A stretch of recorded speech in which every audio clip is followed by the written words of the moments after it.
Ladies and gentlemen. And by that, I mean gentlemen and gentlemen. There's no ladies that watch this shit. Let's be real. Because there's a lot of violence. There's a lot of player killing. And sometimes there's a lot of tilt. And that's not something that most of their kind can put up with. I'm gonna be straight up. But boys, we've got a show tonight. We've got some people that have been out of the DFC for a very long time coming back and really showing and proving how dominant they truly are.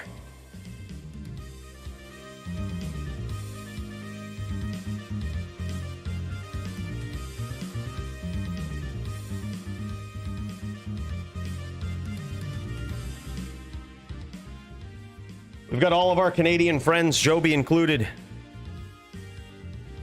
All our Montreal friends struggling to rejoin the 21st century. They're without electricity, without power. So I guess that's just an auto win. I guess call it an act of God. There's no insurance. There's no insurance for this event. Yeah.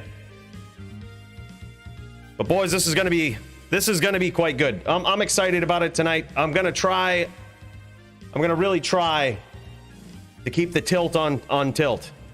All right. And by the way, I'm seeing some notifications pop up over here, and I just gotta say, Kyle, my dude. Well, let's jet down to this real quick. Let's jet down into the thick of it. That bottle looks like it needs My dude. a top up. He says that bottle looks like it needs a top up. You're damn straight it does. It's getting there. It's getting there, man. Thank you so much for that, Kyle. Appreciate that. That's really gonna go a long way for that exact cause right there. Yeah, we're on the ground level now. Hold on. There's a hole in the spaceship. Hold on. This is going to depressurize the cabin. There we go. Got to make sure it's airtight in here. Wow. I'm a little nervous, boys. Not going to lie. Little nervous. I've put together something new. I'm going to try it out. I'm not going to do well. All right. But I promise I'm going to try to keep this. I'm going to try to keep the tilt on tilt. Like I said, with this druid that I signed up with today. You know, it's just a new learning experience. And the druid is a powerful class. So there should be no reason to tilt. There should be absolutely no reason. What was that? What did I sign up on?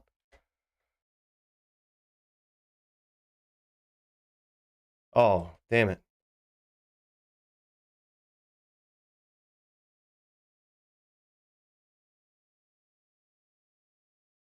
Well, I guess I can't make any promises then. I guess just forget everything I just said. It's time to get passionate about how we play, because this is the toughest class to get a win on in all of D2R history. Not D2. D2 things were better. But in D2R, it's near impossible. So if we get any wins on the Din, it's going to have to come with a lot of passion.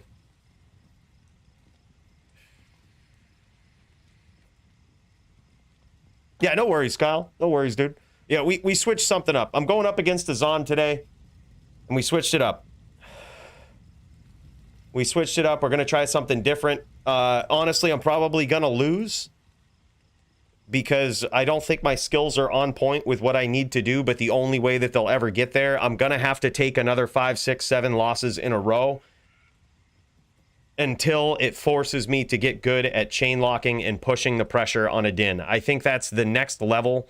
Joby's making a strong run up to be the top Din in the DFC, and I mean strong, so far undefeated in the last 100 days, and that's not looking good. He's coming for that title. And I'm playing the long game. I'm playing the long game. By the way, cheers to you again, Kyle. He says, get that Din win. I'm hoping. I'm really hoping, man. It's like I said, it's tough. But I think the only way that I'm ever going to level up on the Din is to force myself to do it. To force myself to push the pressure, to grab name locks, to be accurate, and to push so much pressure that people have trouble getting away, that it stresses people out. That's what we want. That's the next level. I know I have to get there. I'm not going to give up on a Din.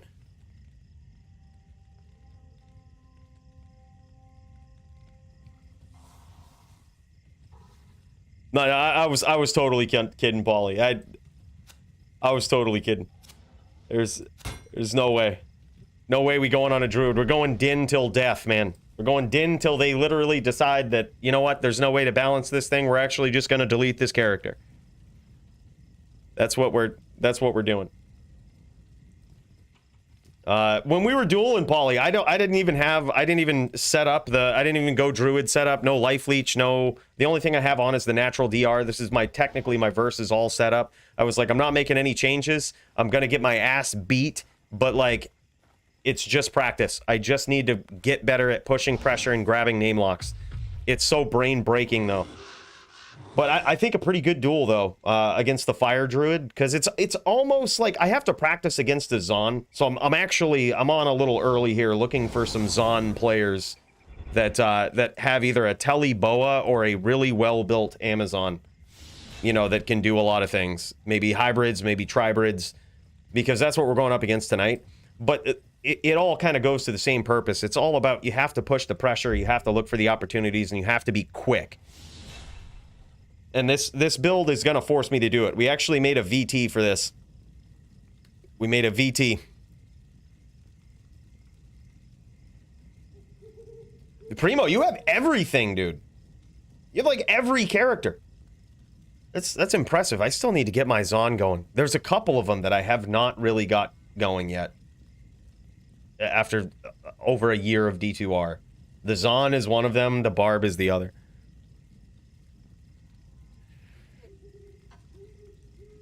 But this is what we're rocking. I might actually swap out. I might actually put a PLR amulet on, 220 PLR, because, yeah, poison is just a pain. But other than that, we're having, we got SOJ because of mana.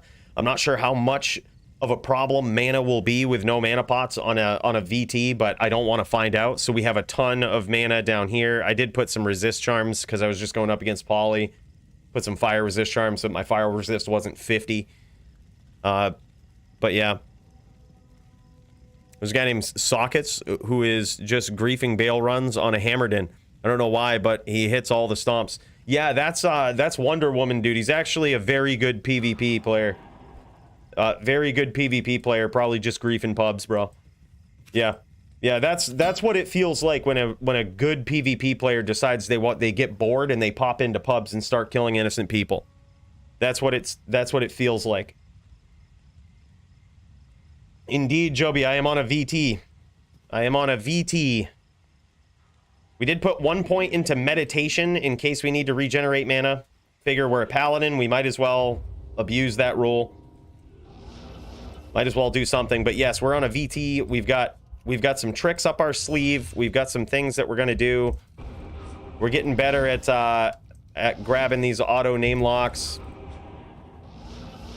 And we've got FOH on right click, which I do believe is the next level thing. Usually I put FOH on left click. Now I have it on right click. I believe that's the right way to go. It allows you to grab name locks with FOH, and without taking a step, you can telly stomp. So theoretically, it's a bit of a brain buster thinking about it right now, but I honestly think that is the right thing to do for the long term. What is busy? Pac-Man? Go, bro. Yeah, I'm not sure what he is, but we're gonna figure it out. As soon as somebody approaches me, I'm just gonna start firing away. That's just how it's gonna be. That's how it's gonna have to go. Is it Pac-Man? Yeah, it's Pac-Man.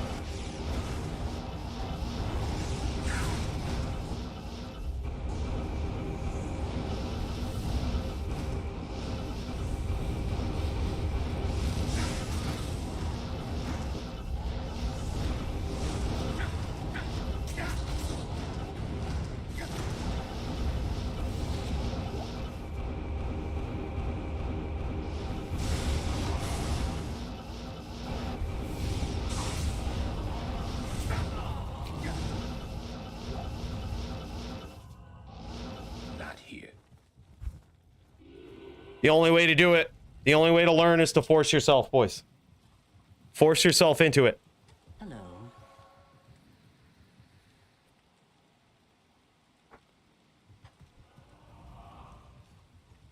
Yeah, a good thing is with the FOH on the right click too, you can actually still do the walk step chain lock too.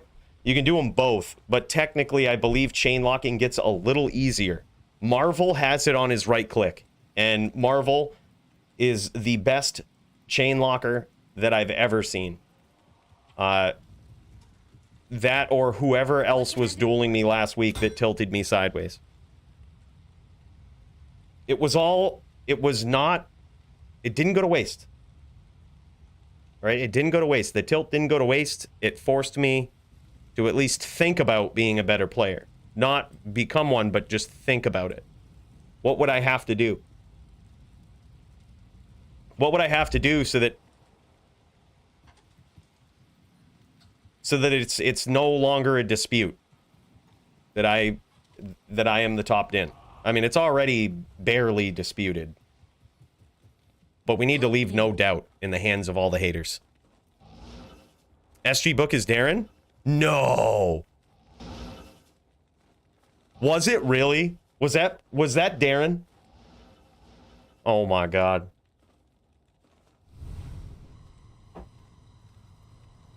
Oh my god. Oh, okay. I was like, what, man? He's been playing the wrong class all these years if that was Darren. Because his pally skills are, like, some of the best I've ever seen. Yeah, SG Book was his name. You remember. Yeah, someone was saying it's Marvel. Someone else was saying it was Raiden. Now, I love my boy Raiden. But you remember how I was like, dude, there's some sort of macro going on here. He's been known to play like that, to make it either feel like he's using macros or to legitimately use macros. In fact, we actually saw him using a macro in LOD. But, I mean, otherwise, it's not like a third-party program or anything, necessarily. It's just a macro. Still not allowed in the DFC, but at the same time, it would make sense, is all I'm saying. It would make sense if that was Raiden. I've also dueled him on a VT before in LOD, and as soon as someone said that, I was like, yep, feels like dueling Raiden. That actually was very similar to dueling Raiden. Like, if I dueled him on my Paladin, which we did, we got a couple duels in on my Paladin, beat him, no problem. But as soon as I switched to any other class, no shot. No shot at all. He does every once in a while, though. Like, he does on ladder resets and stuff. I know he has some characters built. But yeah, he definitely doesn't play it as much as he used to.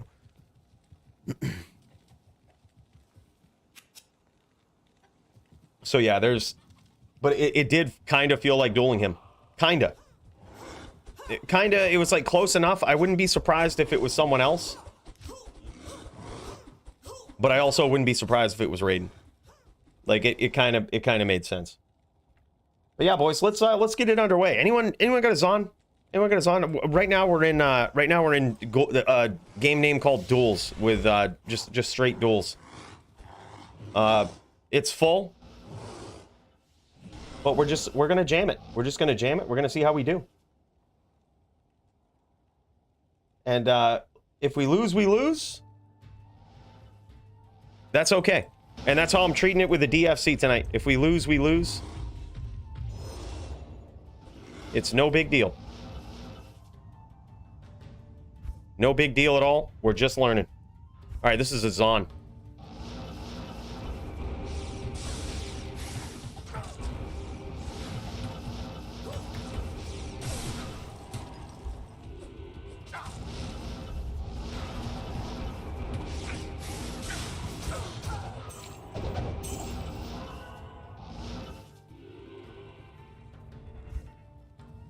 Good to see you.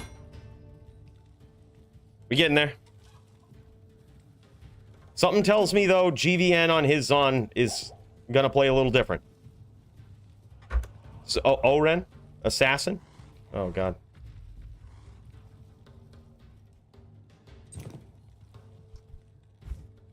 All right, let's do it.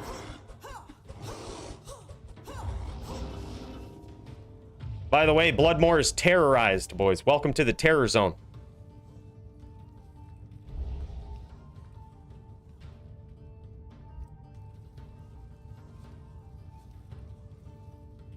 Oh my God.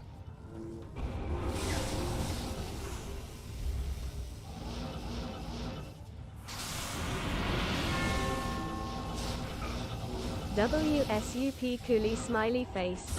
Have a beer on me, bud. Just to say, press that like button, people. 50 watching and only 9 like. Come on, we can do better than that smiley face.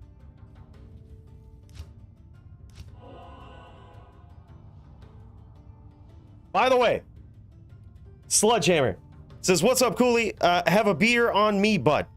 Just to say, press that like button. 50 watching and only 9 likes. Come on, we can do better than that. You're damn straight, and big cheers to that, Sledgehammer. My dude, thank you so much. That's going right in the Evan Williams, bro. That's going right in the Evan Williams. We're re-upping on that. Appreciate you, brother. Thank you so much. All right, let's do it. Let's get in the zone. We're going up against a Sin. This is going to be tough and impossible.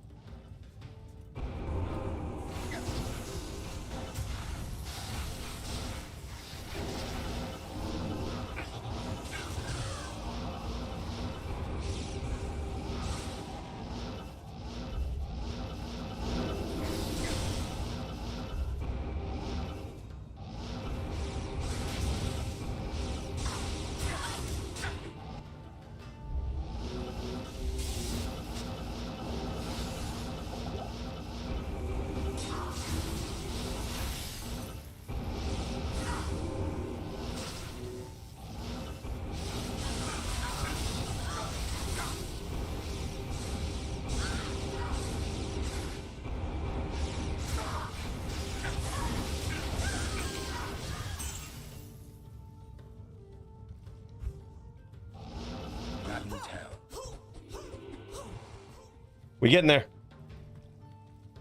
We getting there. Piwa, thanks, man. Dude, big shout out to you. I think the day that Piwa says, Cooley, you've made it on a din. What can I do for you? That's gonna be the final validation. But don't do it tonight. I know it's gonna be tempting to be like, holy shit, man, you're leveling up. Save it. Oh my God. Oh my God. RH, wait for it, my dude. Wait for it. Is it gonna pop up? Spaceship has to send this all around the... Yeah, there we go. There we go. Topped in. Topped in, baby. Topped in. RH, big shout out, man. Thank you for that. And a cheers to you. I honestly don't know what kind of Zon I'm fighting tonight. I'm assuming the worst. I'm preparing for the worst and hoping for the best. The best would be like a Java Zon, right? The worst would be a Telly Boa. So I'm preparing for the worst, hoping for the best.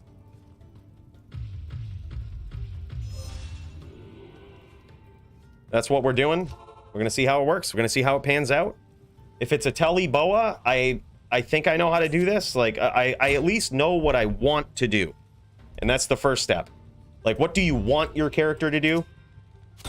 Then it's just a matter of making it happen. So I know what I want to do.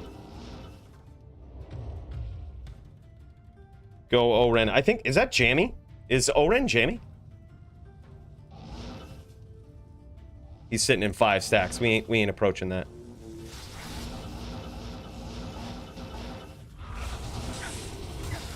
I think we got him.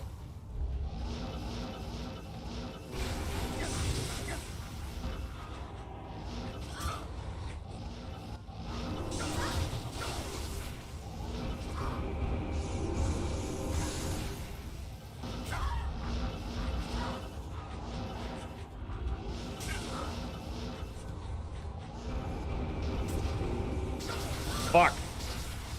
We got stuck.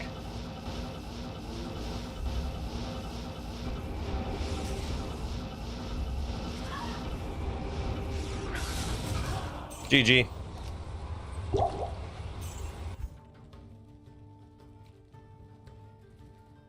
I should be able to beat that. I should be able to beat that. He's whirlwinding, and I should be able to beat that. A Sin should not whirlwind a VT. I don't know how to punish him for it, but I'm gonna figure it out. I don't know what should a VT do when a Sin makes the mistake of whirlwinding.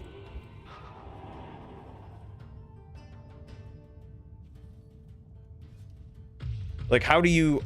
I'm actually not 100% on how you punish him for it. Just jam smite? Just walk into their whirlwind and jam smite? Oh, yeah, it does. It hits really hard, dude. Okay. Yeah, I'll try it. Don't do walk smite, just run into it. Okay, okay. Right, go Oren. I'm actually just gonna... I'm gonna do what I do on my Murdered In and just see if I can get him to come in.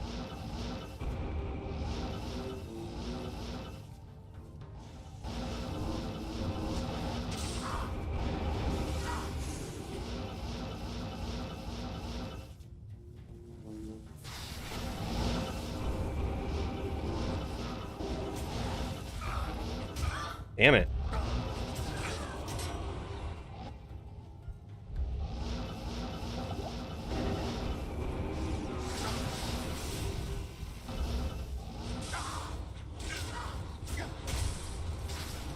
Okay, so if he whirlwinds away, don't chase him.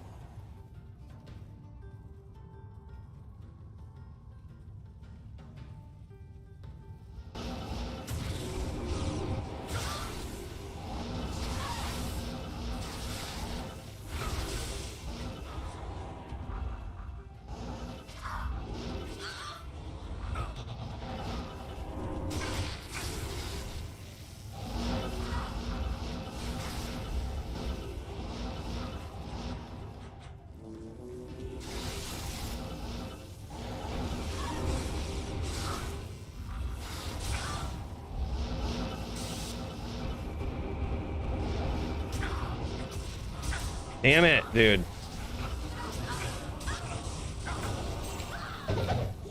Oh, we got him.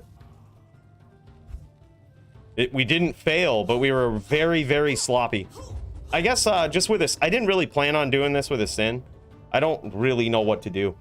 Hold on. I'm actually not going to duel anybody but a Zon. I just don't want to get... I don't want to mess my brain up for the duel tonight. Like, Zons only. Zons only.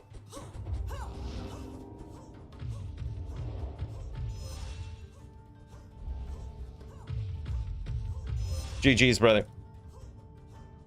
Go Slain. Alright, here we go.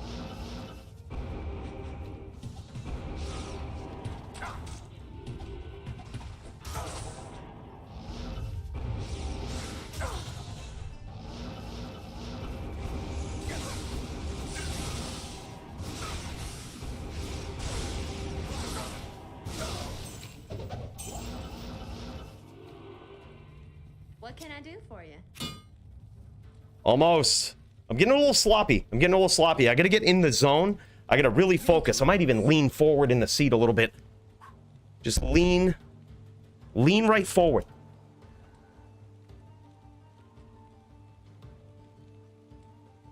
Just get right in it.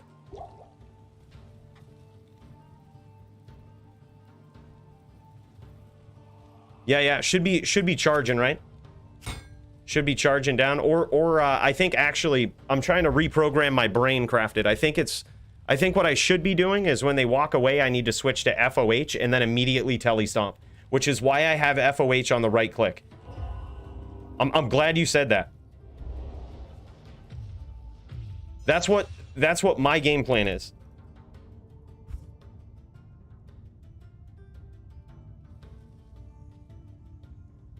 That's what we're gonna try to do.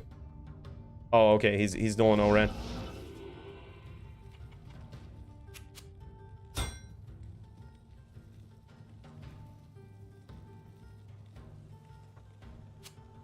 Well, that doesn't work against most good Zons, I don't think, Crafted, because they just continue to walk down, and if they are timing you better, it starts to turn into a timing issue, where, like, you're both trying to time the other. You're trying to telestomp and time him when he stops to throw a jab at you, and he's trying to time you when you're telestomping.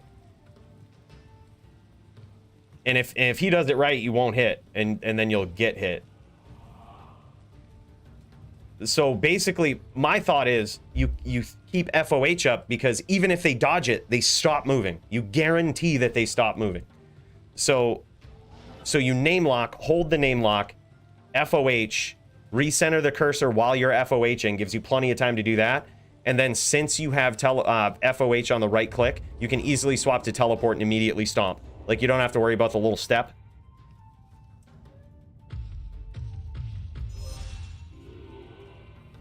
That's at least what my brain wants to do. And I think I'm going to practice that until I realize it's bad. Because theoretically, I don't think it's bad.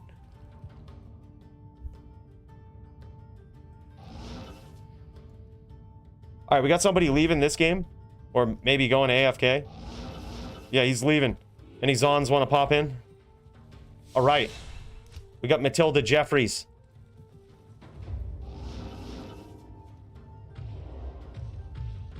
All right, this will be good. That's similar to how you played it as an H-Din too? Okay, I'll have to remember that. It does make sense, man. It really does make sense. Throw the FOH, guarantee that they stop moving, and then stomp them. Yeah, that's smart. Maybe it's good I'm playing on this, getting some practice in. Whew, man.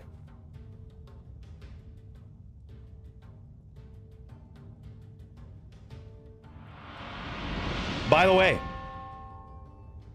you got this. RH says you got this. Dude, big cheers to you, man. Thank you so much. I hope so, brother. That's, again, going right towards the Evan Williams. It's the fuel for the spaceship, really. Go, Matilda. Let's see what we got.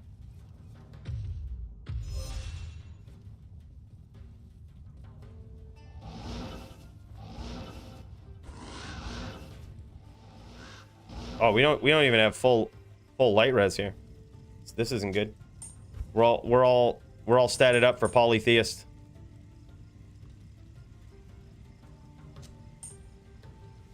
Let's get some light res going. Just a little bit. Just a little bit. Then we'll put some. I don't think mana is going to be that big of a problem, huh? It's not a huge problem. Not as big as I thought it was going to be. Maybe we'll go 2 fires. Yeah, now we're looking good.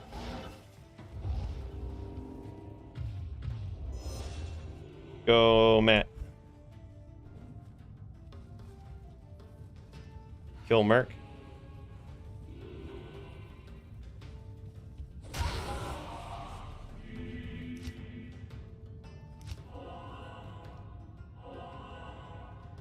All right, let's do it.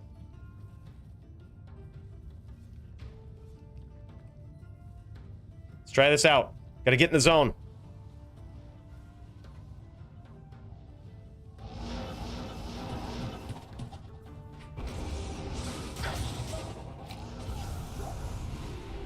Well, that's a pretty good combo. That's a pretty good combo.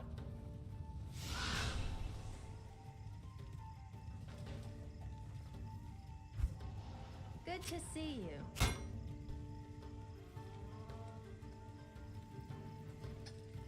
Hello.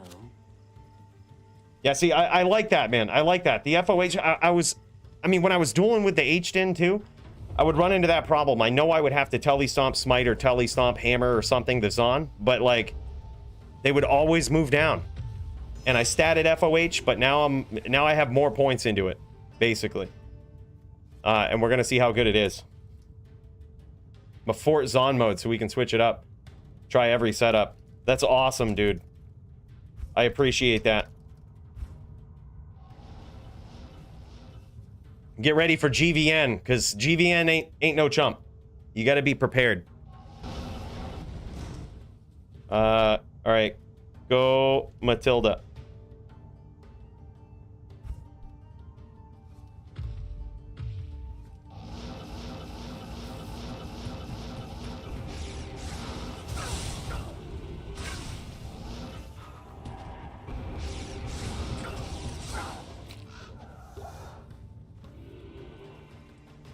We're getting there. We had him a little bit puddled there, though. I think that was probably a mistake. Like, I think if he wasn't puddled, he probably would have had that. I was a little slow and a little sloppy. Welcomes you.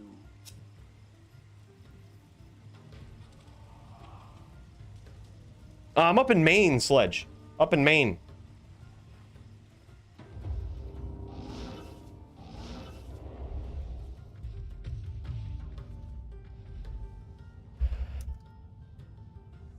All right, go, Matt.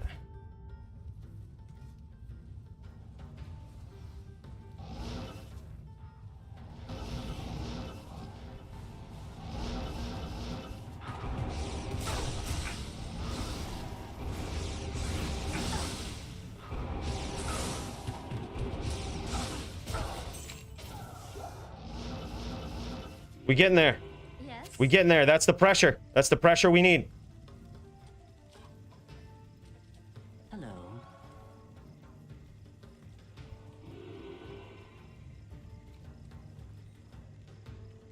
Sweet. Matilda Jeffries really stepping it up, dude, helping me prepare for this. This is awesome. I'm kind of a noob on a VT, man. So I appreciate it. All the practice will help. Boston, dude, did you go to PAX East? I decided I wanted to go to that, and then I was like, when is PAX East? And it was 3 hours ago. It's like, shit. I was just gonna sporadically drive down to Massachusetts and go. Worst duels are versus Necros and Druids. Makes sense. Makes sense. Yeah, I would probably opt to get on my hammered in for those. Well, I guess, I don't know, maybe we stick with this guy for Druids. Just put on a life leech setup. Yeah, yeah, perplex Teasy. Yeah. Easy. Easily better. It's just now a matter of just refining the skills. Just refining the skills. Joby's climbing up there in the ranks. He's 4-0. He's now knocking on the door of the top 10. He's knocking on the door of being the top din, too, so... there will probably come a day where we're going to have a DFC showdown. Din v Din.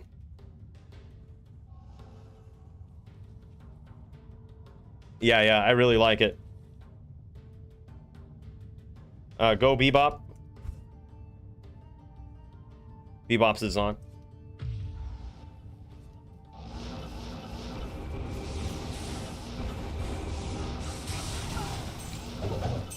FOH, bro. GG. Go, Matt. Just lining them up.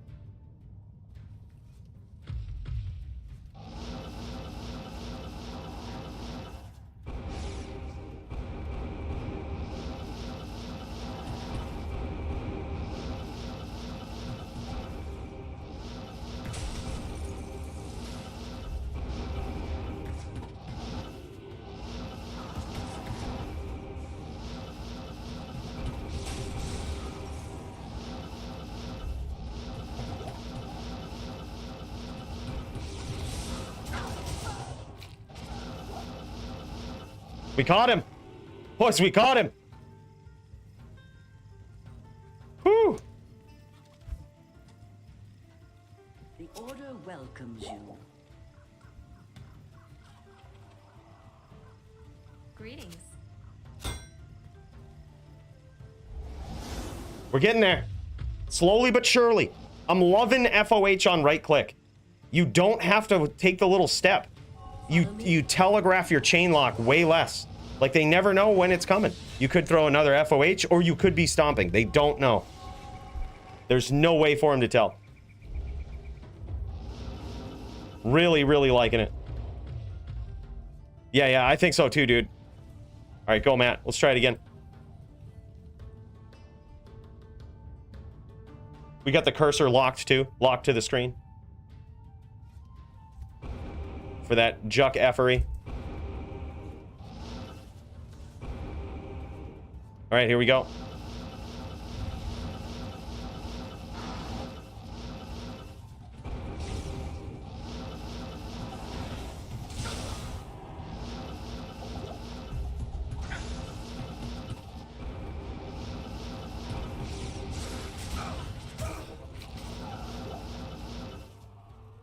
Boys, this is feeling good. This is feeling really good. Zon Killer Pro. Woo! Yes?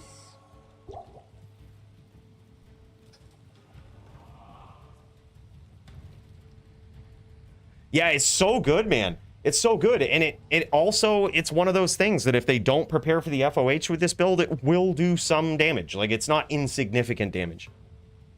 Yeah, I really like it. Liking it so far. First time DFC, I versus Dingus. When does match happen? By the way, dude, yo, what's up? Whenever. If you guys want to duel on stream, if you can get a hold of Dingus. Oh, by the way, I meant to post this. There was somebody I was looking for in the Discord, bro. It might have been you. Was it? Hold up. There was somebody on the card. There was somebody on the card. It was, yeah, Razor. Is that you? Is that you? Who are you in the Discord, bro? I'll give you the DFC tag, and then you should be able to see the DFC channels.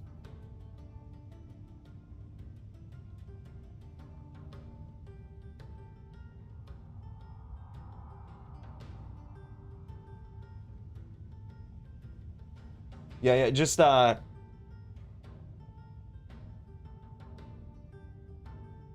let me know your name in there, bro, and I'll give you the tag. I meant to say that on the announcements that I was in search of Razor. All right, I'm gonna tag him.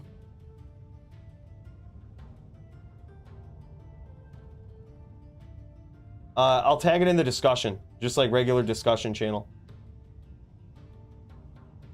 Because you wouldn't be able to see the DFC chat. Although I'm getting a tag somewhere.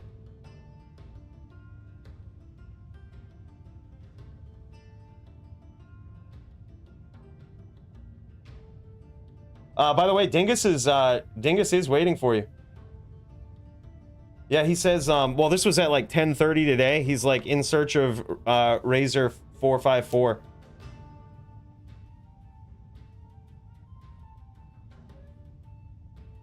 Dingus just needs Discord. Yeah.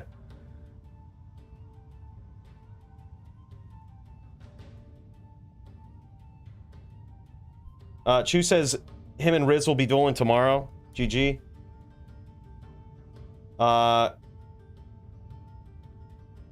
Yeah.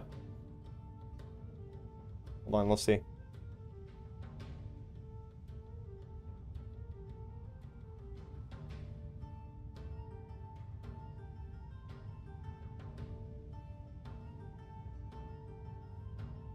I'm gonna let I'll let Dingus know you're on stream.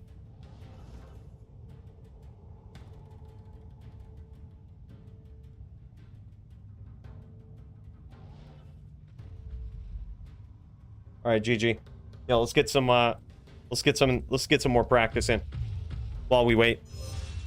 Yeah, I'm pretty sure he'd be ready to go.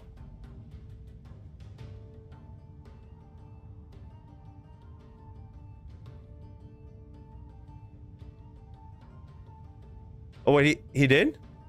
Well, hold up. Do I not see it in my chat? Max, can you see it? Did you say your Discord?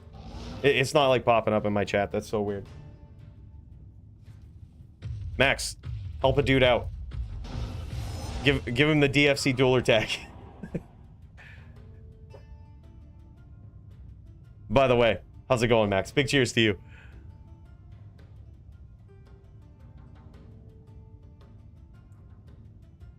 You should be able to do that as a mod in Discord, right? You can like add roles, I think, right?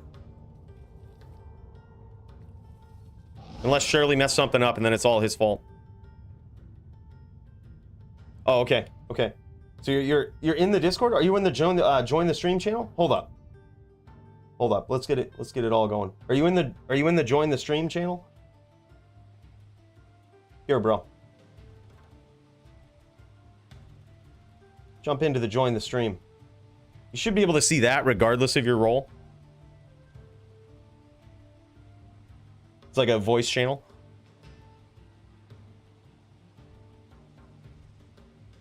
That'd be sick to see, man. By the way, welcome to the DFC. That's awesome, man. Happy you're here. Dingus is a tough opponent. Dingus is a very, very tough opponent. I apologize for that. It was an interesting card. It doesn't always happen like that. I hope you wreck him, though. I hope you absolutely wreck him.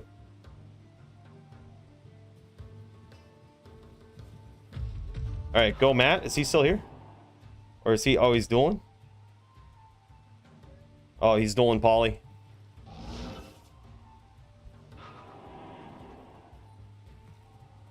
Polytheist, dude. Guy is an ape. Guy is an ape on that fire druid, man. On the shaman. Just goes absolutely ape on you. There's nothing you can do. You got to play flawlessly.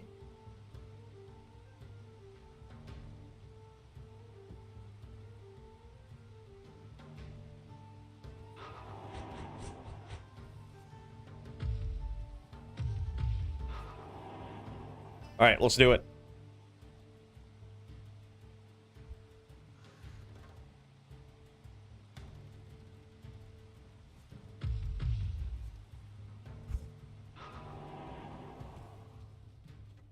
Woo, gotta get in the zone. Get these name locks going. We only have 75 cast. So that's kind of a thing. I think some of these guys go with 125, but I don't know how you'd really make it work on a VT. Unless you're going up against a caster. And then, of course, there's a good setup for that, but...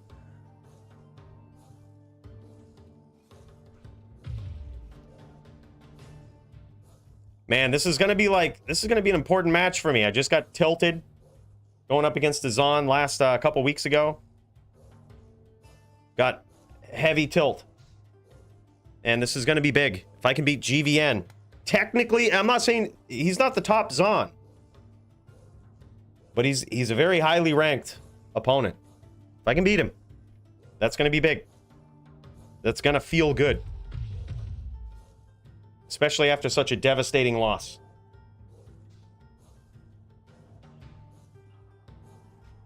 And it's going to take a little bit of practice. It's going to take getting these name locks. This is what I'm going to do. I'm going to lean forward in the seat. Because I feel like that's going to help. That's going to help. It's going to keep me focused on the game. Keep me focused. No F-ups. Just straight name grabs, chain locks, telly stomps, constant pressure. Make them uncomfortable. Make it feel like it's a hot seat up in there, like it's an interrogation. Make it feel like there's just there's a mosquito in your tent. That's what it needs to feel like.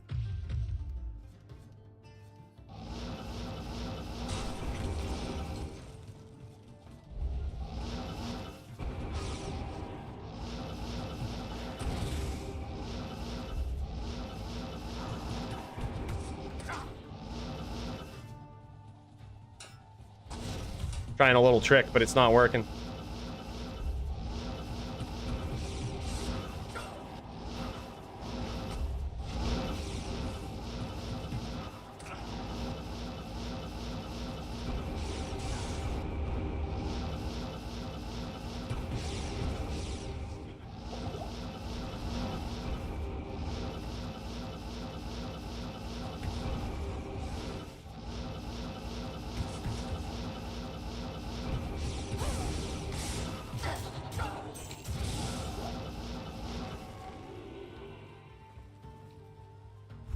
We went off the Volk that time.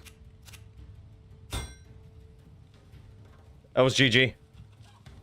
That's also something with that FOH, man. Grab that Volk. I suppose you could also do it the other way, chain locking, but...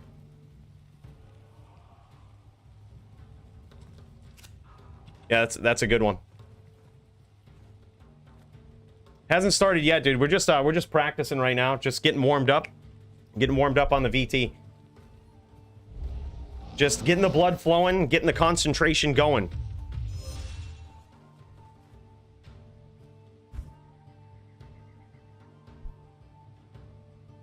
Yeah, that's true, but they also have less time to prepare for it. So because I have FOH on the right click, Max. So they see it, but by the time they know, it's just like, okay, well, I can immediately stomp you. So like I'm trying to get in the habit of like FOH, boom. Like FOH. FOH. I don't know. It's hard to do with no target, but like you grab the FOH, drag the cursor back, and then telly stomp, and your cursor's just always right there. That's the hardest part, is getting your cursor back centered, and this gives you plenty of time to do it.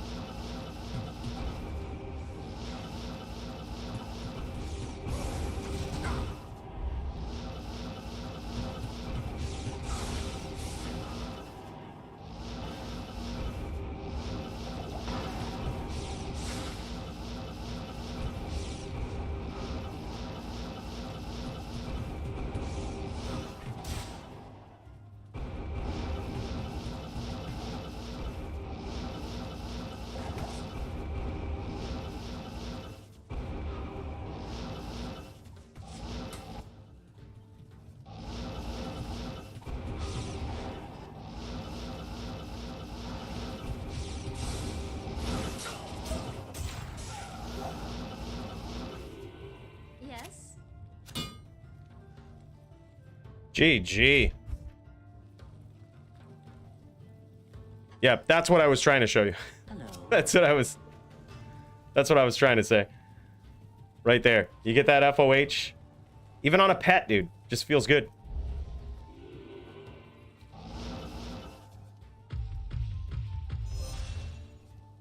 Yeah, chain with FOH. I love it, dude. This is good practice. Matt is a worthy opponent with the Telly Boa. Yeah, dude, just try to dodge me at all costs. Like, literally try to frustrate me. Don't even stay on my screen for more than, like, a split second. That's how they all play. Like, force me to grab a name lock. Like, if I'm on your screen, like, just try to lates.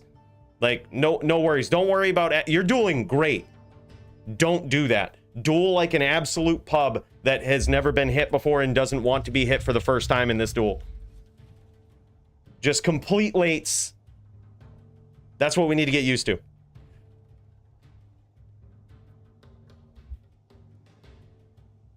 Yeah, you're dueling great. I absolutely love your style. You're almost using your arrows like they're bone spirits and getting me to teleport into them. It's genius.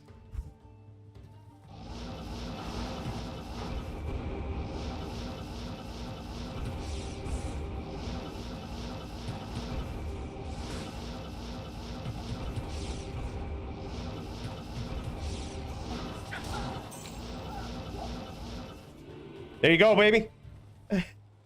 There you go. You got it down, bro. Thanks, man. Whoo! Good day.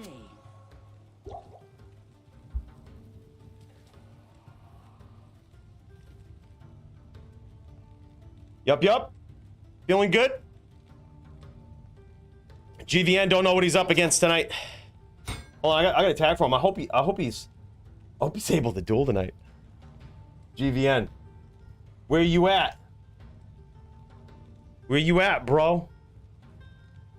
You trying to get it?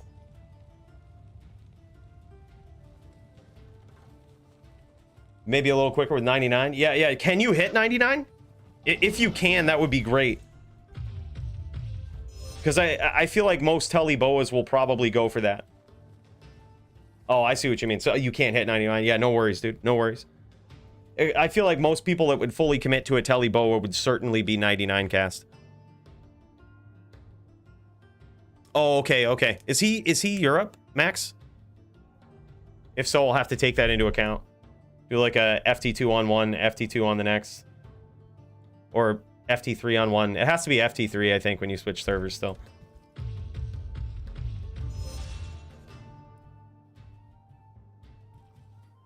Or no, FT2, FT2, and if there's a tie, you do a tiebreaker still. Yeah. Hawaii? Oh my god.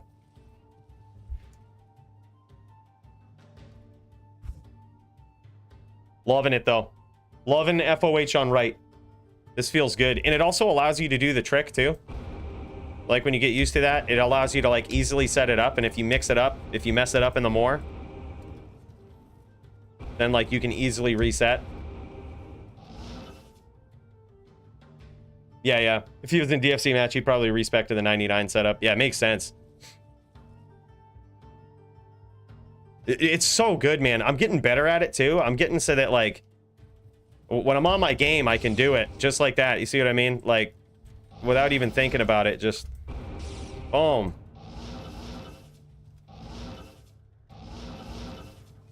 Sometimes. Sometimes not so much.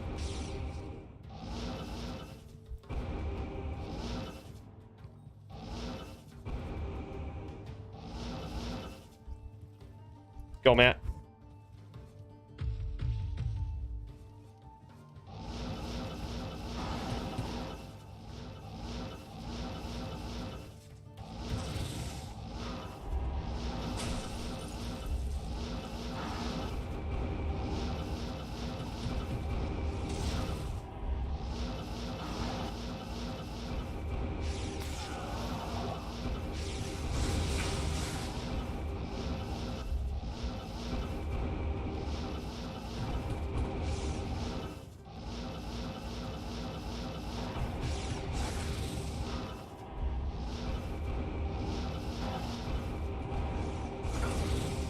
Sloppy on my part.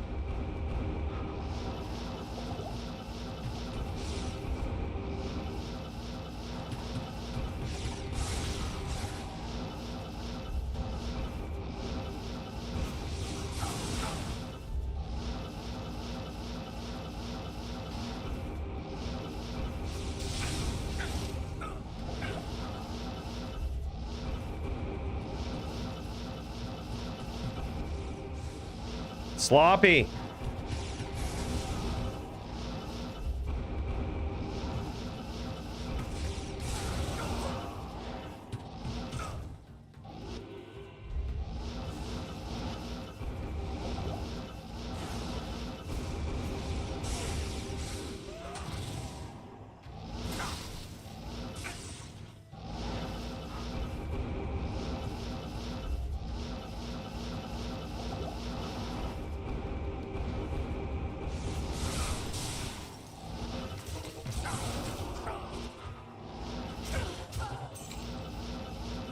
Sloppy. Very sloppy on my part. Good evening.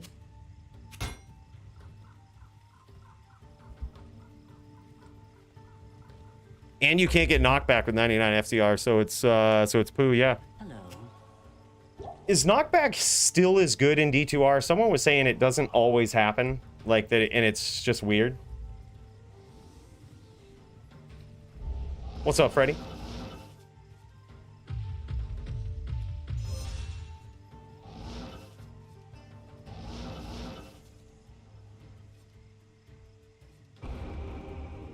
Hold on, we need to do this. We need to go...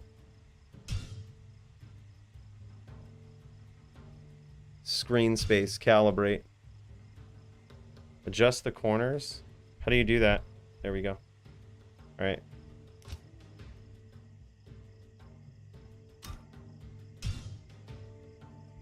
There we go. We have a little bit more leeway on the side now. For the trick.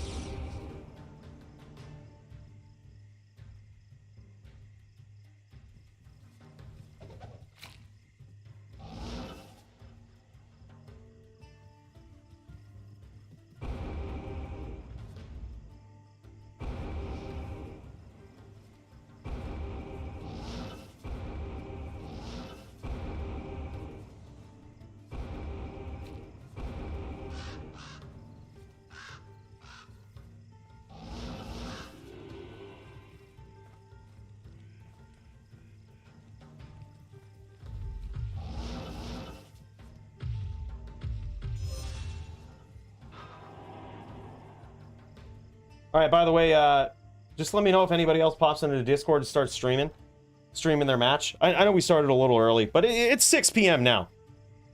If Peoples is ready to go. GVN says he'll be on like 20 minutes or so. That's going to be good. This is good. All good practice.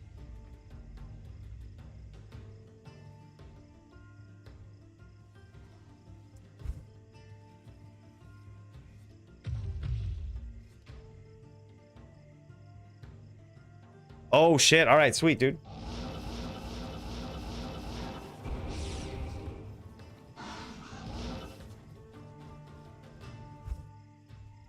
I noticed something was wrong. He wasn't engaging me there, just walking back to town.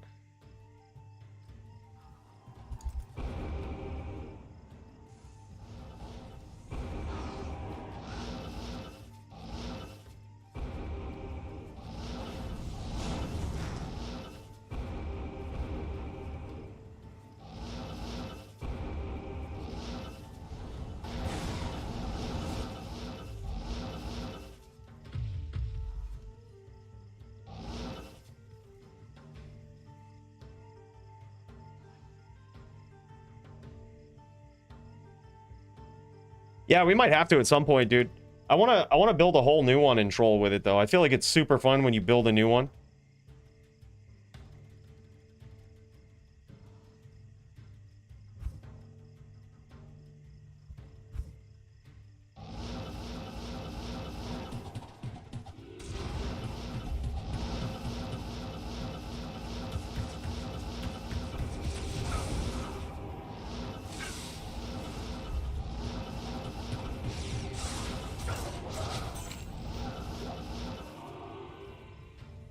To see you.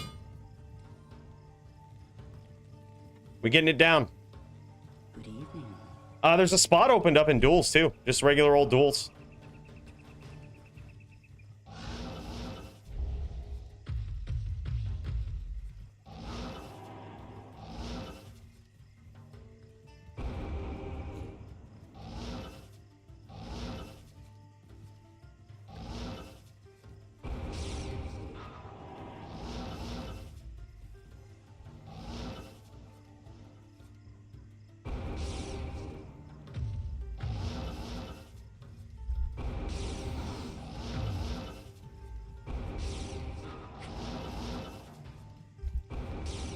My God, that's so nasty. Go, Matt.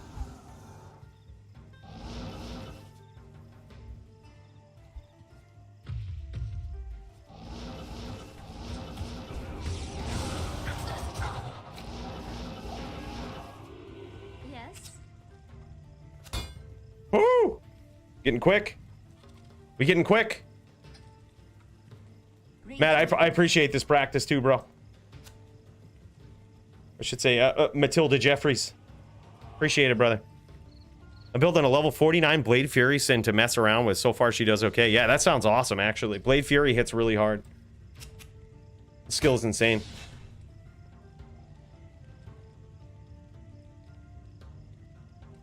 What happened is we're getting faster. We're getting dialed in. I had a little bit of the nerves going with a new class, but I'm getting comfortable. I'm getting comfortable on it now. Like, the controls in my head are making sense. You know what I mean? It's feeling like it's flowing.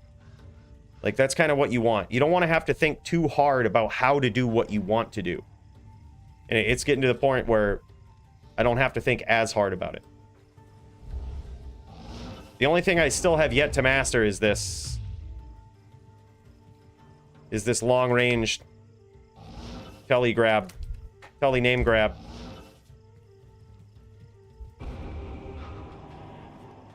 Go.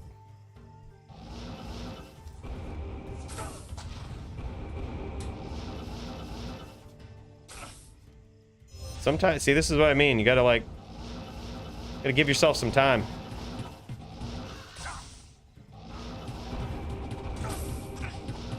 Okay, time to get in this.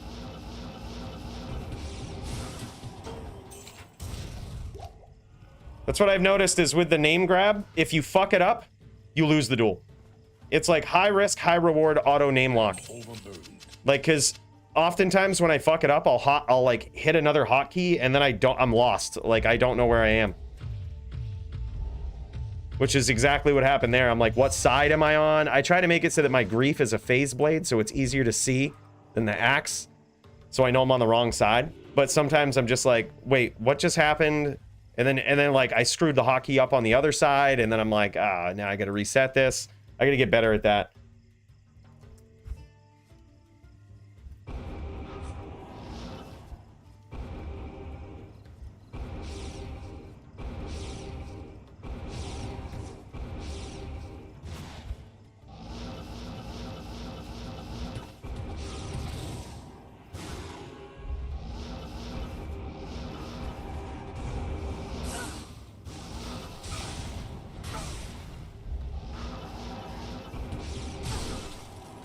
Gotta get quicker. I'm so sloppy, dude. Gotta get quicker.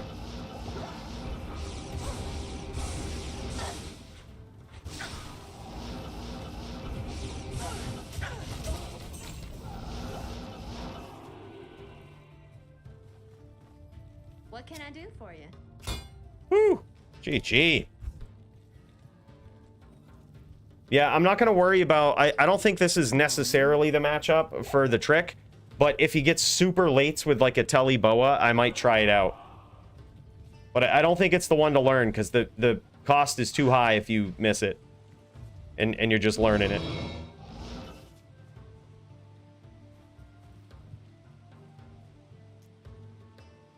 Cool. You need Knights Mod Phoenix for your newly spec'd VT. I was thinking about going Phoenix, but...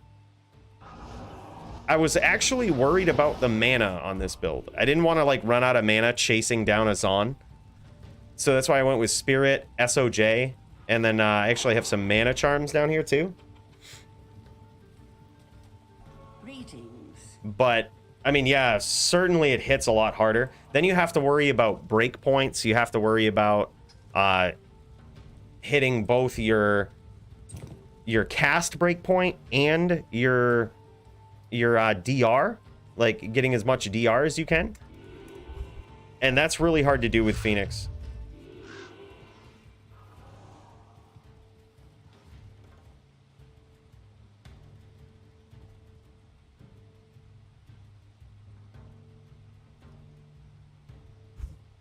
Board setup is also good though.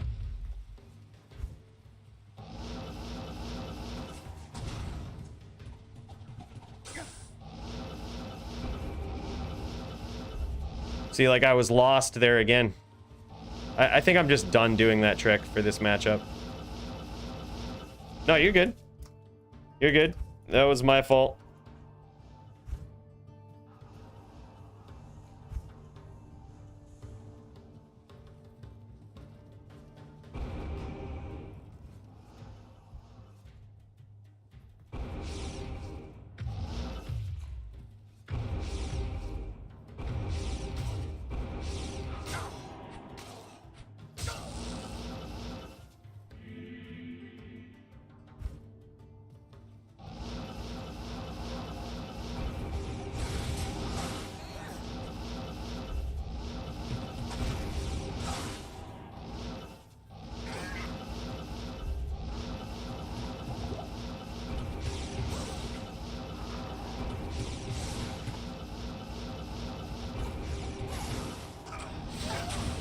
Nice. Wow, the walk down, man.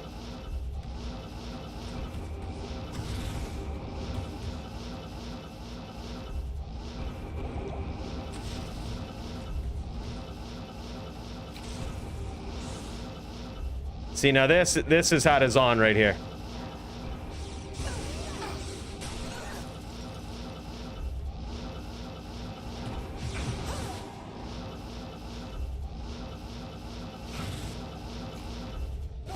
Oh, shit. Oh, we got an Oridan. Well, game dead. Gonna make next game.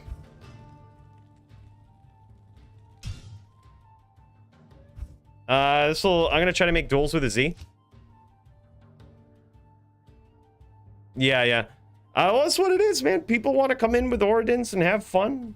It's fun. That's really good. The order welcomes If we had time, I would like smash on him, but I just don't. Like, I don't have time to mess around. Yes.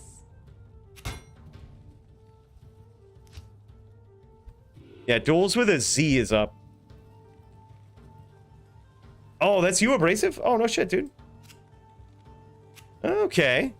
Dude, that setup right there that you just had, that was... more of that, please. Because I'm not ready for that. I still don't know how to beat that. I guess a VT should be able to beat it. I have no idea how to do it. Like, a good Zon that knows how to walk down like that, I just think smashes Paladins, hands down. Like, I just think smashes Paladins.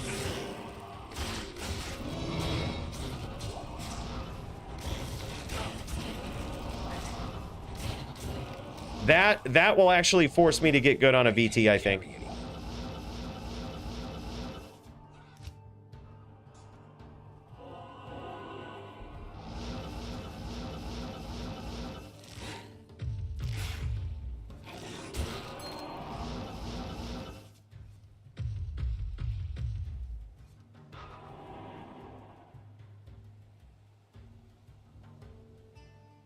Oh, yeah, exactly. That's what it is, Max. Like, as soon as you change gear and they realize the jig is up, they just save and exit. Yeah, no doubt. I mean, it's super fun. It's super fun to build characters like that and walk in and ruin duel games. No doubt, dude. It's super fun. It's usually the people that, you know, they kind of just, they're not that great at dueling anyway, and they just want the attention to be on them. Because if everyone's going against them, they must be a good dueler. Is like usually the mentality that you see from a lot of people, but really it's just because they're annoying. But yeah, Ordins are pretty easy to beat, but it just, you gotta switch your whole setup. It's like a cold sorceress. When you have a cold sorceress pop into a game and start BMing, as soon as you're like, okay, I'll switch my setup for a cold sorceress, they just save and exit. But, you know, they get their licks in while they can. Yeah, for sure. For sure. I would totally agree.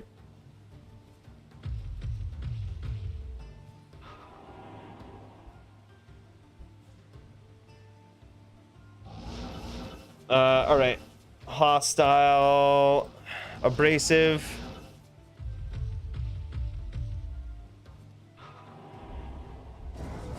Go abrasive.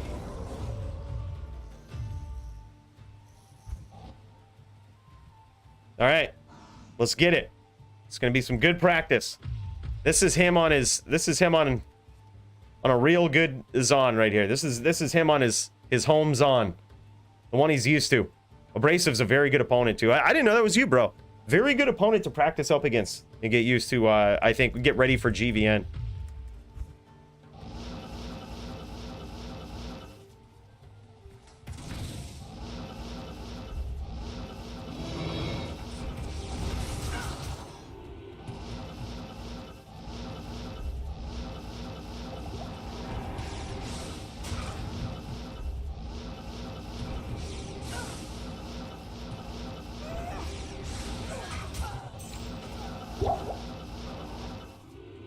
Oh, we got impaled.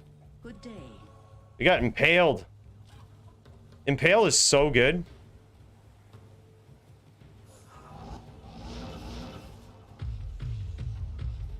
Yo, Dio's in here too. That's sick.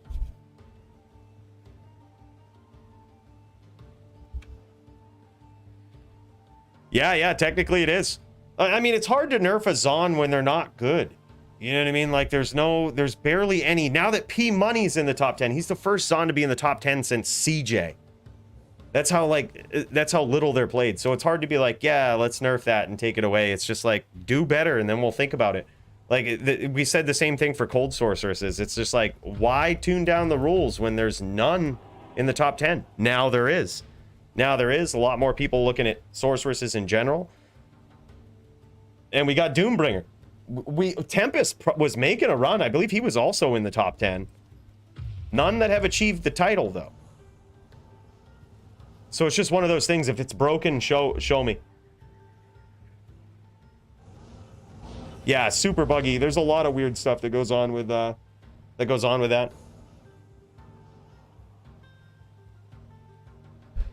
Yo, he's looking for you in the Discord, bro. Are you in the Discord? Stewage? Are you in the Discord? If so, let me know your name. Or did you say it and I missed it? What we got to do, so how it works is like, you join the Discord. And when you're in the Discord, we give you the DFC dueler tag. You can share your screen. You can reach out to the other people that are in the DFC. Yeah. Yeah. Yeah, he's trying to find it. Oh, there's Dingus. There he is.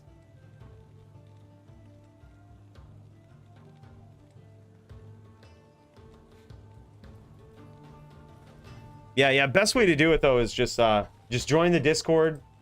And I'll look for you on there. Give you the DFC dueler tag. That's one of the crucial steps. DFC, join the Discord. That way, if you become the champion someday, you get the championship belt forever. It never leaves.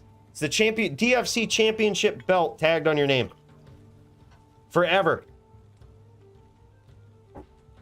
DFC stardom. Oh, and he also, and also messaged him on Arena. Dingus, yeah, thanks for doing that, man.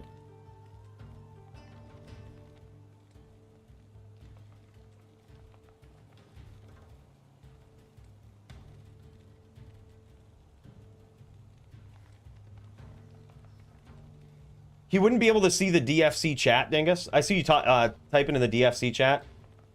I think is it Razor? Is that you? Oh, I got you, bro. I got you. Here we go. We're doing it right here. I'm giving you the DFC dueler tag. That's got to be you, right? That's it. There he is. There he is.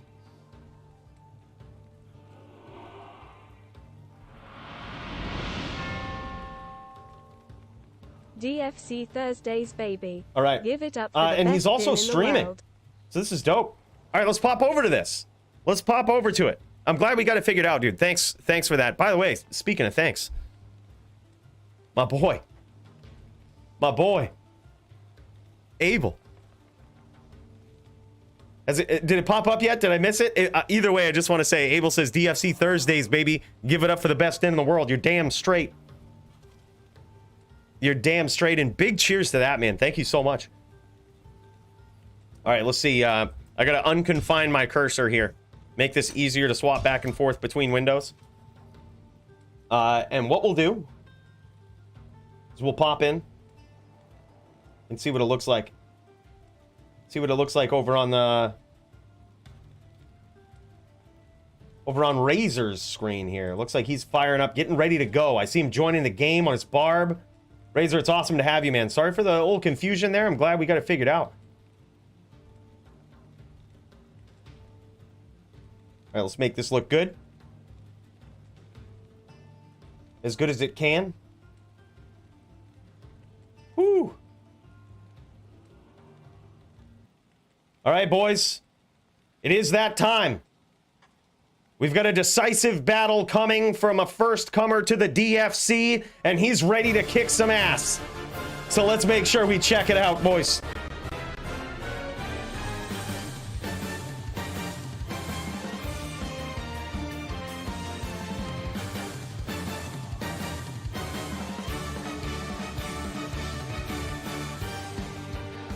And here it is. In this corner, we have a little bit of a choppy screen going on, but that's okay. This is going to be Dingus. Dingus, the previous DFC champ, climbing his way back up into the ranks, challenging the DFC newcomer today. But will this newcomer come with a lot of surprises here? That's usually not such a stacked match for newcomers, but there was a lot of heavy hitters on this card. It's a lot of heavy hitters, and I got to tell you, man. We're gonna be rooting for you no matter what. We want to see Dingus go down. Want to see him go down to this barb. Look at this. Look at this. He's ready to go. A little bit of choppiness over here. It's not you guys. It's me. Or really, it's Razor, right? But it's okay. We can kind of see in 3 frames per second what's going on, and we can get a general idea.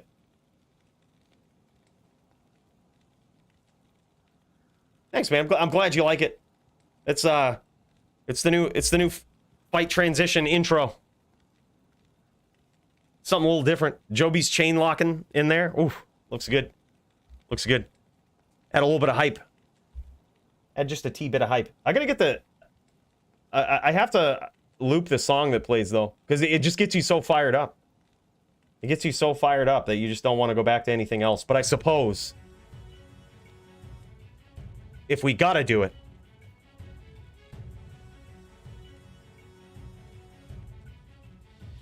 then it's gotta be something epic. Because this fight is gonna be nasty. Look at this. He's actually pretty prepared, man. This is insane.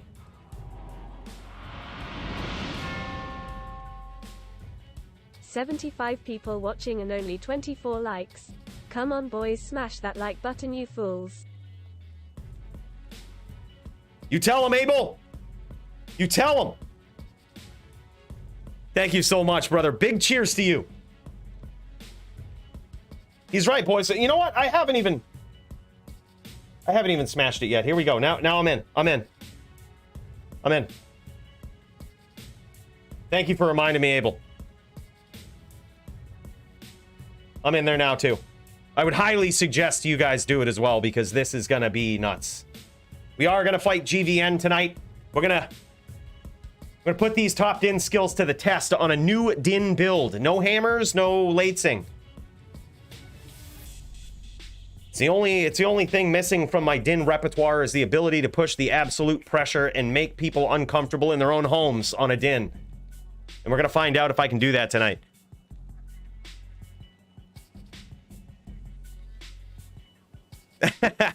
Appreciate you, Andrew.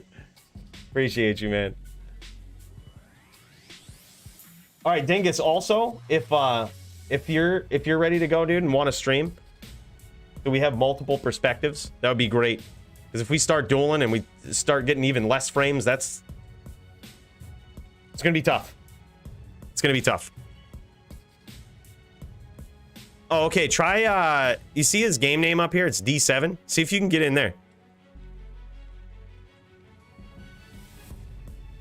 See if D7 is up.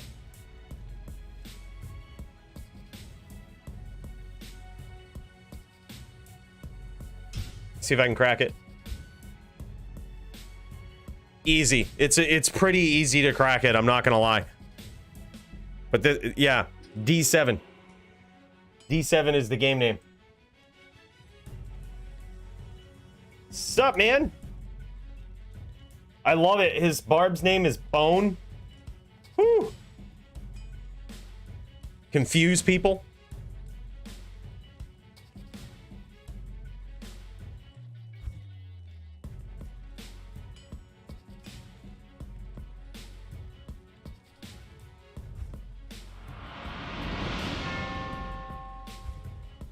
Yo, more trophy room vids.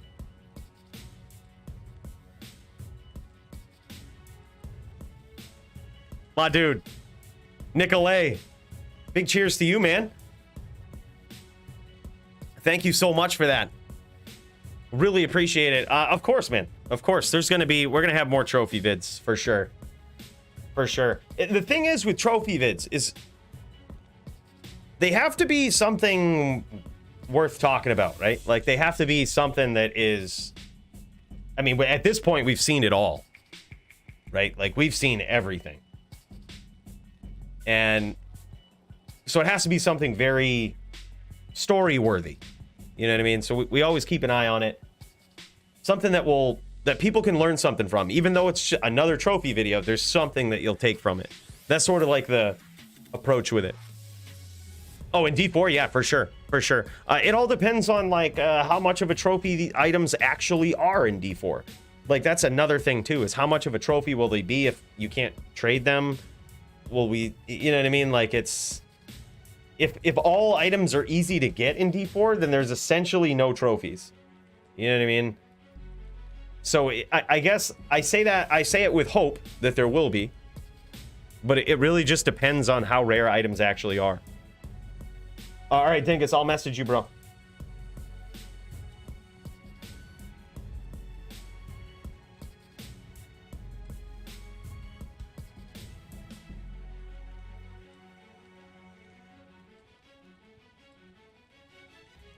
All right, yeah. So it's this right here.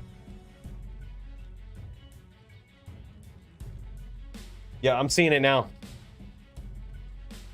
Oh, it looks like he's in here. He's in here. Okay. Oh, all right. Cool. Yeah. Look at me. Look at me. Just paying attention. Look at me. Just paying attention. Don't worry about me. His brain's been gone a long time, fellas. Long time. Don't worry. Someday I'll find it. It's not your job to look for it. Just let it be. Okay.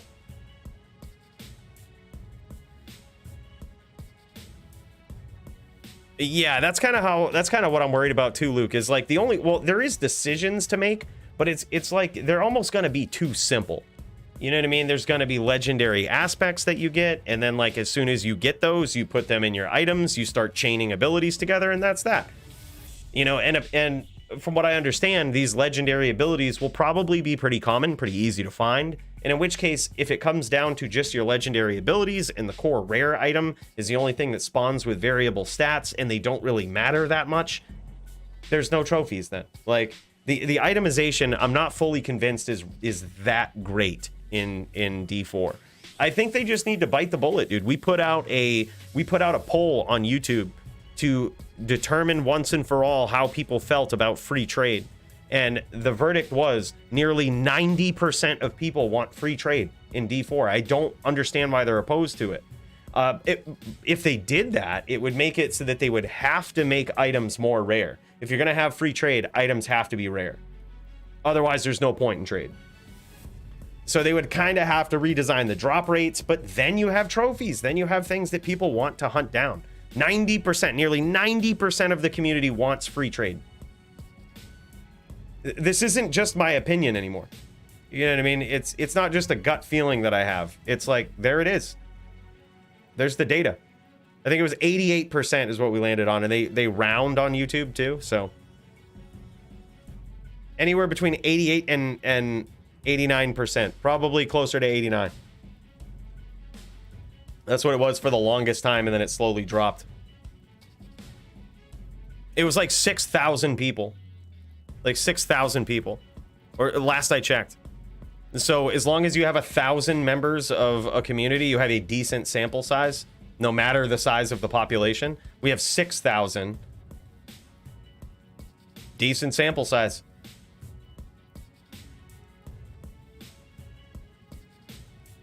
Yeah.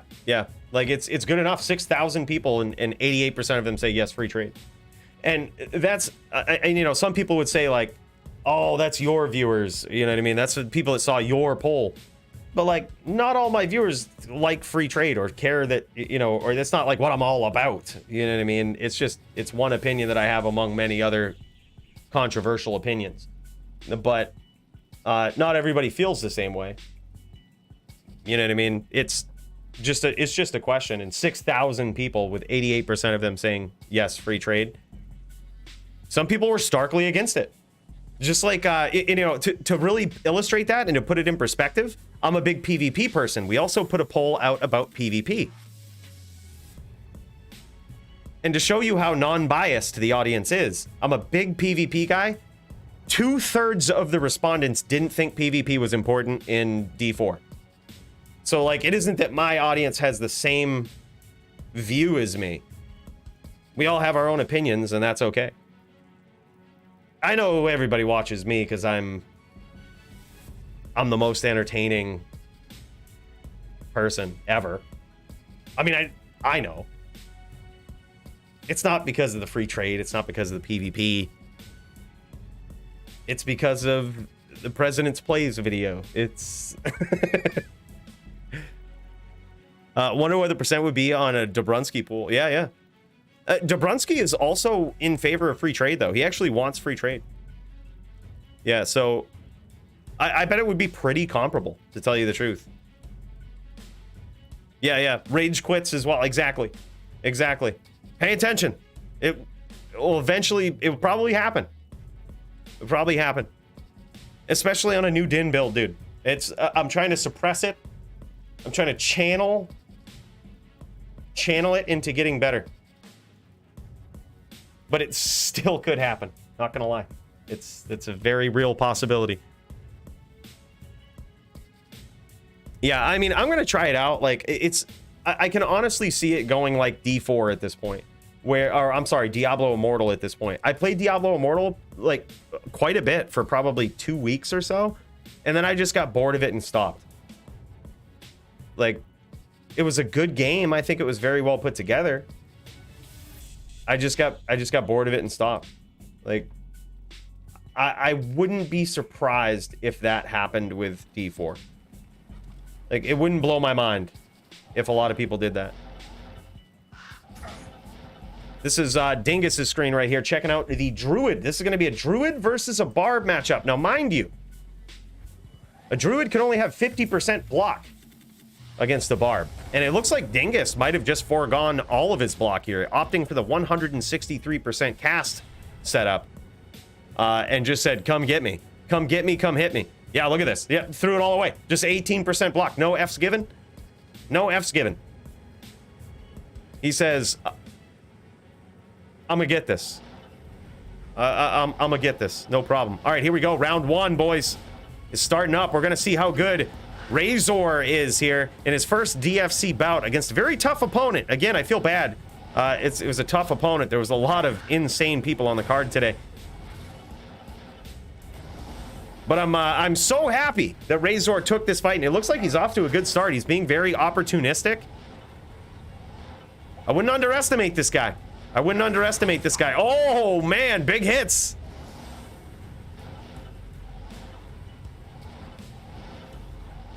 He might have just landed right on a NATO there. I like that, dude. I actually like that. You see, like, he was just kind of sitting there, just not moving. Like, believe it or not, that is kind of scary when a Barb does that. Or when any player does it that's supposed to be aggressing you and stomping you. Because you have, oh my God, and there it is. They're just waiting. They're waiting patiently in the weeds for an opportunity. And there it is. Razor gets there, his first round win in the DFC, and congratulations and cheers to that.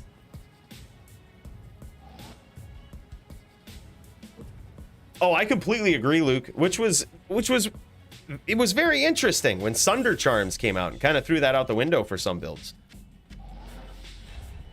Very interesting. I mean, I don't have a problem with it, but I feel you.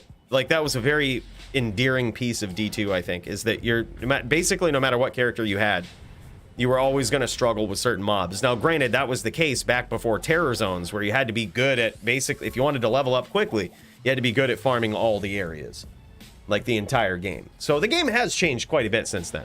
But even with that, dude, there are still some builds that you're gonna struggle in the certain Terror Zones, even if you have Sunder Charms. Sorceresses are just not one of those classes.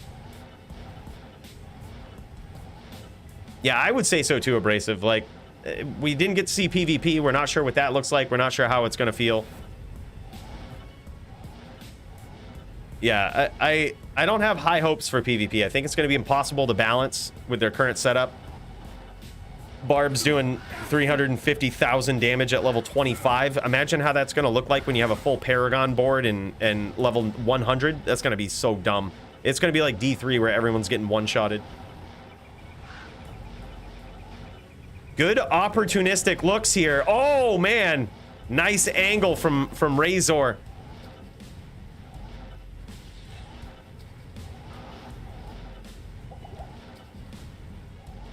Yeah, on how hit detection works, 100%. I think it's going to hinge on a lot. I mean, on that, just on the feel of it. If it feels like D3 and everybody's one-shotting each other, that's not going to be good. It's just not going to be good. You know, it didn't really work for D3. I don't think it'll be good for D4. It won't be a good look. Nice chain there from Razor. I told you I wouldn't underestimate this guy. Oh, man, big hits. He's getting in. He's getting in. It seems like he's being very patient. When Dingus comes in, you notice, like, a lot of Barbs, especially, you know, from what we've seen in the past, a lot of Barbs just get hyper aggressive. You know what I mean? And hey, that's a style, but it's almost like requiring a VT to be hyper aggressive all the time. Like, sure, it can happen, but sometimes you got to back off and just be patient. You know what I mean? And it looks like that's exactly what Razor's doing. Just being patient. And Dingus trying to lure him into these NATOs. You see him teleporting from side to side, trying to almost pinch him in with these NATOs. Trying to take advantage of his patience here. And just build a tornado alley around him. And he might have succeeded there, landing some of these sort of trap NATOs. Ooh, man, nice stomp there from Dingus. Very close duel here, very close round.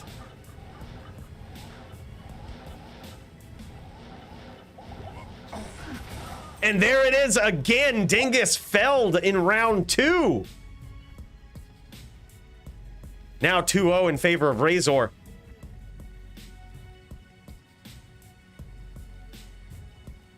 Incredible job so far.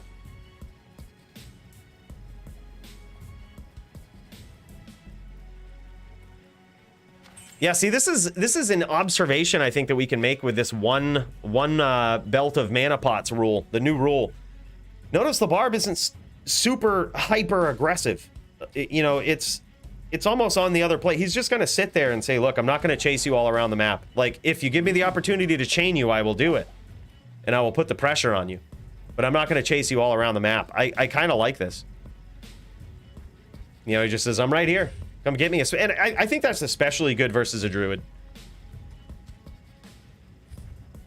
Oh, no doubt he will. No doubt. The Barb is very mana intensive. So you have to be opportunistic. There was...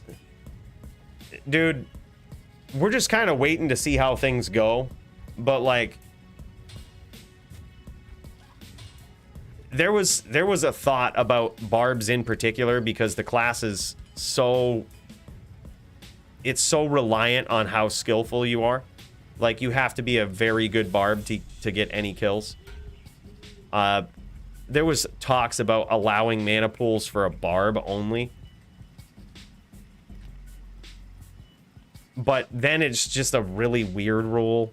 So, like, and you're admitting that classes need to have a ton of mana pots. It is the only class that if you do have a mana pool, you probably won't see much lates from. So that's something. You know what I mean? That's an argument for it.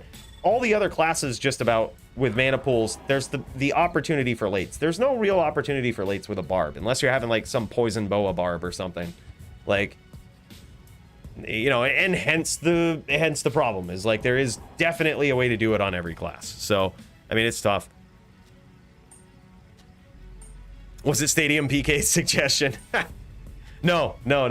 It was actually just something that I had thought of when I was in the tank about even doing that. I was like, I think it's gonna suck for a Barb. So I played on a Barb for a little bit, and I was like, you know, with someone with my playstyle, it was doable.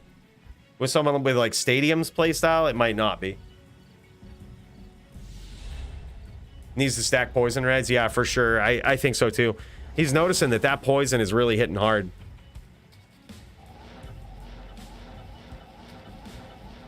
It's something that he certainly shouldn't ignore. It could also be open wounds too. Could also be some open wounds in there. Yeah, 100%, dude. Yes. Yep. At least 75 with maybe even a little bit of PLR in there. Because you know the Barb probably has one 451 in his inventory. I wasn't paying too much attention when he was kind of like breezing over his items, but he might have a 451 in there, extending his duration to 12 seconds. So if you have no PLR, you're just going to take that, all of his poison damage over 12 seconds. But then again, if his grief procs, well, then his damage is shot. So it's like an interesting trade-off. Yeah. I would just guess that the poison damage he's done has been a combination of poison and open wounds. That would be my guess. Because otherwise, he's not using grief, which doesn't make any sense. Because if he's using grief and he taps him with whirlwind and venom procs, kiss all of your poison damage goodbye. Like, you're gonna deal a fraction of it, and it doesn't synergize very well. That's what I'm thinking, Max. That's actually a good point. It won't proc off from whirlwind. Yeah, good point. Good point, actually. Maybe he's stacking up more. Good for him. I didn't even think of that, Max. That's genius. I'm building a poison barb now. I totally forgot about that. Barb putting on a shield. Interesting. Making a little... Oh, dude, he might be a poison barb. He's got the bow. He's got a bow, dude. Oh, big hits. I'm loving it. I love barbs with a bow and arrow. Absolutely love it. It's an interesting choice versus a druid for sure. But yeah, that poison is not insignificant, dude. Ooh, another big hit. Yeah, just from someone who has run an absolute ass ton of poison charms in the past, I will say that it doesn't look like he has more than one. It doesn't look like he has an astronomical amount of poison damage. Like, he probably has one poison charm. Dude, and he is not taking a lot of damage from that NATO. I think he's got hit a couple of times, and it's either there's either a bug with his life total, or that DR is really paying off against NATO. That was an interesting call to make, especially when his opponent switches. Oh man, he's got life tap. That's what it is. That's what it is. He's using the bow to proc life tap. Oh my god, that's genius. That is genius. What a strat, dude. What a strat. Oh my god.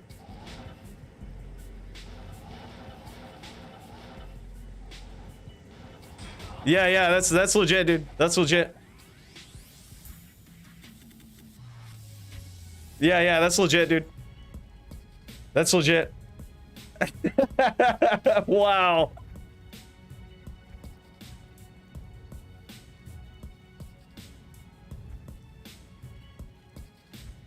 Yeah. Because barbs are the worst. They're the worst, dude. They're like... So we gave tap to paladins and barbs, but it's on the verge of getting banned on paladins. But still, yeah.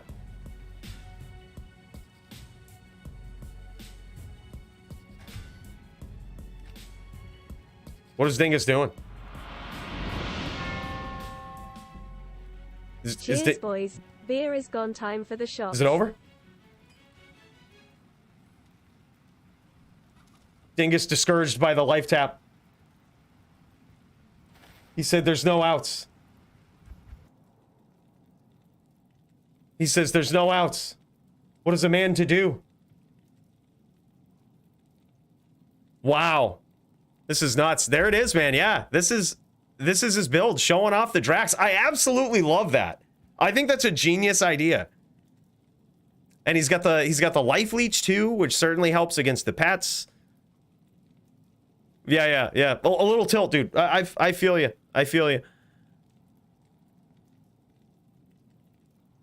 He's got the cold damage charms. Okay, there it is. Okay, there it is. There's one poison charm there. Does he have any others? That's the real question. My guess is no. My guess is that that's his only poison charm. Just based on what we saw for damage coming through. I really love this setup though. Yeah, this is cool. AR lifer right here. Multiple AR lifers. Budget ones. You gotta love that. Look at this. This is an inspirational barb right here. It's like, this is an affordable barb. Very well played, very good setup. Yeah, and there it is, dude. That Monarch right there with the SS with the bear gets him to full DR against the Druid. And this looks like 40 ED or 9 strength, or 39 ED 9 strength on that jewel.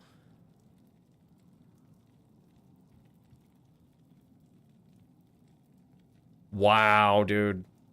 Wow, I love this, man. I really love it when someone joins up with a barb that doesn't that's not like a stadium PK barb that's like decked out to a T with stuff that we'll never be able to afford.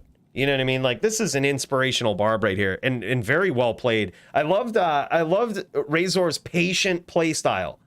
You know what I mean? Just very patient. He wasn't gonna chase his opponent and put too much pressure like, you know, trying to chase him down or trying to punish him for resummoning pets or something. Like, that's a good way to run into what I call the Dio trap, which is where you think you're aggressing someone, you think that you got the upper hand on them, and then they just up NATO you, and it really sucks. He didn't fall into that trap. He was just, you know, he's like, hey, this is where I am. I'm right here. Come get me. And when you do, I'm ready. You know, it was very nicely done. GG, dude. GG. 100% perfect Raven Frost too. You gotta have something. You gotta have something to show off in there. That's dope. I think so too. The SS was a very weird call, but I think he probably put it on for DR to just allow him to tank more, whereas he had the life tap set up. So like, it doesn't necessarily matter that he nerfed his damage, because he knew that if he shot enough arrows and the druid didn't come in, that he'd proc life tap. So it sort of forced Dingus to like stomp when he saw the bow out. Like, that's his window. But yeah, I would agree. If it was me, I'm not sure if I would have done that. Because if you were dueling someone like Dio, I've tried the bow against that guy. He doesn't let you get away with it. He knows you're not ready for anything else, and he's just on top of you. But it worked. It was an interesting call, I think. But his call was that he can tank more, and eventually he'll proc life tap. You notice he switched to it after the first couple of duels. So it might have been something that he picked up about Dingus's playstyle in particular and said, okay, I think I can get away with this. I'm going to nerf my damage a little bit by guaranteeing myself a win based on how he's playing. I honestly think that was probably a call he made. Especially when Dingus went in for max block. He's like, oh, okay, well, especially now. Like, you're going to nerf your damage a bit. I will too. And here we go. It was a very good counter. Very good counter. Very nicely done.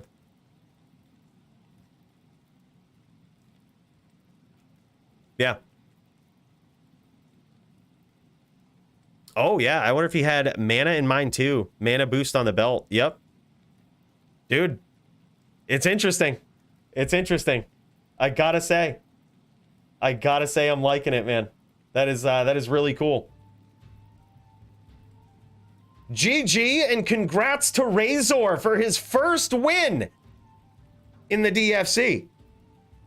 One hell of an introduction, beating a previous title contender in Dingus.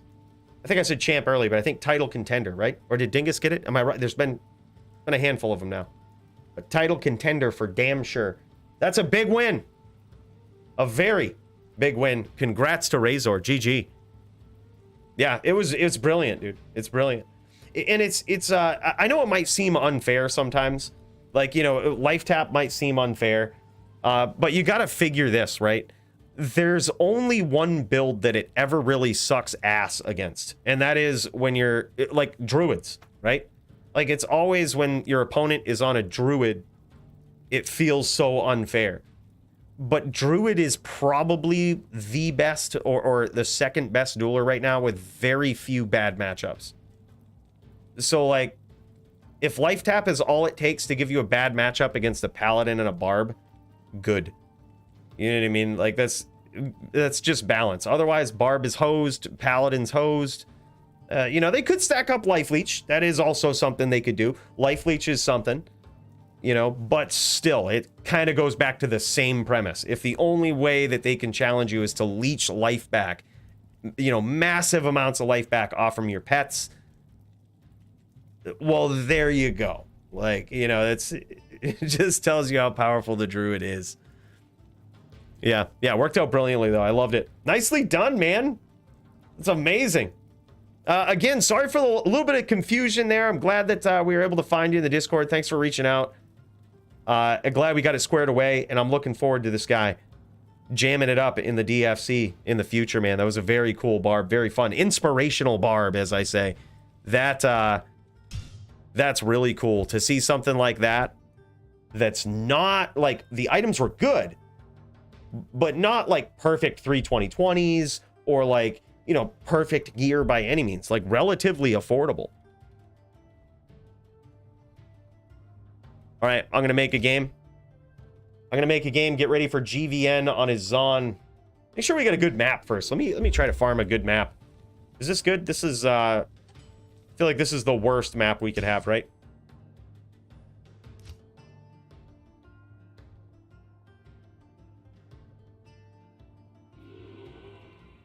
I would agree too, Max. I think it's a liability. I think it's a big liability.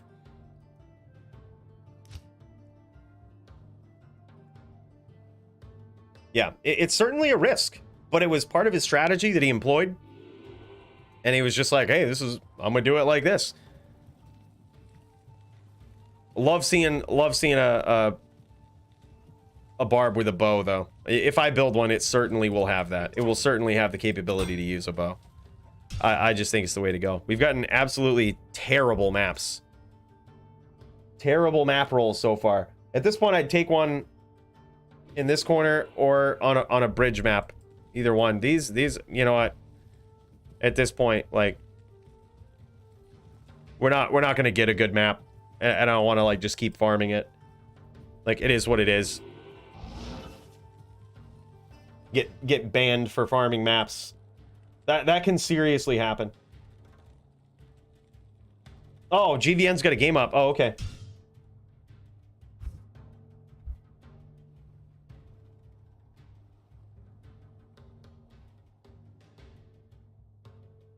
Central game. Okay. Sup, brah? All right. We in this. Oh, and it's a bridge map. GG. Boys, this is it. This is the duel. Yes. I am overburdened. It's time. It's time to figure out how good we actually are. How far we've come, or if we need to go back to the drawing board. We're gonna find it out here tonight. I can tell you that. Character name Charcy, is that who it is? Oh yeah, no, I hostile Primo. Yep, my bad. Boys, we've got a decisive duel going on, and you know what that means. It's time to dive in deep and to discover who will be the winner.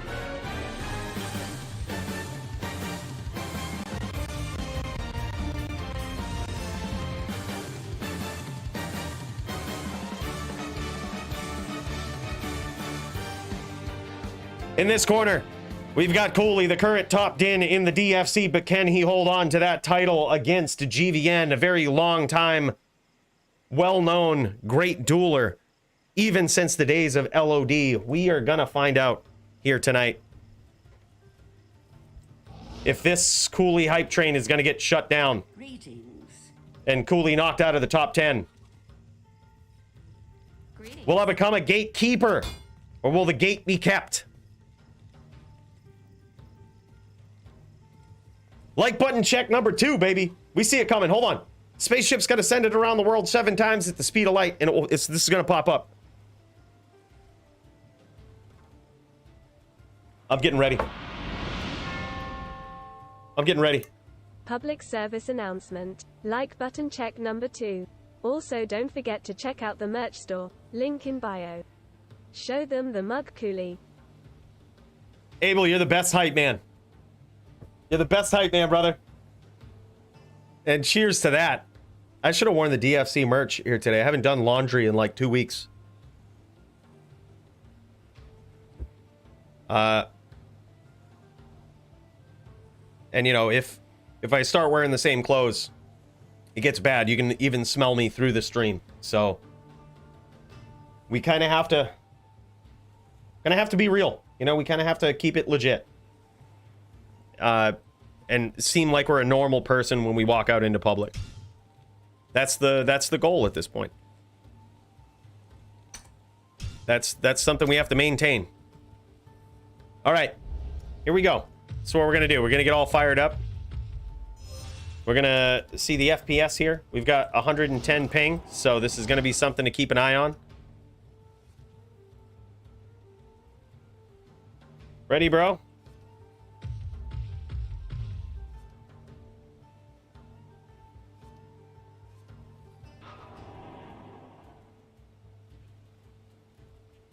All right, here we go.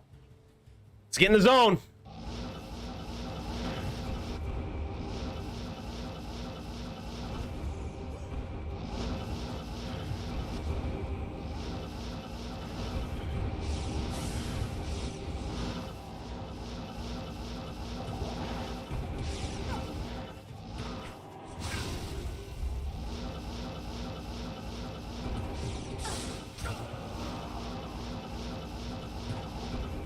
He's a tribrid.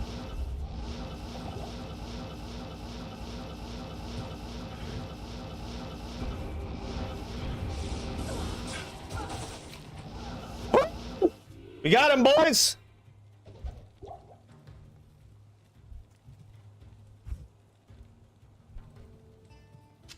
We got him. Now we just need to do that 3 more times.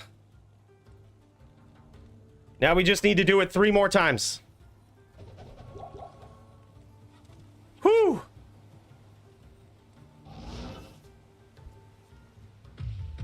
We're hanging on to this top 10 spot. If he's gonna get it, it's not gonna be easy.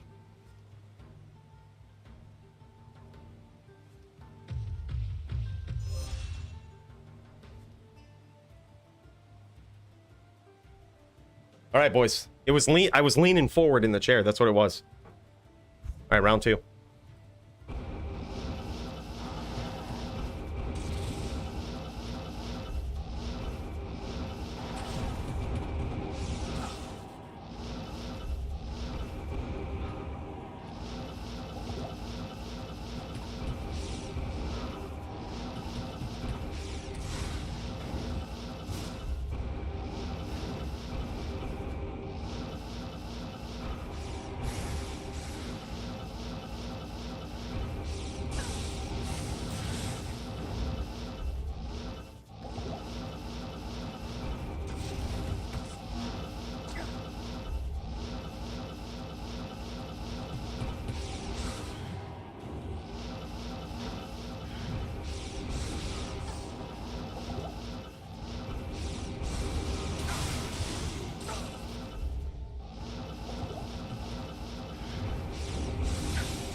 There it is, baby.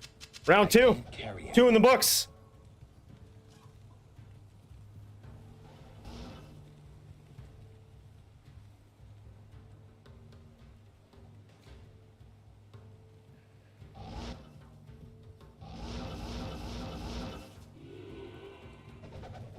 Two in the books. Woo! Good day.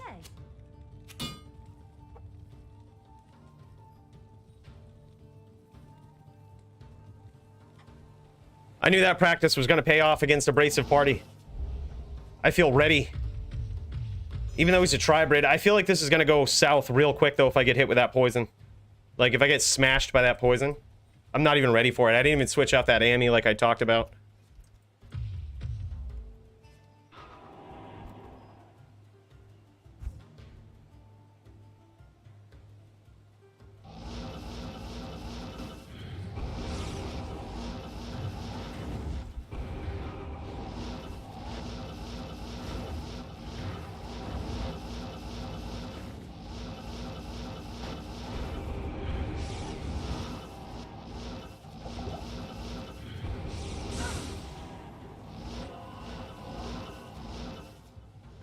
Oh, I guess that's not so bad.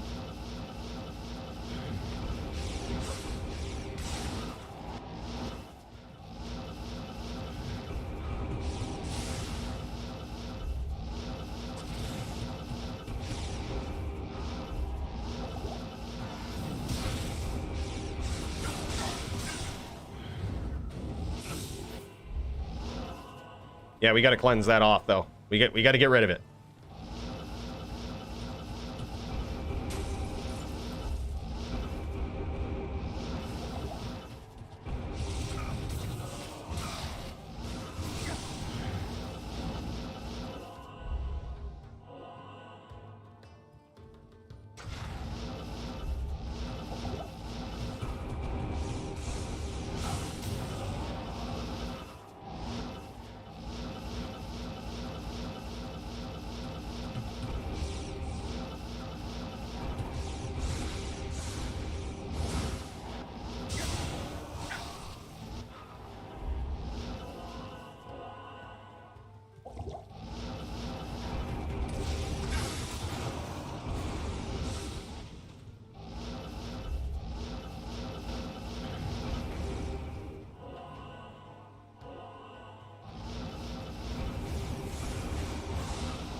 Oh, good duel, man.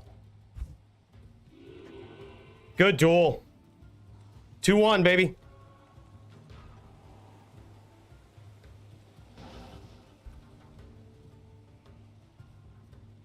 Keep missing the name lock and you click it more than once. Yeah. I need some work on the chains. I feel like I do better in practice. When the heat's on in the DFC, like, I always miss name grabs. I don't know what it is. Like, I just miss. Good to see you. It's all the pressure. It's all the pressure. Just telly stomp and smite. Yeah. It's tough, especially when they start CTing away. GVN will CT away. So, like, you have to kind of set it up. You have to set it up. Can't be caught with our pants down.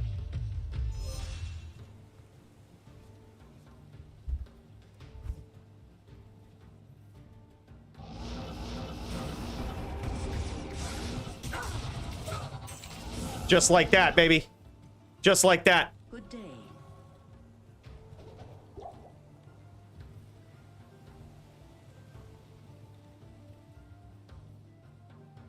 Whew.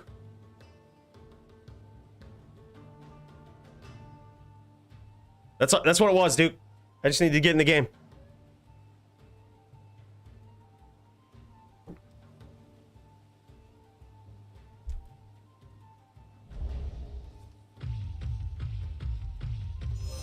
Feels sort of good. Yep.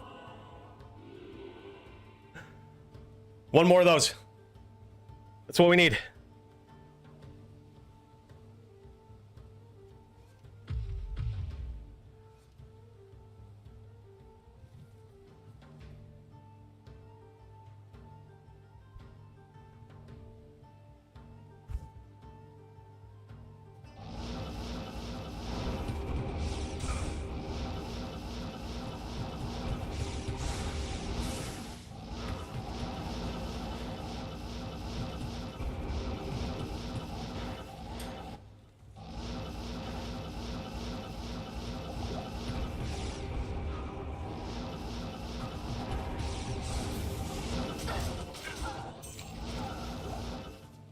And there it is.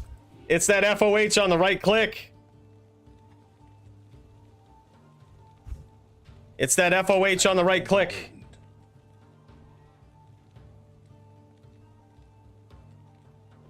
Whew.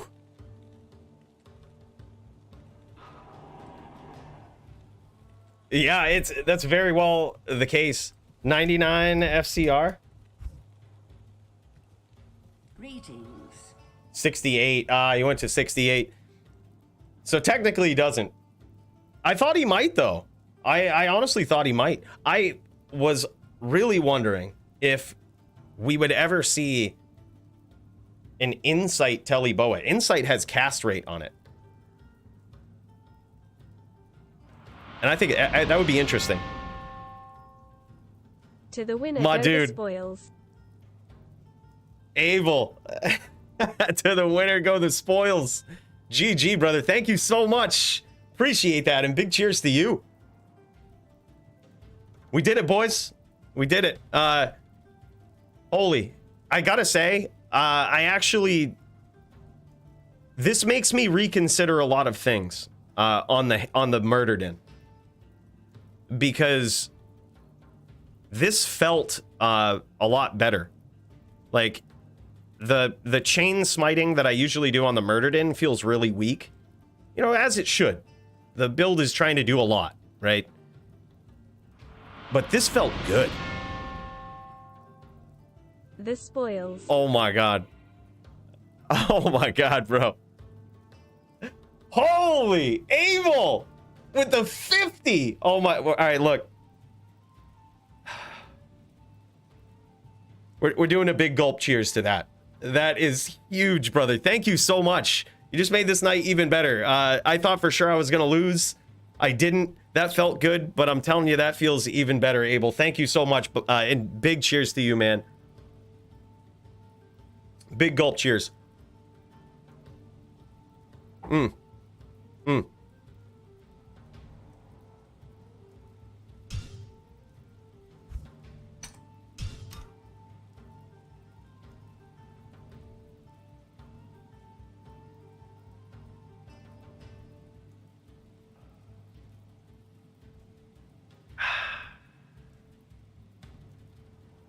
On the big gulps, you gotta let it sting a little bit. You gotta leave it in there. Let the gums just soak it up. Let it sting. Choke you. Borderline choke you. Dude, that was awesome, Abel. I really appreciate you, brother. Thank you so much. That's huge.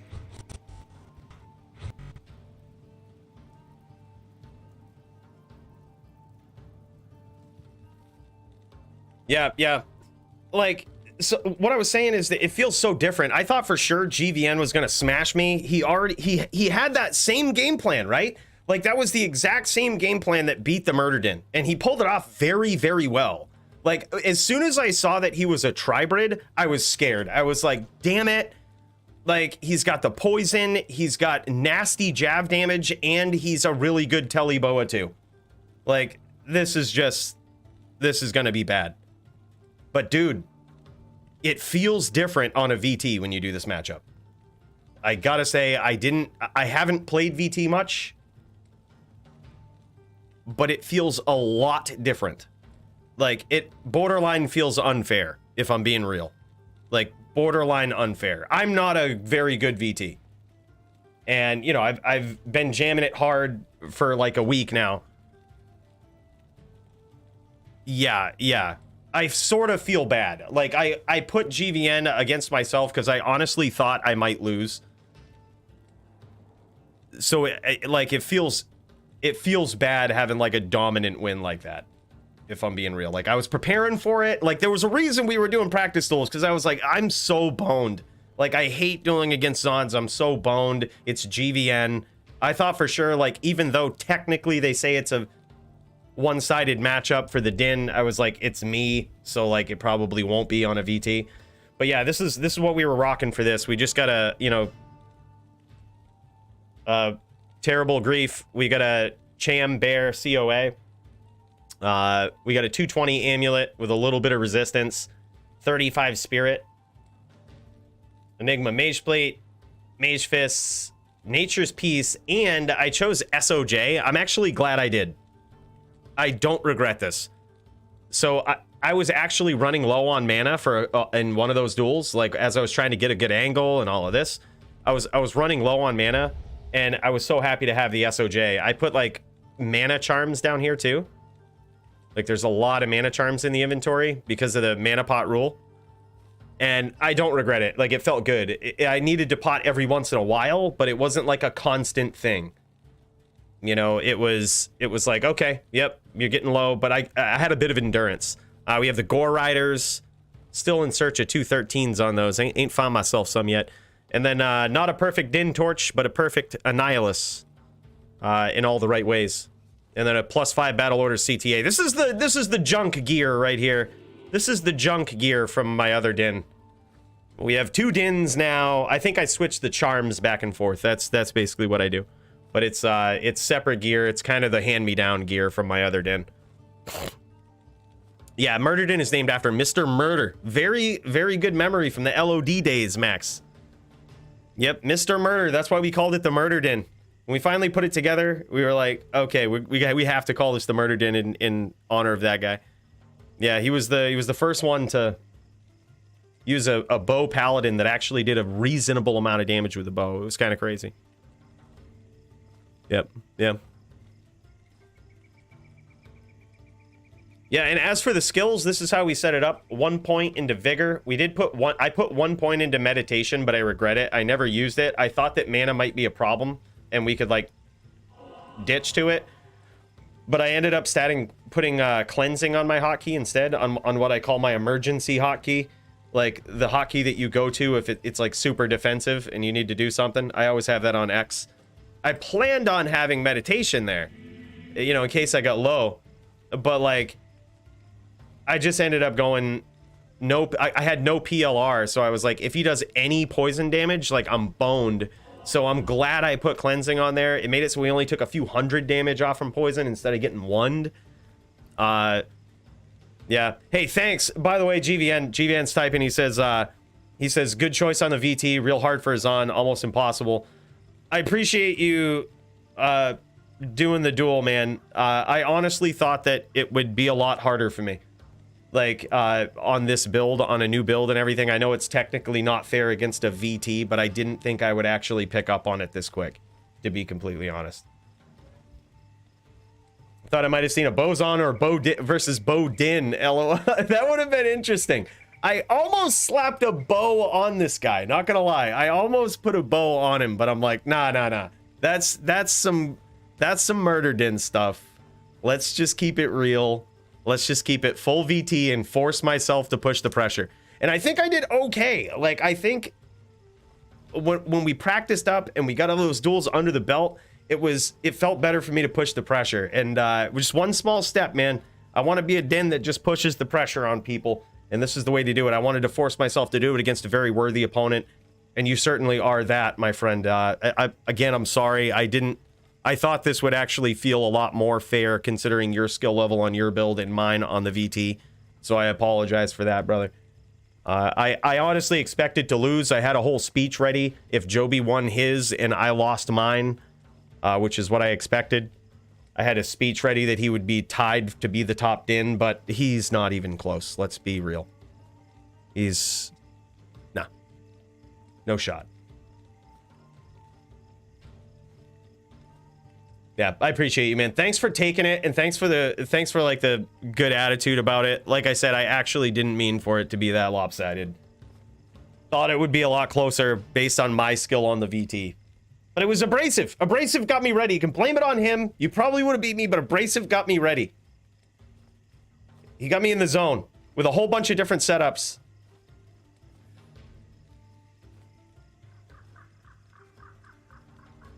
Yeah, true. True. Were you running out of mana a lot? Like in those duels, was your mana getting low? I think like the multi-shot on the Zon is like what it makes it so that it's hard to spam that a lot, but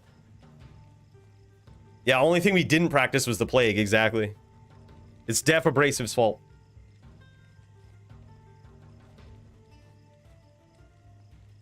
Yeah. So he was basically trying to budget his multis in that duel because of the mana rule. So he wasn't running out of mana a lot because he chose to budget his multis, which certainly that's what you like. In an ideal world with full mana pools, he just spams multi all across the map and stays on the other side of it, and it's really hard to get in. Dude, I'm actually curious about this. Want to do one more? I want to do a couple more with mana pools. Curious to see this and how it's different. Because that's a good data point, honestly, on the mana pools thing. Like, now we know how that feels without mana pools, right? Like, he has to conserve his multi, and it felt very lopsided. Yeah, I'm curious to do a couple with mana pools and just see how it goes. Yeah.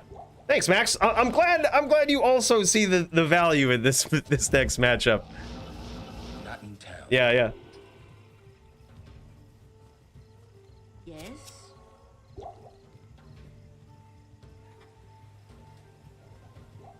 All right, sweet. Dude, Paulie, can you give me like 5 minutes? I just want to get a couple duels in here to try out these mana pots and we'll pop over. Give me like 5 minutes. Sorry to make you guys wait.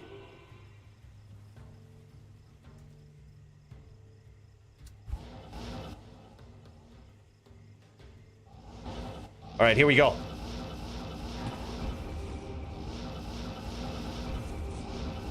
Oh yeah, this is so different.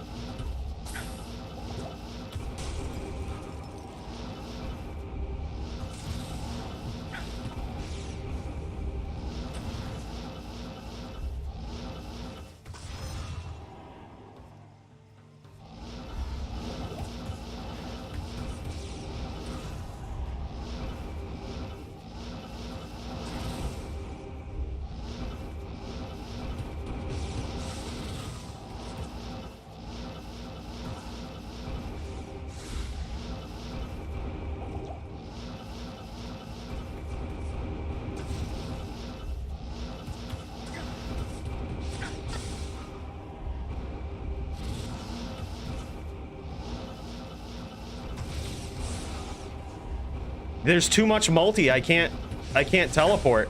Like, notice I'm getting hit with arrows every time I come in, and it stuns me. I can't teleport. I can't chase him. It's insta stun lock. Yeah, this is fucking miserable. I'm so glad they're gone.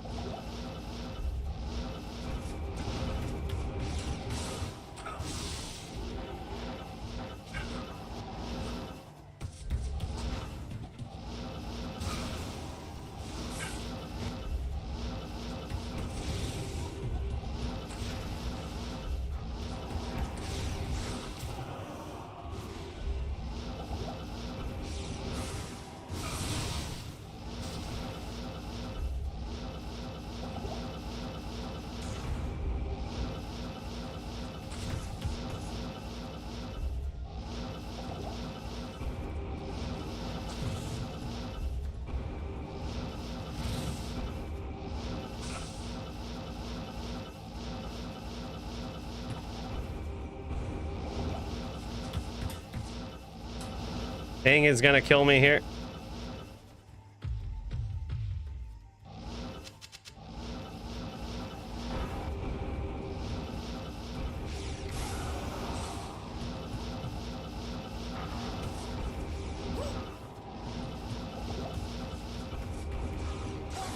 GG. GG. Yeah, that's so much different. I almost feel like it's miserable on the other side though too. Like, if mana pools, I can't win. If no mana pools, he can't win. It's I can't carry anymore. I can't carry anymore. Let's try it again. Let me get on point. Let me get in the zone and actually play good. I feel like I didn't play well there. That was also a thing. I wasn't playing well.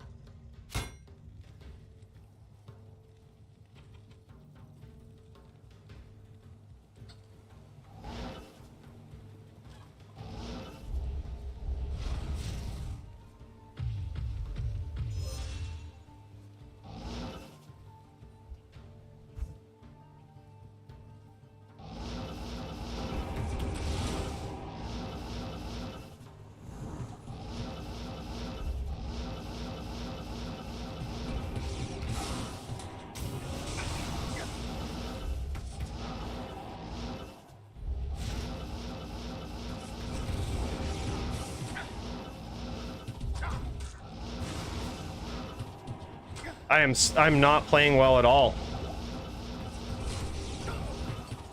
Not at all, dude. That's 7 locks in a row I've missed.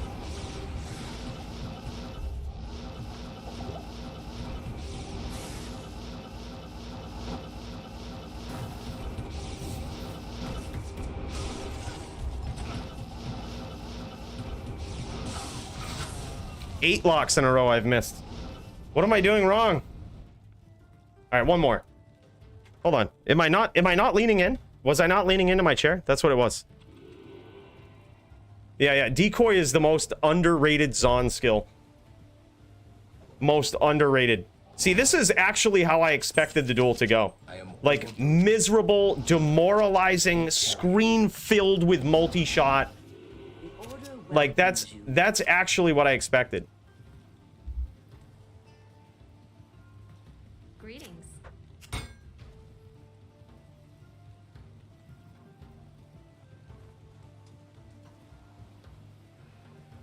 I mean, maybe FOH is also a way to, for someone like me who is not good at chain locking, to more easily set up a chain lock.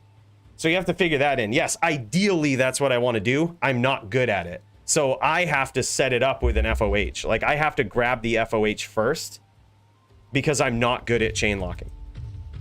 If I was really good, yeah, no doubt. That's definitely what you want to do. But like, I missed so many locks.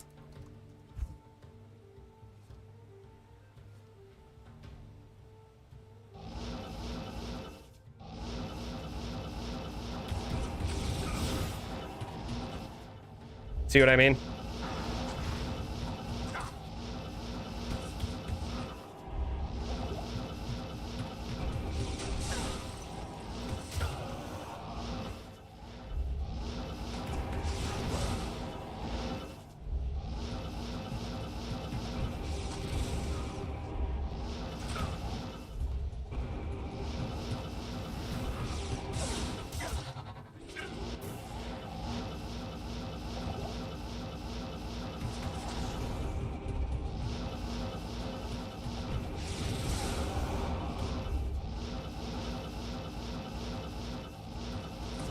Ping is killing me.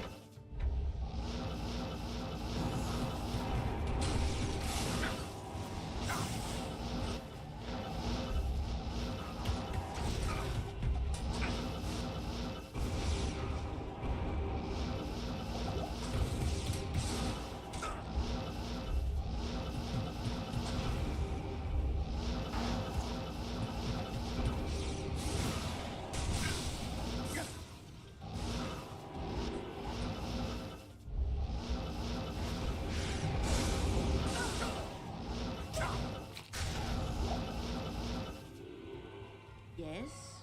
GG. That was better played right there for sure.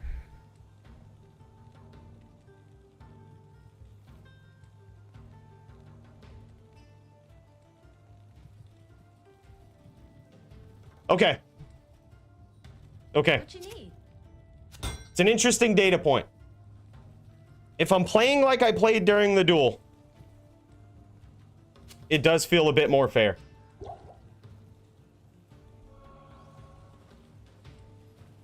GG. Appreciate you, man. GG's. Paulie, thanks for your patience, buddy. We're headed your way now. Let's check it out, boys. This is indeed the top shaman in the world. So, you know what that means, right? You know what it means. This is a decisive battle we got to make sure we're ready for. Get ready, boys, because Paulie is going to try to take the day.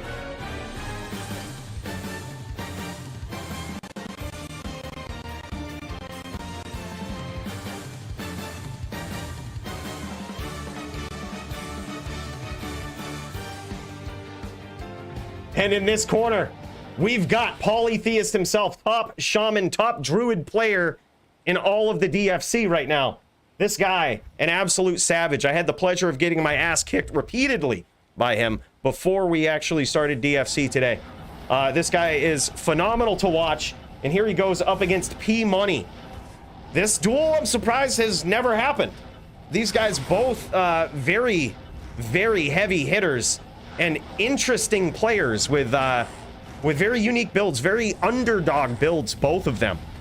And now they finally get to go up against one another here and see who comes out on top. Polytheist taking a lot of damage early, and P Money showing that evasiveness on the Zon, showing that absolute savagery on this Teleboa. Taking the Teleboa approach here, he actually does have the ability to play what I call real Zon mode, just like that, just like that.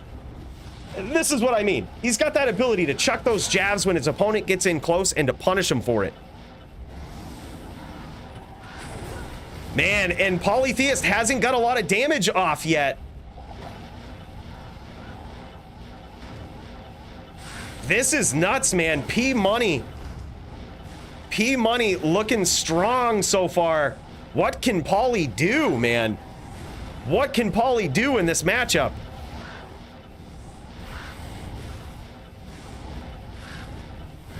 Oh my gosh.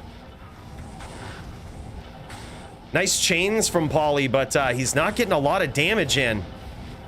It's that dodge, avoid, evade, and probably added fire resist here that's really keeping his opponent alive. Also very likely it is some life leech that he's got going on, which makes it interesting with the bear. The bear is pretty much a necessity on the shaman build. However, it's sort of a liability too, because P Money's probably leeching some life back off that. And man, look at that. Yeah, it just finishes the duel with a full grip.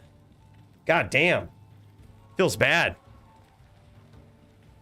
Oh, interesting. Did you guys see that? I'm not going to say anything. I'm not going to say anything. We'll save this conversation.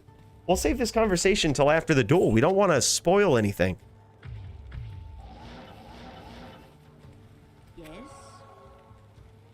Oh, by the way, Primo, just seen your comment, brother. Yeah. I mean, that's probably also the case. I can certainly feel that multi-shot makes a big difference in that duel. It makes a big difference, and it's also super hard to do that without mana pools. Dual root in 5 mins. All right, bro, you wouldn't wait on this duel, would you? because that is certainly a duel I want to catch. Dio versus Root. That's also something that hasn't happened in a while. I think the last time these guys might have dueled each other was on Druid v Druid, like Wind Druid versus Wind Druid. I'm pretty sure, like a long time ago at this point.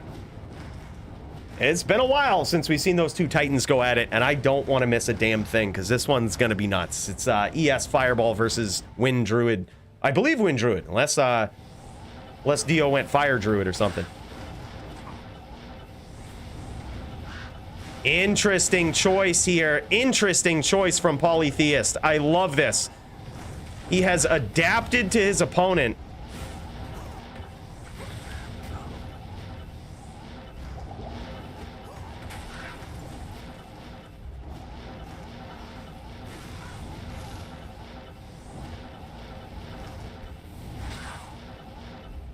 Look at that sneaky Molten Boulder, dude, that he just chucks in there. Oh my god, his aim with this Molten Boulder is like next level shit, man. There we go. A lot more damage this time, and likely no ability for him to recover that life with how Polytheist is playing. So the cat's out of the bag at this point, right? For this particular matchup, Polytheist has not put a lot of points into Bear, into his summon Bear. That's because he probably noticed right away that in this matchup in particular, it is more of a liability.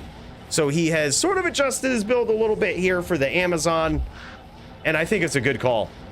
I think it's a really good call. I told you guys, there's a reason this guy's the top Druid and certainly the top Shaman player in the entire world. This guy knows what he's doing. And look at this. He has a keen eye, noticing when his opponent... Oh my god. A lot of dodge, avoid, and evade going on. Didn't get in much damage, but P-Money didn't get any life back in that duel. That was very interesting. Very good call, I think, on behalf of Polytheist. I think with a little bit more RNG dice rolls in his favor, that duel could have been a lot different, because he actually played it very well. Like, did you see the way he aimed and timed that Molten Boulder, a very slow-moving attack? And he timed it so perfectly at such the perfect angle that, you know, when his opponent took off, when P-Money took off of that angle, it was just so perfectly placed. I'm like, this is some next level stuff, man. Din V's on, Drew V's on, SV Drew. Gonna be a good night of fights. Yeah. This is nuts, dude. This is nuts. I think so too, man. This card was very interesting. Like I said, it made me a little nervous. It's almost too good. It's almost too good. It's a good duel though here so far. I'm really rooting for. I'm hoping Polytheist can pull this out. I didn't know that this would be so crazy in favor of the Zon here. But let's check it out from Polytheist standpoint here. A little bit pixelated. Don't worry about that. That's on my end, not yours. Look at this. That's some real Zon play right there. That's some real Zon play from P-Money. You see this? You see him walking down? He only gets out of there when the whole screen fills up with Armageddon. He's being very opportunistic. Polytheist getting some nice hits in here too.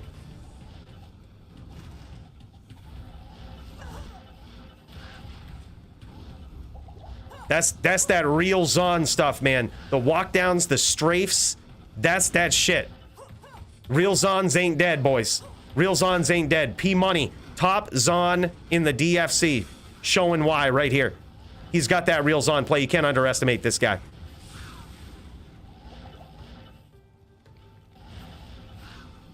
Oh, in-game character names? Yeah, okay, good idea. So Polytheist versus I Love Anal. That's who we're going up against. It's I Love Anal versus Polytheist. You sure you still want these to be in-game names? You can never trust these players. You can never trust them to level a 99 with an appropriate name.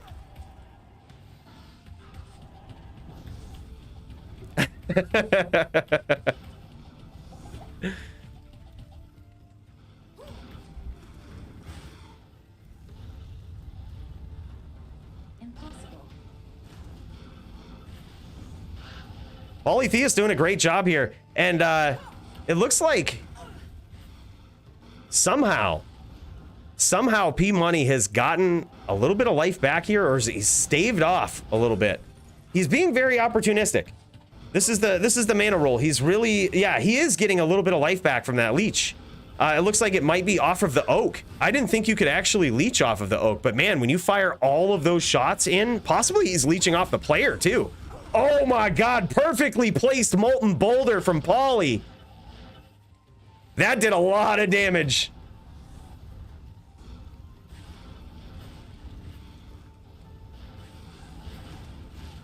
That was crazy, boys. Polytheus trying to be patient here, trying to look for his angles. He's got him at about a third life here. And now, oh, look at this. Look at this. He's trying to bow. Pauly trying to finish. Pauly trying to finish.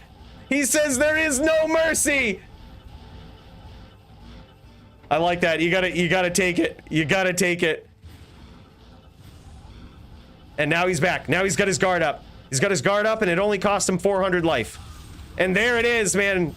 Wow, P-Money takes it again.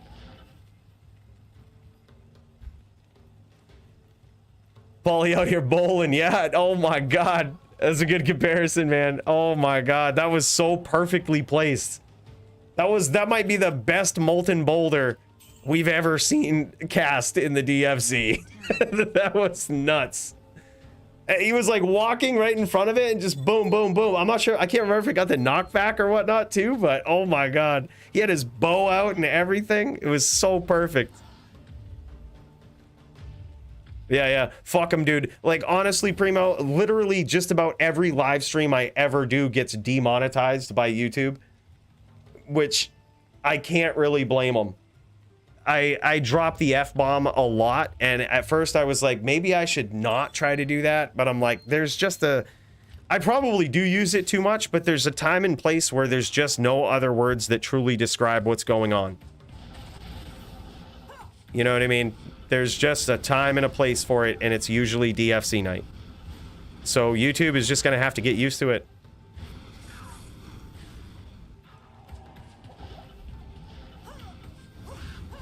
Very nice shots there from P-Money. Very nice shots. Grabs that name. Grabs the name too. Pushes the pressure. He's looking good. Pauly likely has a max block set up here, or very close to max block, I would guess. He's got his SS on, really trying to block those shots. But man, it is just damage over time with the Shaman, so he has to play very well against P-Money by the looks. P-Money trying to keep that distance. And there it is, man. A quick 4-0 from P-Money. Damn. Pauly, I feel bad, man. I feel bad. I didn't know that was going to feel so lopsided. To be fair, I didn't know P-Money was going to dominate me like that. I thought it was going to be an easy night against P-Money when we dueled. I thought it was going to be at least a fair night. It was not. He absolutely destroyed me. This guy's got some real Zon skills, bros. This guy ain't no joke. Very good dueler. Zon is just one of those. Yeah, yeah. Yeah. Damn, bro. I thought it would be a lot more close. I thought for sure that, like, the randomness of, like, the Druid's fire coming down and just having to be on the Zon screen would be very tough for the Zon. This is just me not necessarily knowing this matchup. You don't see a lot of really good Shaman players like Pauly. We try to make good matchups, but it looks like I failed probably twice tonight. I apologize. Try to make really fun, fair matchups. One was me versus GVN. I thought that was going to be a lot more fair, everything considered. I thought this one was actually going to be a bit more close too. But damn, it was very well played, I gotta say, on behalf of P-Money. He actually did very well, played nearly perfectly. My God, my boy let me borrow this. What is it? What is that, home? Oh, wow. Look at that, dude. 230, 20, 2 open socket with 240 15s in it. That's what, oh, that's what it is. There's like a whole bunch of stuff in the way. Hold on. See if we can. Oh, no, I can't pop over to the other side. But yeah, it's a 230 20 Zon helm with 2 open sockets and 240 15s. Thing is dope. Wow.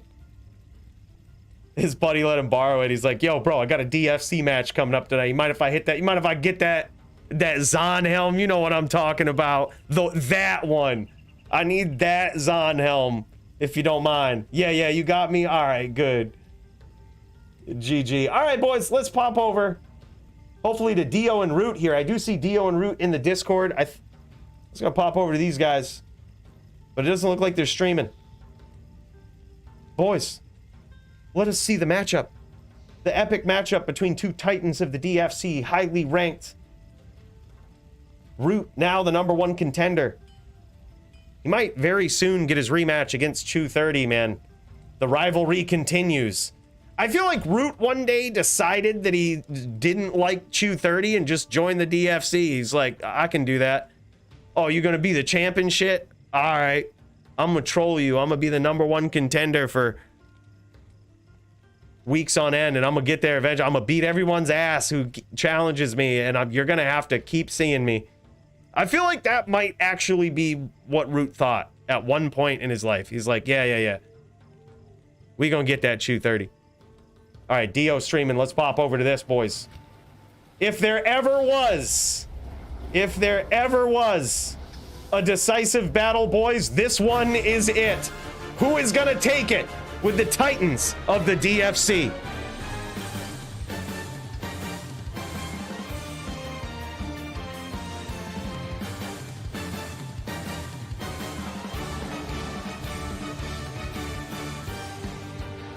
In this corner, we've got Root, an absolute savage.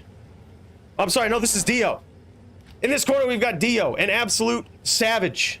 The top druid in the DFC for a very long time, only recently unseated by Polytheist himself. But Dio looking to get back into the top druid seat here by taking on a very worthy opponent in Root. Root technically has class advantage, but how much will it pay off against a savage player like Dio? I don't think it's going to look like as much of a class advantage as one would think, but you can never underestimate the absolute savagery of Root as well. This guy also a legendary player since the days of LOD, since the good old days of weapon swap, glitching, and stun lock. It's crazy to think that that's a thing of the past. Thanks, Joby. Glad you like it, man. This is gonna be epic. We got Brand in this game. Brand chilling in this game too. Oh shit. By the way, we also got Toshank on deck here tonight. I'm thinking this might actually be the duel for second chance right here. Toshank is on deck for second chance. So the loser of a worthy loser, I should say, of a duel shall challenge the second chance person for a second chance at getting a win for this week of the DFC. And I would say probably the loser of this match would be a worthy opponent. However, Toshank is on a sin. So if it is Dio, that's gonna be rough. But no mana pools. Things could be different. Things could get interesting with no mana pools. And Drew v Sin could get very interesting with no mana pools.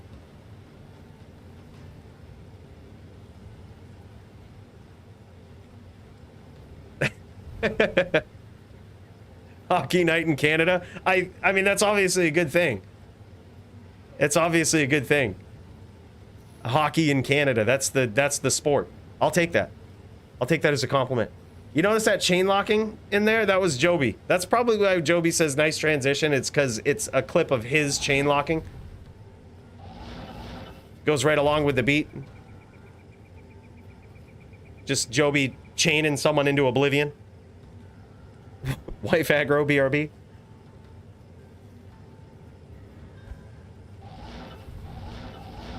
So no mana pools. Basically, you can have mana in your belt, but usually what people will do is they'll stack a ton of mana in the Moor, so that when they run out of mana in their belt, they go re-up at certain locations in the Moor, and it's basically like you have unlimited mana. No, so a mana pool is a pool outside of the mana on your belt that's just sitting in the Moor waiting for someone to run out of mana and go re-up into it. So now you still can use mana. You can only use the mana that you bring with you into the Moor. If you're an ES sorceress such as Root here, you actually can't use mana at all. So Root can't use any mana. Dio can use mana, but he's limited to what he's got in his belt. Rough start for Dio here, catching a couple of fireballs, trying to look for his opportunity to stomp Root. Looking like he's getting in his rhythm here. He's getting in his rhythm. Root having some very nice meteors down to guard him. Dio looking for a name lock. Looking to dodge that meteor. Root is an insanely good ES fireball player, man. Insanely good. And Dio wisely gets out of that trap. Oh my god. Big hits from Dio. However, he certainly paid for it. It's hard to tell exactly how much damage he got in on Root there, but he landed some solid nados. But he really did pay for it, man. I actually think he took a meteor to the dome. I think he took a legit meteor to the dome on that.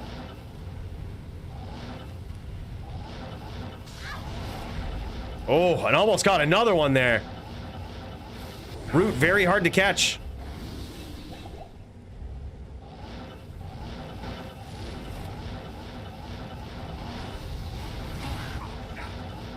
Nice fireballs from Root. Dio wisely just takes a little bit of a break, goes away, re-ups on the armor.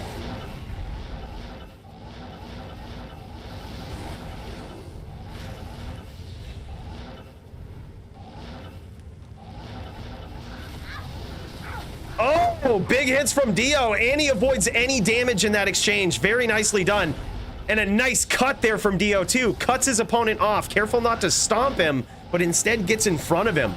Very nicely done. This is what I mean, dude. Dio is a different kind of druid player. This is a nail biter right here.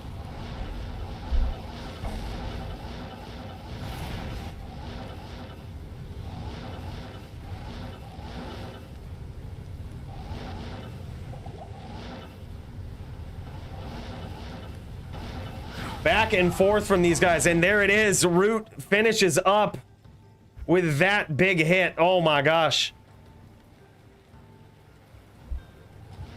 Dio thinking about his next move, thinking about how this is going to go, what he's going to need to do to adapt and adjust to this matchup here, because wow, it is tough. Yeah, this is very interesting. Very interesting. Now, theoretically, the matchup does favor the Fire Sorceress. Theoretically. But as you can see, there was so many savage hits that Dio landed there. I'm actually surprised he didn't waste Root in that first exchange, the one where he took a meteor. I'm actually surprised he didn't waste Root in that exchange. There was so many nados thrown at him there. I have no idea how Root survived that. No, he's capped at 88%, but I wouldn't be surprised if he was at 88%. So the most he can be is 88. Last I knew, though, I don't think he was much over 80. I'm not sure if he actually goes to the max of 88%. Would be very nice to see, though. I hope Root streams and we can check this out. Oh, there he is. There he is. Let's check this out from his standpoint. Let's check it out from his standpoint. A little bit of pixelation when we switch over. Don't worry about that. We're gonna get that. We're gonna get that figured out. It just takes a little bit of time.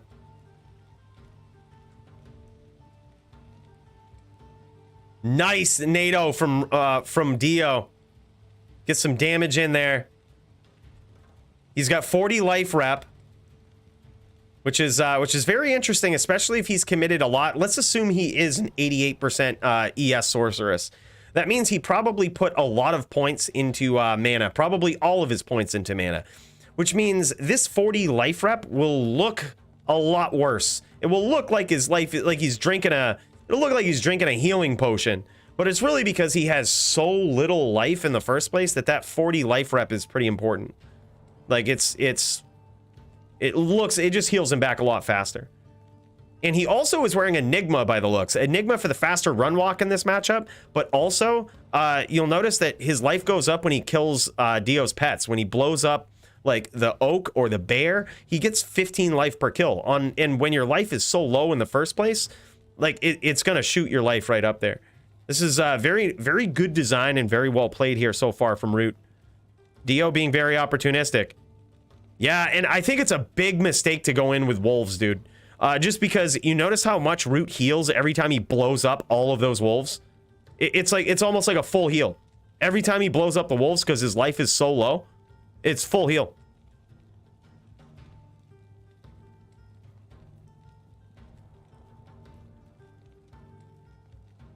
Yeah, and his mana is 4,000, which tells me he probably put all of his points into energy. He probably put all of his stat points into energy, which tells me he's probably also 88% ES.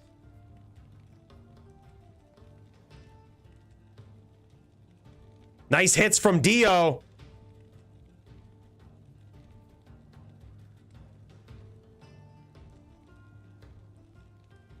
Yeah, we don't exactly know yet, but I'm going to assume, just based on how much mana he has, it's gotta be 88% ES. Like, the amount of mana that he has allegedly with Mage Fists on, I believe he has Mage Fists. He doesn't even have Frostburns. He has Mage Fists and has about 4,000 mana, which tells me he put likely all of his points into energy, and you wouldn't do that unless you had the highest possible ES percent, 88. Highest possible in the DFC. So I'm going to assume he's 88%. All right, look, Root, a real player would draw a dick in the blood more. If you're going to walk around with Blaze, at least draw a dick in the blood more.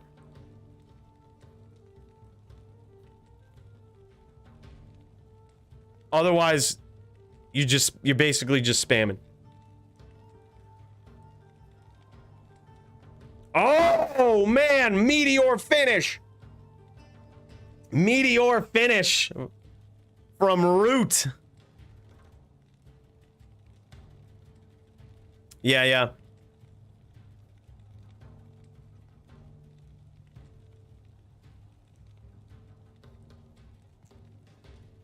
Yeah, basically it's capped at 88% because I'm not sure if you've ever dueled against a 95% ES sorceress on just about any build.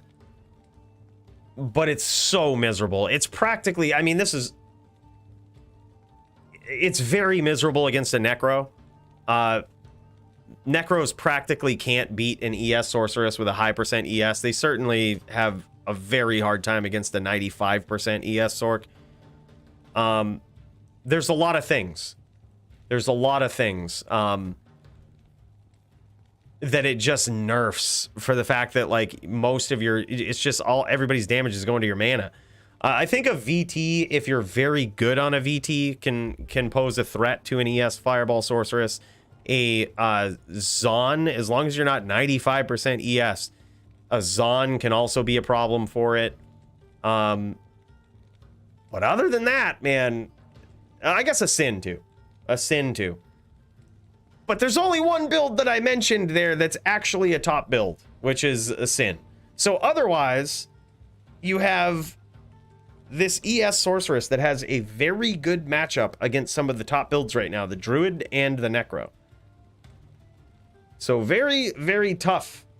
Very good spot that the ES Fireball Sorceress is in. I gotta say, man, I really do want to see Root's build after this, because I'm trying to put together some Santiana, and she needs some good inspiration, and this is looking very well built. I'm actually very curious how he got to 88% ES with the gear and maintained the damage that he does. Another Meteor coming down there. Looks like it might have tagged Dio. Look at this. So this is how he sets himself up. He'll launch this Meteor, and then he'll just hover right around it. So you'll see him setting himself up. You see him setting these traps. He'll drop a Meteor, and then as soon as he does, he'll just walk around it, waiting for when he anticipates that Dio is going to stomp him. He just gets it set up, dude. Man, it's so hard to catch. Oh, nice pressure. Very good hits, dude. Dio in a lot of trouble. This is looking miserable. Yeah, I would agree. I think for sure he should aggress more, especially in these opportunities. There it is. Yep, there it is. Very nicely done. Loving the aggression there too at the end. I think that's how the next round should go, especially with when we consider that there's no mana pots, you got to figure an ES sorceress. There's no reason to kick back, right? There's no reason. You got unlimited mana. You basically have unlimited mana. Floyd Rootweather, dude. You're damn straight. By the way, I just want to give another big shout out to Abel, dude. That was so huge, brother. Thank you so much for the spoils, if you know what I mean. That meant a lot, man. That meant a lot. I'm big gulping. I'm just about empty, but I wanted to give this final cheers to you, brother. Was that it? Was that the final round? Was that 4-0? I did, Mark. Yep, I did win. We did win on the VT. It felt a lot easier than it should have. Like, I didn't think I would be that ready on the VT just yet, but it certainly, I was able to use my class advantage and make it appear as though it certainly was class advantage. Which I felt bad. I honestly didn't have a lot of faith in my Din skills in that matchup. But we got there. We got there pretty dominantly tonight. Honestly, Jess, I'm not 100% sure because you would crush a druid. So I'm not even sure if it's fair. I'm not even sure if it's fair. But maybe it will. Actually, you know what? Fuck it. Let's do it. The new no mana pot rule, I'm actually very curious to see how this affects I'm sorry, DV Sin. Like, very curious to see if, like, the Sin will eventually piss through all of its mana and now the Druid has a shot. Like, I'm actually very curious to see that.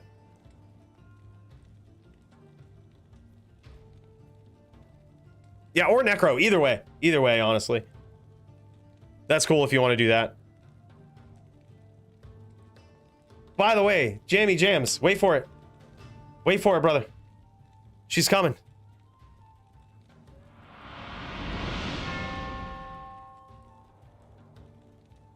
Jammy. Big cheers to you, brother. Thank you so much. Appreciate that, man. And a big cheers to you. All right, here it is. Next round. All right, we're going to see Root get a little bit more aggressive here. We're going to see him track down his opponent. So, I mean, obviously he's got to get out of the fray every once in a while, but this is honestly, in my experience, the Sorceress v Druid matchup almost feels like NVD to some degree. It's played very similarly to NVD. You know, the Sorceress pushes the pressure just like this when the Druid has to go recast. When he's recasting that Cyclone armor, that's another prime opportunity for Root to push the pressure and try to get some damage in. Oh, nice Volcano from Dio. This is a duel. I like how Root's dueling here. He's like keeping the pressure on Dio. I really love seeing that. Very nice. This is how to Sork, boys. This is how to Sork.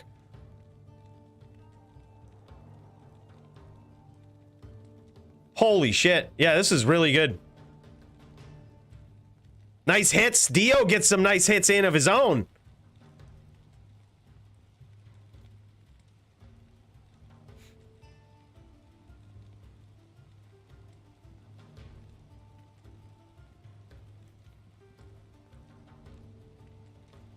It needs to be 4 belts with a belt in the setup. That way you have not late 45-minute duels, but have aggressors like Sin. Yeah, dude. I just want to let you guys know, all of the duels we've seen tonight, how many of them have lasted over 30 minutes? I don't remember any. I don't think we've seen any that have lasted over 30 minutes. I gotta say, no mana pools. So far, I'm loving it. The only thing I felt bad about is the duels certainly felt a lot different and didn't really take that long. When GVN was using a mana pool for his Zon, it could spam multi-shot more. Like, it feels bad, honestly. But for the most part, I gotta say,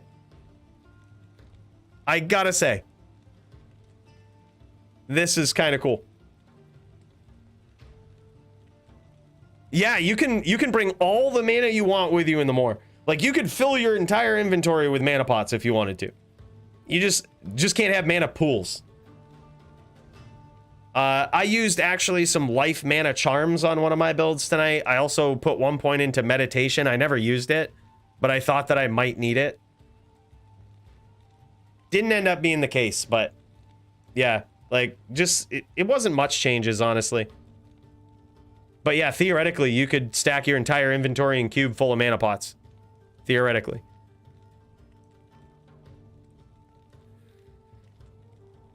So as long as you're not picking them up from off the ground.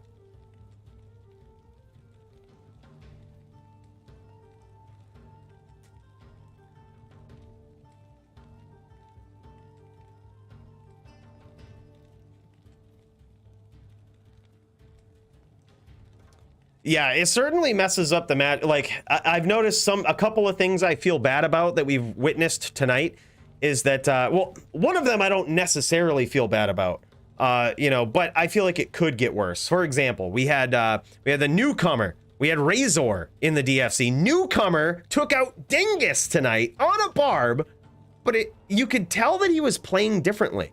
You could tell that his barb play was a little different. Instead of, like, following his opponent all around the map. Oh my god, and Dio gets there, boys! Dio gets there! Dio is a different kind of druid. Dio might have figured out his opponent, man. Might be the big comeback king in this duel. We're gonna see. Dio is down to his last pot, man. That recasting that Cyclone armor is tough. It's tough on the mana. That's the only shot that or only point really where a druid pisses through a lot of mana is recasting Cyclone armor. Pisses through a lot of it all at once. But you know, you noticed a big difference in the way, to go back to what we were talking about, a big difference in the way that Razor was playing tonight. He was more patient with his barb, knowing that mana would certainly be an issue. You know, that he couldn't afford to just teleport all around the map chasing his opponent. He says, you know what? I'm right here. Come get me. Like, come to my screen. I'm not going to chase you around. That is exactly the spirit, I think. Like, I was blown away by that performance from Razor for a lot of reasons. Not only his patient barb play, his barb build, but, like, the adaptation to the new mana rule. To be like, okay, yeah, I could aggress and look all flashy, but that usually never ends well. I'm right here. Let's duel. Like, that was really cool.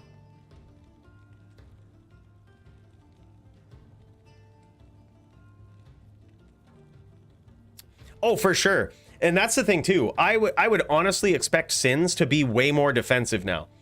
Like, you can be aggressive, but like a Sin will be aggressive when they have you, when they've got you either name locked or, you know, they have an advantage on you, right? When they have that perfect opportunity. They have a Fire Blast lock maybe that they want to pull off. Like, they can still get aggressive, but you won't see it all the time. You won't see like a Sin just teleporting, CT casting everything on the map and leading themselves with a 5-stack. You won't see as much of that. Which, honestly, good. Like, that's how a lot of Sins play. You know, the top Sins I don't think really do that much, but like there's a lot of Sins that you see, you know, kind of up and coming, and they've adapted that sort of play style. They CT cast a 5-stack, telly into it. CT cast another 5-stack, telly into it. And like, yeah, that's how you sort of progress across the map. But like, let's be real. Let's be real. It's not the best. It's not the best to watch. I think that's the only way to be, dude. Like, I think that's the only way to be. You remember, who was it that we were dueling today? Was it Jammy Jams on Oren? That's how to play a Sin, dude. Oren's Whirlwind actually hurts. Like, so you push the pressure. If you get a lock, then you can Whirlwind. You can punish your opponent. Notice he got out. He didn't commit too much to it. That's how you play it, dude. It isn't like we see many Sin v Sin matchups in the DFC anyway. Everybody switches out when they get Sin v Sin. So, like, you're not seeing these long, late duels anyway. You're seeing duels where people could be aggressive, could use Whirlwind. They just choose not to. They just choose to 5-stack and slowly progress across the map. hopefully this will change that. We'll see. You should probably see a lot more Sins just kind of staying in one place, right? They won't. They'll be on a certain part of the map and they'll say, "I'm here," just like Razor did. "I'm right here. Let's duel." And then it will be up to their opponent to pick an angle, try to aggress them. Then the Sin can stack traps in different areas to try to trap them in. When they think they have them in a good spot, boom, they push the pressure, smash them into their traps. I honestly think that will be kind of the new wave that you'll see a Sin duel. It won't necessarily be any less oppressive or any less dominant, but it will just be different and quicker. Like, I think duels will end quicker. Yeah, for sure. Yeah, there's other rule sets that that ban it, and I just say get good. Get good. Yeah, you can't just hold a name lock and stomp the sorceress. And there it is, boys. Root finishing with a 4-1 victory against Dio. Very dominantly done. Dio almost had that there at the end. That was insane. That very nicely done. All right, let's Root, show this build off. Hold on, I'm gonna try to pop into the Discord here. I'm gonna try to. Oh, Root can't even hear me. Root can't even hear me. He's all deafened. What a pub. All right, whatever. Root's showing off his build here. Okay, so he's got the 40 Heart of the Oak. He's got Enigma. I figured he probably had that. I'm very curious to see exactly what his ES percentage is here, because I'm very confused by this build. Look at this. 21 strength on this. Rep life. 40, 15. Oh my God, that's almost a 100% perfect Dungos there. That's very nice. SOJs. He does have frost burns. Okay. And look at this, dude. 26 strength, 76 mana on his helm with a Cham rune in it. Love it. Yeah, he did the same thing I did. He got the non-perfect life mana charms because they were dirt cheap. Okay, so he is likely using memory only. Okay, what is his ES percent? This is 87. Okay, so probably 88 with battle orders. So it is 88 with battle orders. What does your skill tree look like, Root? Like what? Because I've done a similar setup to this, and my ES is only 77% when I go to the cube like that. So he doesn't put his points into Hydra. He doesn't go down to Hydra for that 1 point. I do. He maxes all of the skills down the center here.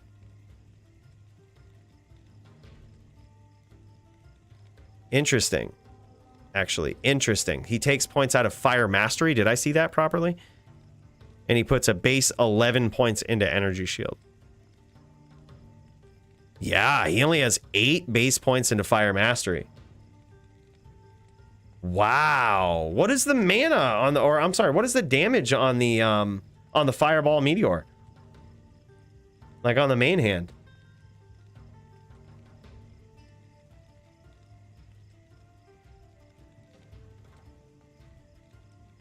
He's going to show this off here. This is, I find this very interesting because I've been trying to fine tune Santiana. He's got a 17k Fireball. And yeah, Meteor probably around 20, I'm sorry, like 30k, I would guess. Yeah. Very interesting. 4,600 mana. That's nuts. Wow. So he takes points out of Fire Mastery, dude. Wow, I was wondering where the points came from to get your ES percent to 88. I sometimes max master, he says. That was a mistake, to be honest, but I rolled with it. Okay. If you could do it differently, what would you have done? Like, instead of taking the points out of mastery, where would you have taken them out to put them into the... to put them into ES? Firebolt. Okay, so the synergy. So you max the mastery and not the synergy. Some skills work like that. The mastery pumps the damage more than the synergies. Some work the opposite. Like the Paladin, the aura bumps it less than the synergies do. Damage was pretty much the same, though. GG. Nicely done, man. Another one where I kind of feel bad because Root made it look too easy, because Dio is a savage druid player. It's been a very long time since Dio's been 4-1 by any build. It's usually 4-0 or very close. Very, very tight duel. Primo, you did the same thing. Fire Mastery is only level 7. It was way too hard to pierce that ES. Very tough, yeah. There was a couple of shots you had in there, Dio, where I was like, yep, Root is dead. Like that first, I think it was either the first or the second round, you had a nasty stomp on him. I was like, yeah, I've been here before. Root is dead. Like, there's no way out of it. He was like practically puddled. And somehow he just kept throwing fireballs and you had to teleport away. I was like, no way. No way. By the way, just want to say, Mark, my dude, thank you so much for the gifted membership. Dude, that's huge. I appreciate that, man. Big cheers to you. Hold on, I just noticed I got the wrong thing over here. Let's get the right setup. I was wondering why that didn't pop up on the screen. Chat was blank and everything. Gosh, what a nub. What a nub this guy is. But hey, man, big cheers for that. Thank you so much. And an official welcome to Toe, aka Jess.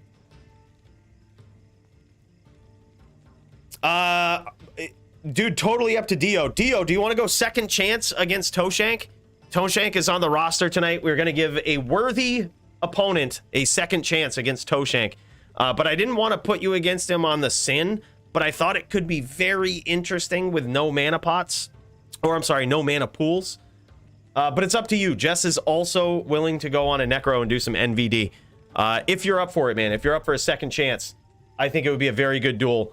Dio versus Toshank. But I wasn't sure what you would prefer. Jess on Sin with no mana pools or some good old NVD.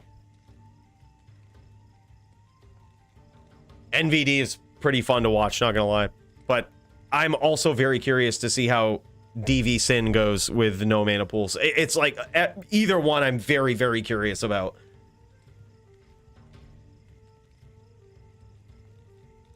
All right, I'm gonna message Dio. I'm gonna message him, see what he says.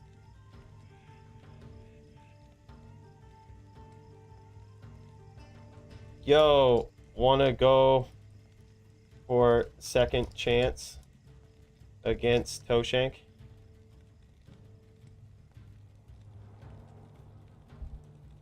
If so, he said he can run Sin, no mana pools, or NVD. Up to you. Yeah, I think that would be really cool. But either way, if we don't hear back from Dio, I mean, it could be anybody for second chance.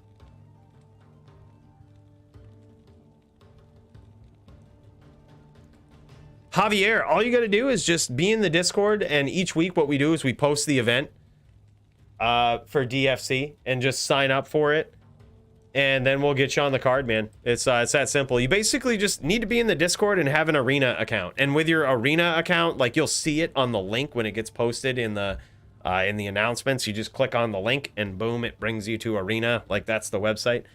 You'll need an account on there, but conveniently you can sign in with Discord. So, like, boom, easy as that.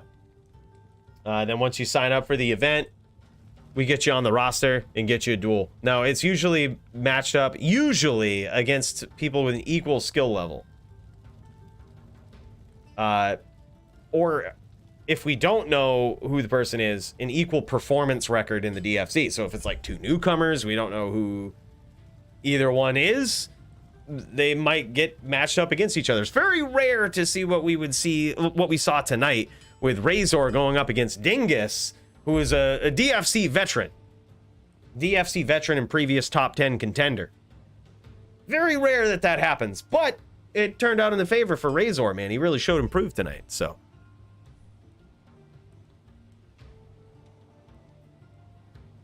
All right, there he is. Dio, the man.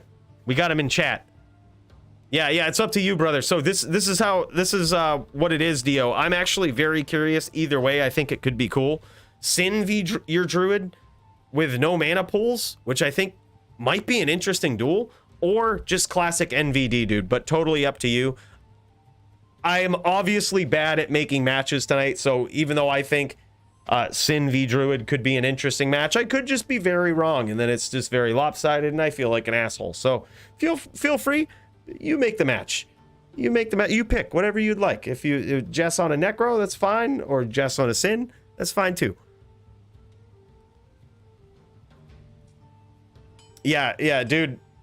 NVD is a fun matchup to watch, dude. I still believe that NVD is probably the most skillful match to be a part of, to watch, and everything in D2R. It's probably one of the most skill-based back and forth matches you can watch. Yeah, and these guys are both insane on those. Either way, technically, the no mana pools is in effect, so this should be very interesting too.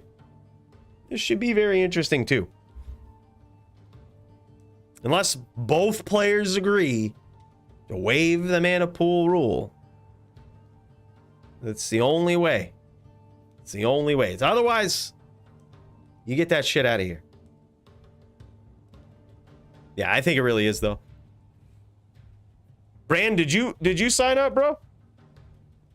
Maybe we'll give someone a second chance versus you. Maybe Dingus needs a second chance against Brand. I think that might be how it has to go. Dude, sign up so I don't forget. Sign up on the link. I think it's in the description of this video. Of this stream. It should be there. Dude, sign up so I don't forget. I'll put you officially on the card. And then if Dingus is still around, we'll go second chance versus the DFC veteran Brand L. Let me know if you do. Let me know if you sign up.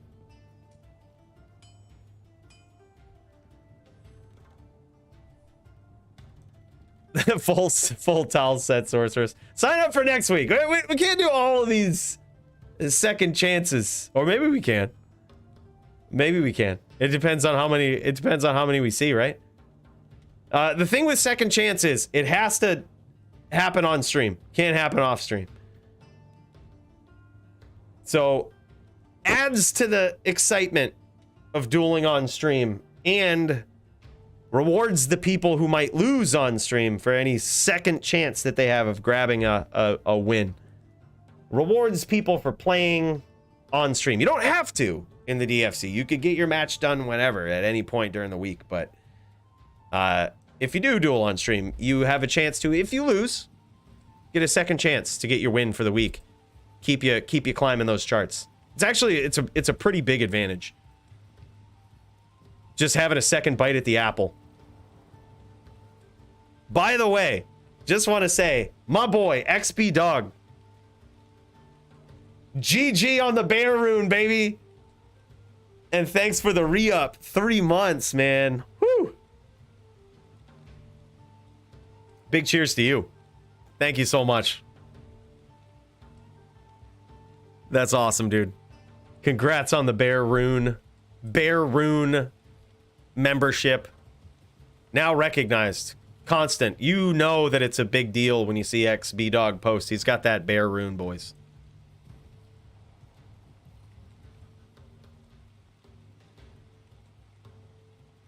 I'm getting it ready. I'm running low, but I'm getting it ready.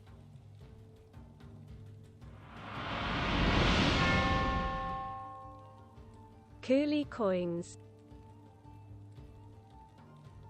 Dude, thank you so much. Cooley coins for the ship. XB Dog. Big cheers, brother.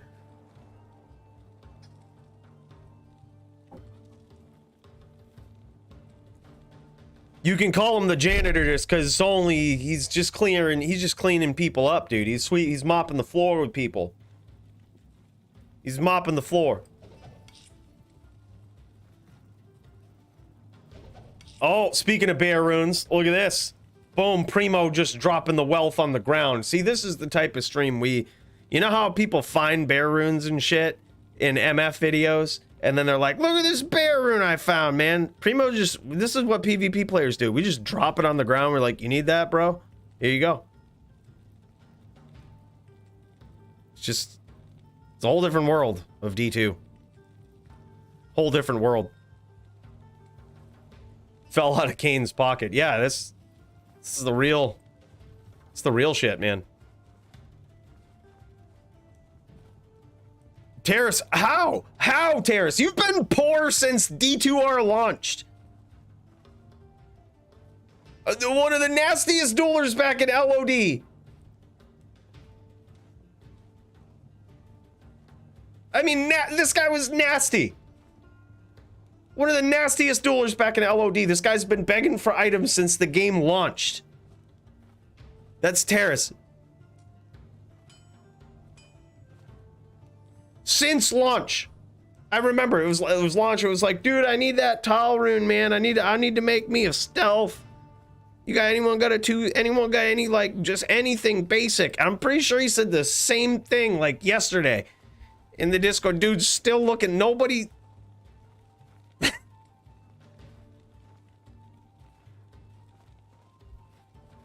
At this point, you might have to MF a little bit, dude. That's. Well, I mean, if this bear rune's just gonna sit there, well, you know, I won't let that happen. I did just waste a bear rune into a Shaco, because I thought that I was gonna use my VT with a bared Shaco, but I didn't. I'll take it. Primo, if you don't want it, I'll take it. I'm adding it back to the collection if you don't want it. Or were you just stunting, dude? It doesn't matter to me either way.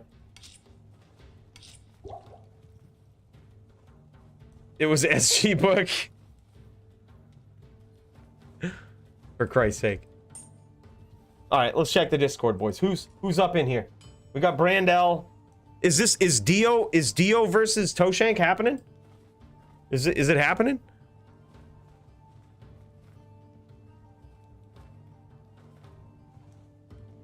Yeah, let's do it, dude. Fuck it, let's do it. Let's do it. NVD. NVD could be very interesting too to see with the new rule. Like either one. I don't think we've seen NVD with new mana pool rule. New no mana pool rule. That could also be very different. It's gonna be. These are all just data points. We've collected some interesting data points here today. New Barb style of play, very geniusly pulled off by Razor. We've seen a rebalancing of multi-shot, the use of multi-shot, which kind of felt bad. That one kind of felt bad. But data points. They're all data points. All things to program into the head in case we ever have to revisit. But the biggest data point is that all of these duels have been quick. Like, I don't mean like done in, 3 seconds, but I mean like they haven't dragged on forever. You know what I mean? Like there's been Root versus Dio was a longer duel tonight, and that still lasted like what, 20, maybe 30 minutes. Dude, that's unheard of for like the longest duel on the card. That's nuts.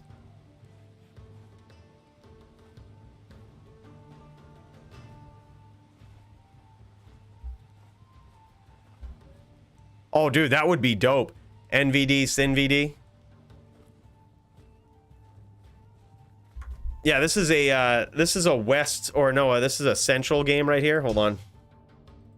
I'm just gonna pop out of this game. All right, I'm gonna make DFC 2. I don't need to make the game. Y'all can make the game, but I'm gonna make a game just in case. Maybe I'll get a good map and good ping.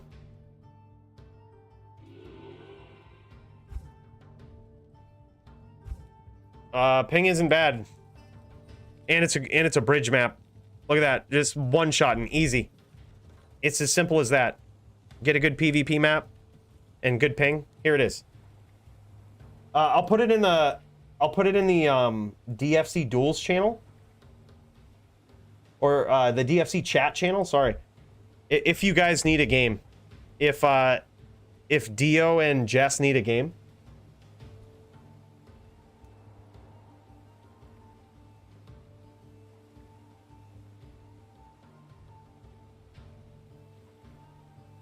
Fucking Toshank, not even in the Discord anymore. What the fuck? Whatever. For Dio, I'm still gonna at you and at Toshank. Let everybody know Toshank was too cool. Oh no, there he is.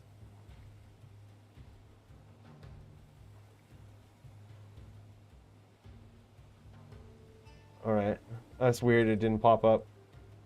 Either way, there you go. DFC dueler. All right, there he is. We got him. He's in. And oh my god, by the way, that's so huge. My guy, XB Dog, with 5 gifted memberships. Holy. My dude. Big cheers to you, man. Thank you so much, XB. Dude, that support is huge, man. Really means a lot. I appreciate that. You are too kind, my friend. Too kind.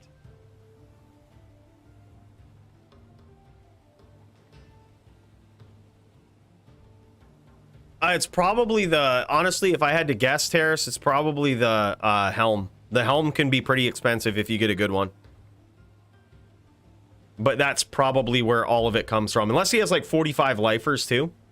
Or if he has like a, I don't know, maybe like a inventory full of 45 lifers and 25s or something. You could pretty easily get to 50k, but you're gonna have to do it with perfect gear. Like, but you're right. My subpar ES sorceress, like the one that I have, certainly not even close to 50k.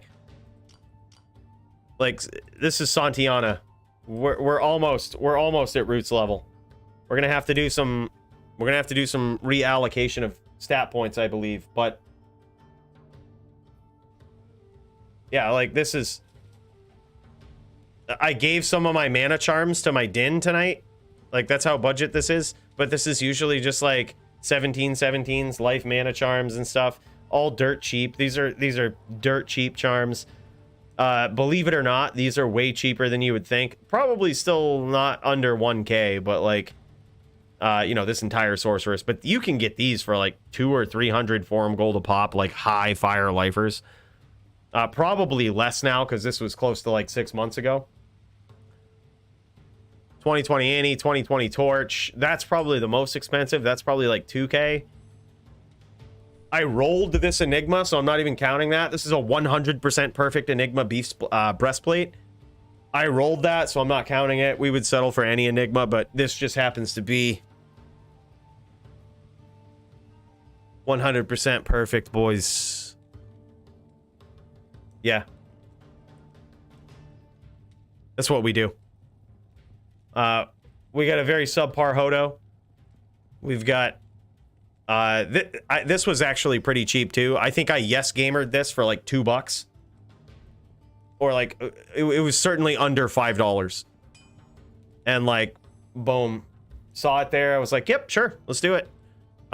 Max block helm is basically what this is. Big mana boost, dexterity, a little bit of poison resist there too. For the Zons that you need max block against, you also have like poison resist in that scenario. Really cool. Yeah, not bad. Not bad. Perfect Maras. We got a upped withstands with a Eld Rune. This helps us get to max block. This is the max block setup for this, obviously. This ring is probably not cheap, but also not expensive. It's probably best on a BVC, to be completely honest, with max block or with some sort of bow setup. But yeah, I mean, this is not really like, if you had a 2019 Sorcerer's Torch, for example, it would be infinitely more affordable. Like, some of these perfect items are not necessary.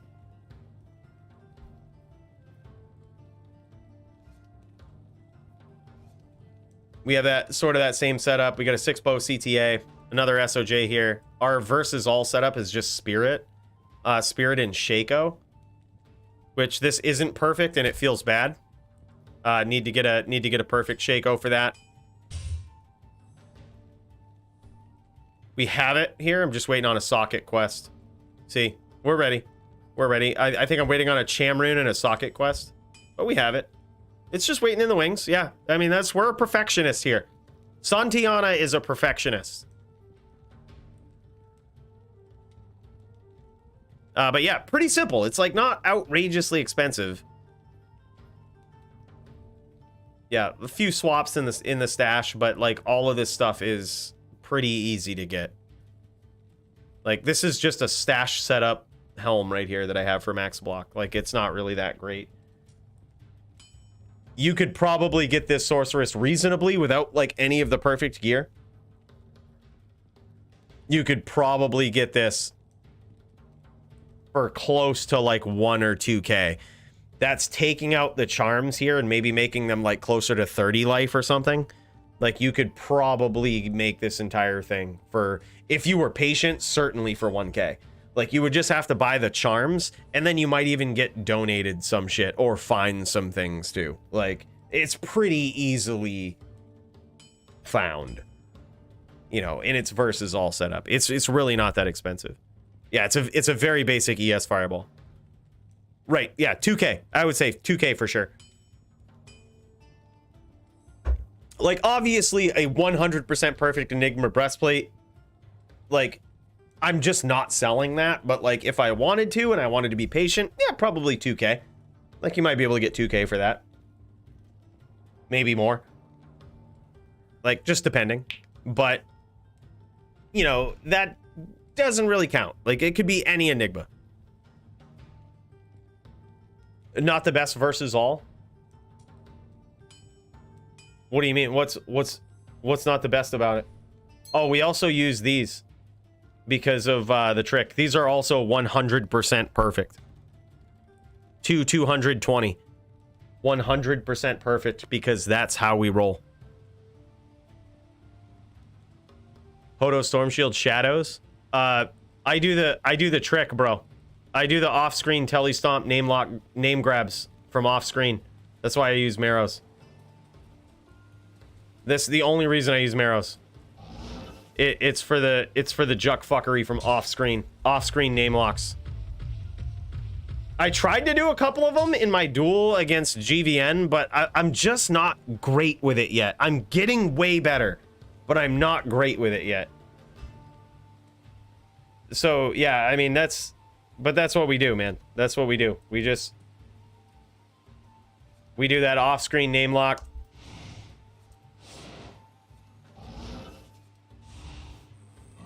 That's what we do. You want to off-screen name lock that zombie?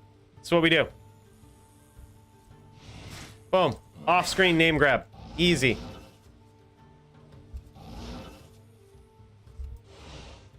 Missed that time, but we don't miss 2 times in a row with that trick. Oh, fuck that one up. See, it's tough to do, but like once you get the cadence, it's not really tough to do. It's actually super easy to do. But boom, easy.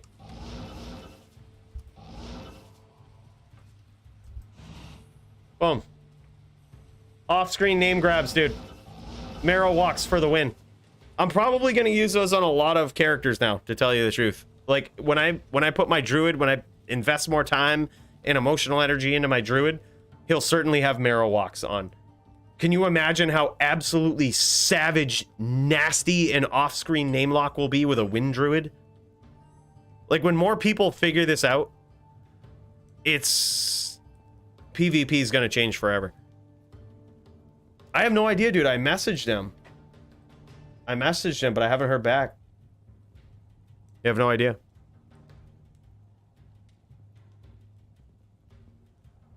Yeah, it's a whole thing. I want to put it this way. I actually have something I'm going to put out that will explain it in a very detailed way and like what you can do with it. But basically, Marrow Walks allows you to grab off-screen name locks by utilizing a broken mechanic in the, or I shouldn't say it's broken. It's been around 20 years. This existed in LOD, but we just discovered it recently. But you can basically abuse the mechanics of Bone Prison to automatically grab a name from off screen on your opponent. Like, just like that. You notice I just name grabbed that zombie from off screen CT Telly. Like, boom, easy. Like, there's a way to like abuse the mechanics of certain skills to help you grab name locks from off screen. Hello. Yeah, it's pretty crazy. Oh, no doubt. Dude, Max, I'm writing the script as we speak, and I'm trying very hard not to call it a glitch, a bug, or anything that would suggest that this hasn't been around for a very long time. Yeah, because I feel like even though literally 5% of people might PvP in D2R, Blizzard would still fucking fix it because we talked about it on the channel. So, like, I'm very aware of that, and I'm trying to phrase it properly so that hopefully they don't ban it, because it is, or fix it, because it is so cool, dude. It is so cool. Like, it's so useful. I was trying it, like I said, in DFC, in my DFC match tonight, but we just couldn't pull it off. We just couldn't pull it off. Like, I need to get a little more smooth with it. Let's get some warm-up duels in against Jess, shall we?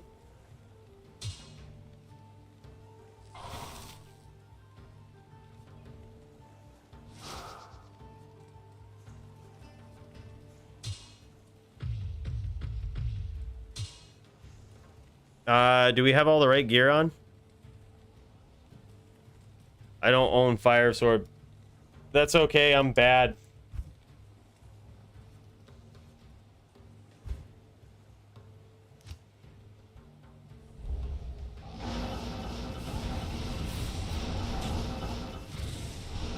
Just like that, baby.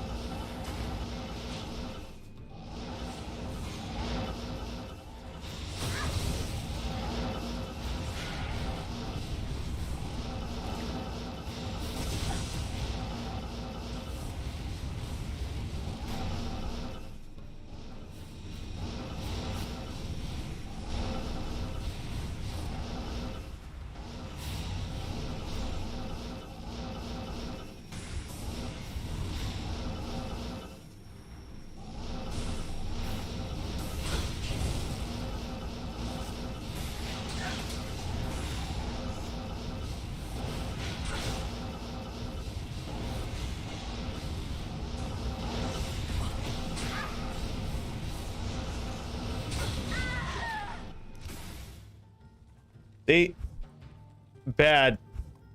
I have no idea what I'm doing on a Fire Sorceress. I wanted to make a final version of Santiana Fire Sorceress video, but it's dawned on me I'm not really good with a Sorceress. And I wouldn't feel good about making something all about that if I'm not actually good and don't truly believe I've reached my final form. You know what I mean? Which is basically why all I do is like PVM Sorceress and PvP Paladin videos. Because it's the only thing that there's nobody online who has an opinion that's better than mine. Let's be serious. All right? Because I got the best ones. Like, it's battle-tested dins. All right? I might not always win, but goddamn, they're good builds. Goddamn, they're good. All right, go, bro. Let's get him warmed up.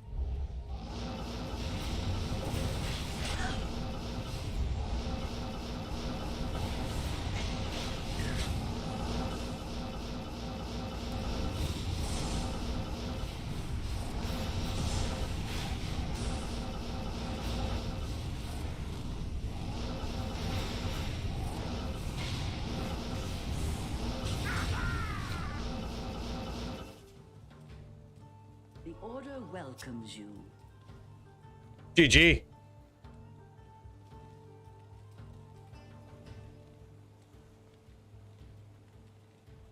What are we talking about? For what? Duels? D2R? LOD? People dueling, people making bets. Terrace, you gonna lose some forum gold, bro. Jess gonna give it to you, bro. You don't bet against Jess. That puts him in like savage mode. Like, you think Jess is good just jamming on the game? Wait till he's pissed off and like borderline losing forum gold or money. Then he just goes into this like whole different way of dueling.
Not in town. Yes? We quick like that.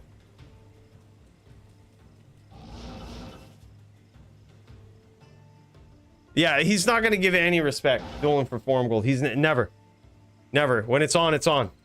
And you better watch out. Yeah, I might have one, bro. Hold on. I might have Infernos.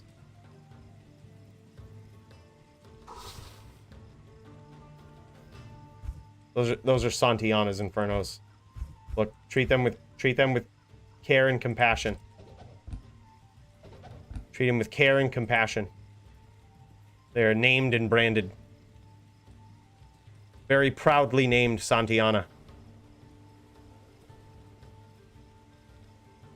Oh, he's wearing Frostburns? Oh, shit. Here, bro. We've got to have something.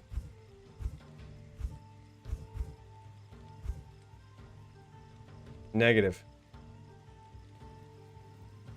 I thought I might have a pair of like Trangs or something, but kicking around in the shared, but I don't.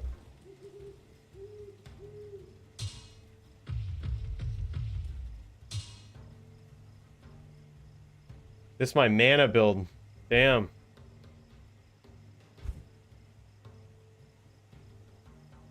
This is my mana build too. Go.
Greetings.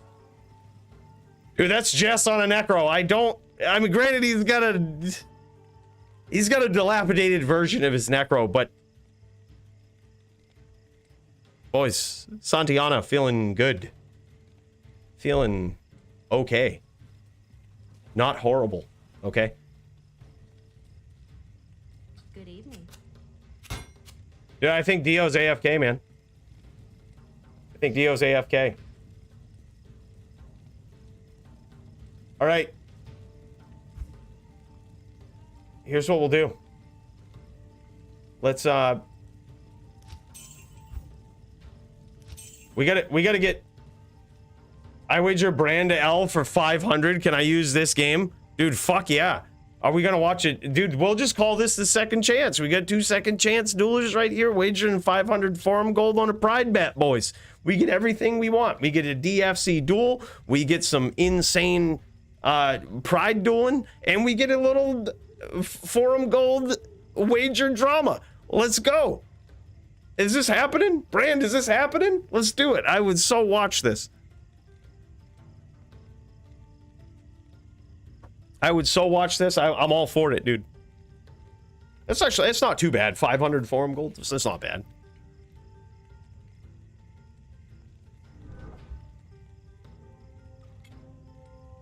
All right, boys. This is it. This is the bottom of it, man. Dude, what a good night of fights so far, huh, boys? If you've been enjoying it, hit that like button. I feel like this is the most high-spirited stream that we've had in a little bit. I've been, you know, last couple of streams, I got a little bit tilted. A little bit tilted. Look, Duke, you're not an alcoholic if you drink after noon, okay? That's the rule, I think. And if it's not the rule, I don't care to really look up what the rule is. All right? So you fucking suck on that. Oh, shit. All right. Good, good. Yeah, thanks for the heads up, too, dude. I'm not always great at keeping an eye on the Discord, but I appreciate that. Max versus Doom. This was a... You might have noticed that fight was on the card tonight. That was a very interesting one. It's always hard to find opponents for both of these guys, right? Until I noticed that neither one of these guys have dueled each other in recent history. So we have Doombringer versus NYC Maxim, which is a very interesting duel and would be very interesting to see without mana pools. We have Doombringer on the Cold Sorceress. I assume probably still full Vita. And we have Max on his Sin. It's just just Sin. It's just called Sin. We don't really know what he's gonna choose. But a lot of times he goes with a Blade Fury setup. You know, he'll have like a Trap Blade Fury hybrid, which is insane. So fun to watch. Very curious to see how that would do under the new ruling. And dude, I'm telling you, even though Max isn't... There's a bit of a gap in the rankings, I don't think this will be an unfair match. Look, it worked once tonight. When we did Dingus versus Razor, I said, I don't know Razor, but I think this will be fair. We're right. It was good. It felt okay. It felt okay. I mean, it didn't feel fair to some degree, but I figured a Barb going in against a DFC vet might have a shot. It was good. I feel like it was a good call. Actually been playing Ghosts this past week, but it's not complete yet, so using Trapper tonight. GG, dude. He's running Traps, Fire Blast, and I'm running Blitz. Damn. All right, man. Well, this is gonna be important, I think, for Doombringer, because Doombringer has gone for the title on a couple of different occasions against a notorious Trapper in Chew 30, but has not been able to pull it off. So he's looking to really show and prove tonight against a very savage Sin player in Max. The legendary Kick Sin, grandfather of the Kick Sin, is NYC Maxim. This guy has been around the block a few times. That's for sure when it comes to the Sins. This guy is no stranger to absolute savage Sin gameplay. And I think he's going to be a challenge. Even though he's a little bit lower in the ranks than Doombringer, I think he's going to be a challenge for Doombringer. It was the only one. I thought all of these would be a lot closer so far tonight. But, yeah, so I could be wrong. Maybe it's going to be a smash fest in one way or the other. Around the block several times. Yeah, I think so too, man. I thought so. There was also just no other great matchups in the top 10 for Doombringer that weren't either significantly one-sided one way or the other. Could put you up against like Dio, but I was like, that's like one-sided for Dio. Like that's just easy peasy. So I'm like, we can't do that. We gotta make some action in these fights, and it seems like that was probably the best. I think it's gonna be good. It's my hope. Fingers crossed. It's gonna be an uphill battle, but I think Doom can pull it off. So we'll see. We'll see. Like I said, I would hate to be wrong like 4 times tonight. Like, oh, this should be an even match. P-Money Polytheist. Still feel bad about that one. This should be an even match. GVN versus Cooley. I feel bad when I win those. I get tilted when I lose them and feel bad when I win. It's always a losing situation. There's never a win. If I smash somebody, I feel bad that it feels like I rigged the matchup when I didn't try to. And if I get smashed by them, I felt like it would be a more fair duel, and I got smashed by them. So it's like, you know what I mean? That sucks too. But I'd rather be on that end of it than the winning end of it, because then it just, I feel cheesy when that happens. I honestly thought it would be a savage back and forth with GVN tonight. But none of us really knew that I would just polish these VT skills so quickly. We didn't know. I didn't mean to, man. All I was thinking when I put the poly match together was that I just didn't want to give him another sin. Like, I didn't want to give him another sin, because that's not a great matchup for him. And then I saw Doombringer, and I was like, that would be cool. But then Doombringer just beats poly, I think, because of, like, his Cyclone armor isn't good. Like, it only absorbs a little bit. So I'm like, that's a one-sided for Doombringer. So I was like, I don't really know, dude. I thought P-Money would be close. Like, trust me, there's a lot of thought that goes into setting up the matchups. But I thought that one would be a little closer than it was. Like I said, you win some, you lose some. It's just the nature of the game. But all right, looks like Max is over here streaming. These guys might be ready to go. Popping over. Well, hold on, boys. This might actually be something. You guys feel it coming? Do you know what this means?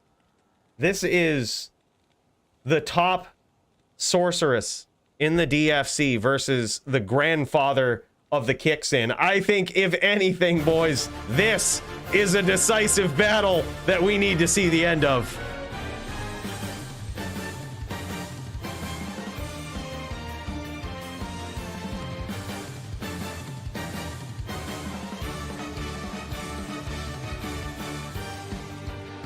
In this corner, we have Max, grandfather of the kicks in, on his trap sin tonight. Hard to tell if he's going to be chucking around Blade Fury. I don't believe he is. I don't believe he's on the Blade Fury setup tonight.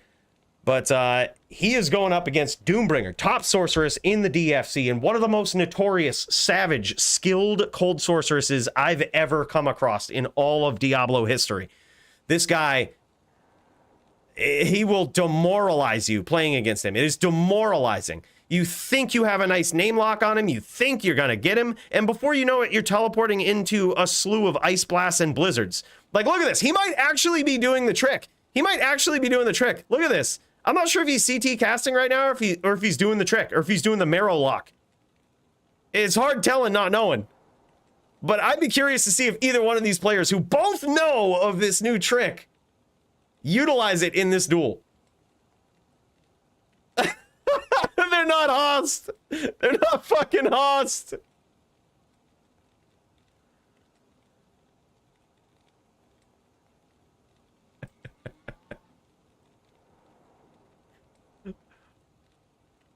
Welcome to the DFC, boys. We now have a DFC duel. We're now here. Hold on, we need some epic shit. We need some epic shit, boys. This fight is for the ages. This fight is for all the marbles. As soon as these guys hostile each other, we're gonna see some action. Yeah, and here it is. Max setting up the trick. I can see this. Max has the trick set up. He's got the trick set up, man. He's doing it in the Sin way to do this. Sin doesn't need Marrow Walks to pull off this trick. They also have another way they can pull it off with Psychic Hammer. And look at that. Max grabs an off-screen name lock like an absolute champ with the new skill. This boys, this is going to be a duel. I can already tell. And I know that Doombringer knows the trick too. So you might see him trying to do some off-screen blizzes with this new trick. This is gonna be nuts. This is a fight for the ages right here. Both these guys pulling off this new adaptation to name locking in PvP. Max pulling off an off-screen name lock there with a very nice chain that certainly surprised Doombringer. You could tell he didn't teleport away. Like he was trying to set up his own off-screen hit. And he was just boom, right there. Like Max is right on him. He was not prepared. Doombringer going into town. It's all too much for him. Yeah, this is nuts, man. I really love seeing this new trick utilized by both these players here. You can tell that Doom is trying to do it. And he's almost landed a couple of blizzes from off-screen doing that. Oh my god, do you guys see what's on Max's Switch? Oh my god, dude. Do you guys see that? Do you see that little aura?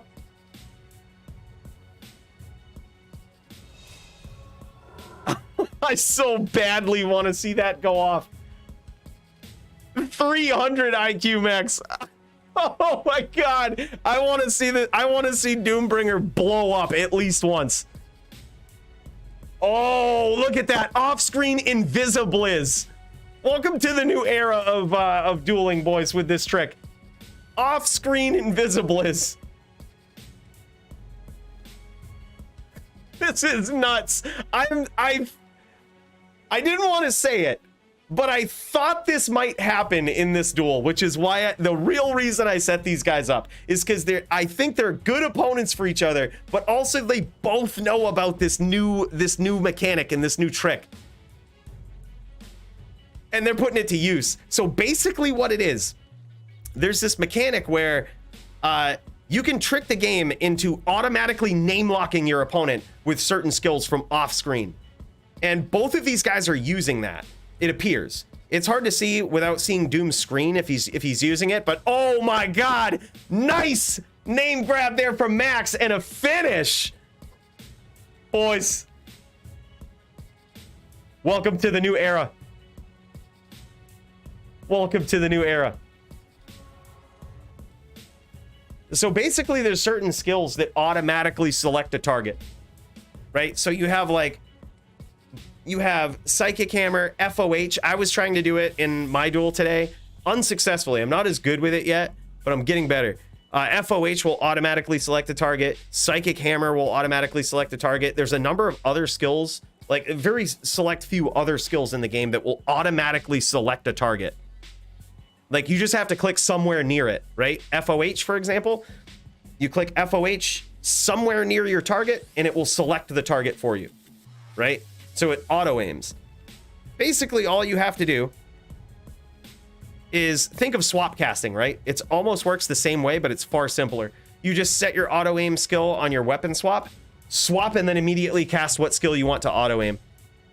So let's say you wanted to tele stomp. You set your FOH up on your CTA side, right? You get that on right click. And then when you're ready, you get your CT set up, weapon swap cast, and then like boom, it will teleport, tele stomp, name lock. Like it will treat the teleport as though it's FOH. Yeah, and it works. It worked in LOD. Nobody knew this, but nobody knew this, but it worked in LOD too.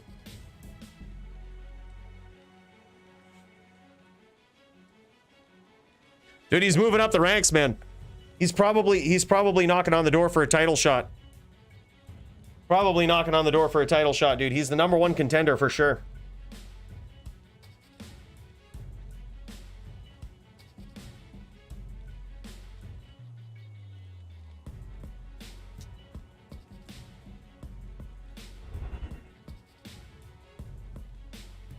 Heard Root's the highest paid dueler in D2R?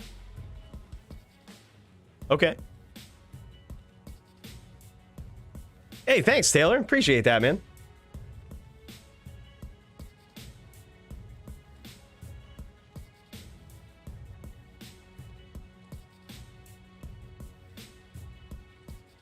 Dude, no shot people used it in LOD, though, because you had, like, weapon swapping and shit. Like, you had weapon swapping that people were doing. You had Mind Blast lock that, like, was a thing. Like, it never really was huge. Like, what are you going to do? Use it against a Zon? It's really good in his versus a Zon in D2R, but that's because they're not weapon swapping and desyncing.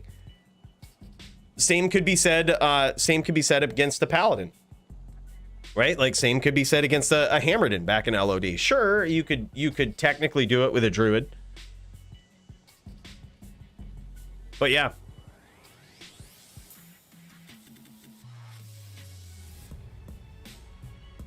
One is what you're doing, is just an animation cancel that causes two skills to overlap. What's the other way?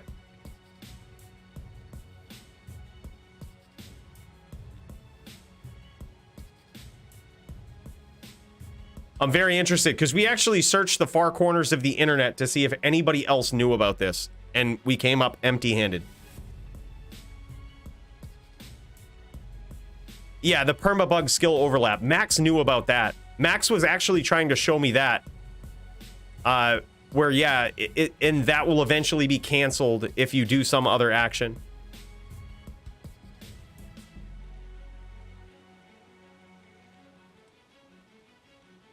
Yeah, so it's like, I don't understand how he did that, though. It basically is, it seemed like swap casting, the way that he set it up. Or legit far cast 100% of your charged strikes from range. Really? Nice name locks here from Max. Amazing name locks from Max. And Max practically untouched here.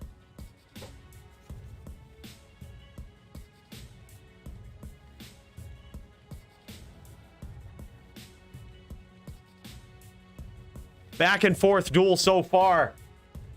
All it's gonna take is a couple of well-placed blizzes from Doombringer here, or even potentially some off-screen name locking.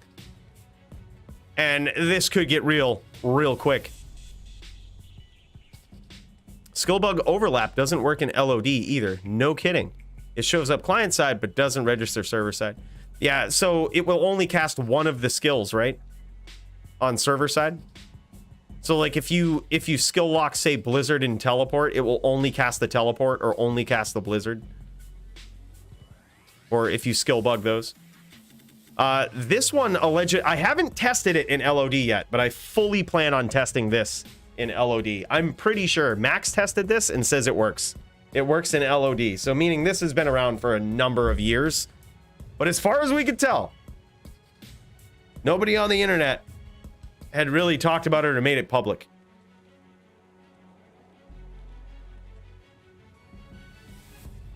Yeah.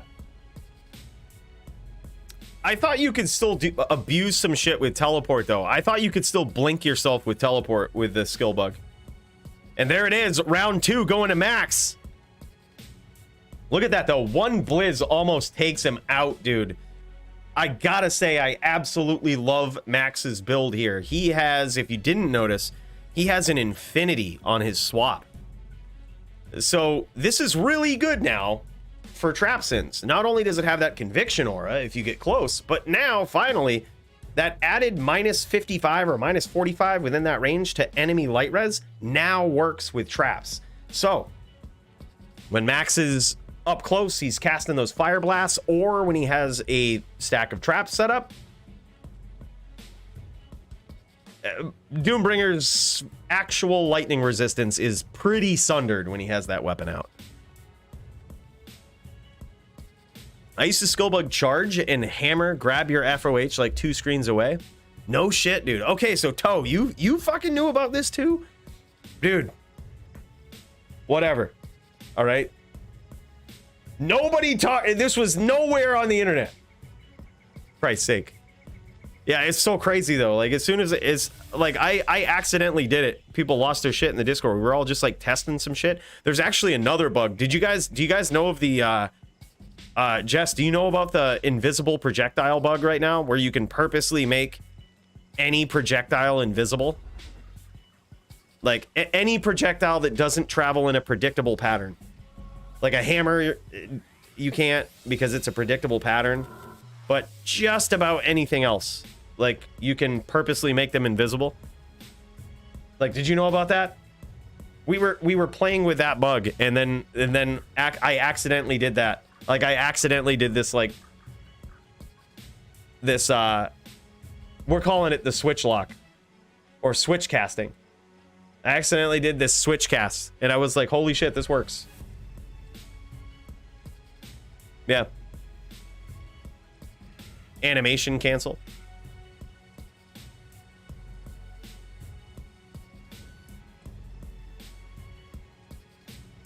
Yeah, currently 2-0 in favor of Max.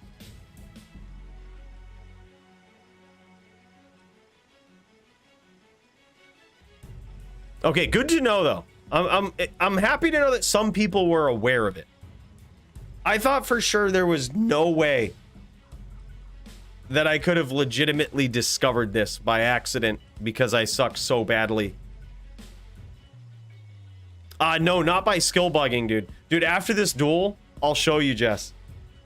You can make any projectile invisible. Strafe, multi-shot, technically guided, or I'm sorry, yeah, technically multi-shot, definitely guided, strafe, bone spear, bone spirit, fireball, ice blast, all of them. You can make them invisible, and it's like stupid simple too. I think it's only a D2R thing. I don't think this existed in LOD.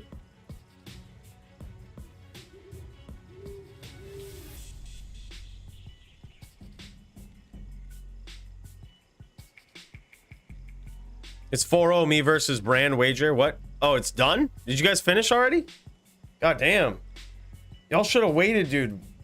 We so wanted to see a beef battle between two badasses. Is it all done? Is it all over? For real?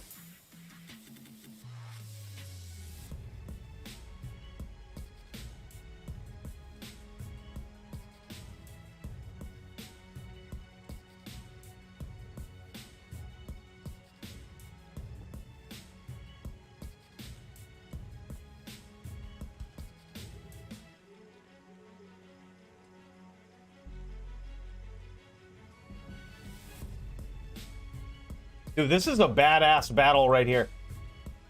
I knew this was gonna be tough for Doombringer. I knew this, like, man, Max is making it look smooth, but I honestly feel like he's just a couple of mistakes away from getting clapped by that Blizzard dude.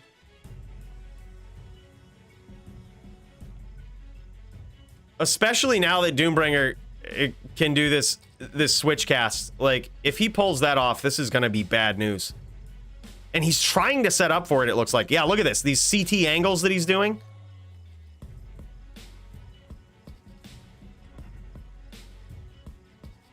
And Max just patiently waiting. I like this. Just says, hey, look, these are my traps. Here they are. Come at me, bro. Wow, man.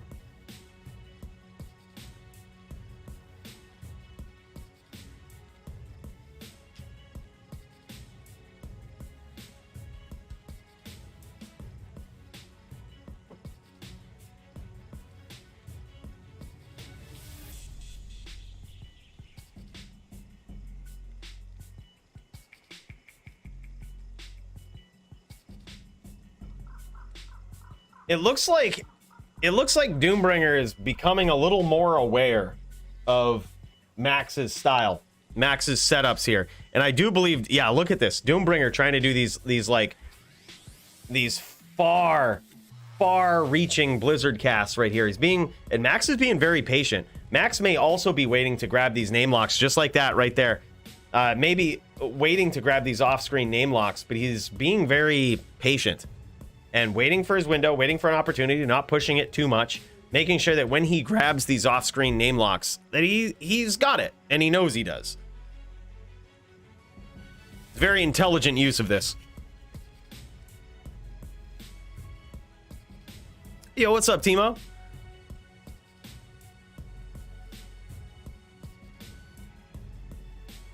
By the way, I just want to give another shout out, another cheers to XB Dog for those gifted subs, and another big shout out to my boy Abel. You guys are awesome. I appreciate you. Currently 2-0 in favor of Max.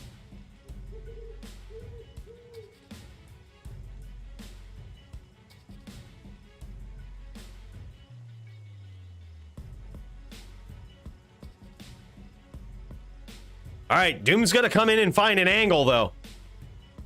Look at this. I knew this would be, like, this is, I shouldn't say I knew this, but I'm actually impressed to see this. That with the new mana pot rule, look at how Max is playing. I think this is great. He's kind of dominating an area and forcing his opponent to take it as a sin, right? Which gives him opportunities to look for a name lock and push the pressure, as we've seen him finish the duel like that. When his opponent makes a mistake, comes in from the wrong angle, boom, pushes the pressure, punishes him hard. But instead of like flying all around the map and sitting in 5 stacks, this is strategic movement across the map, dude. This is interesting. Yeah.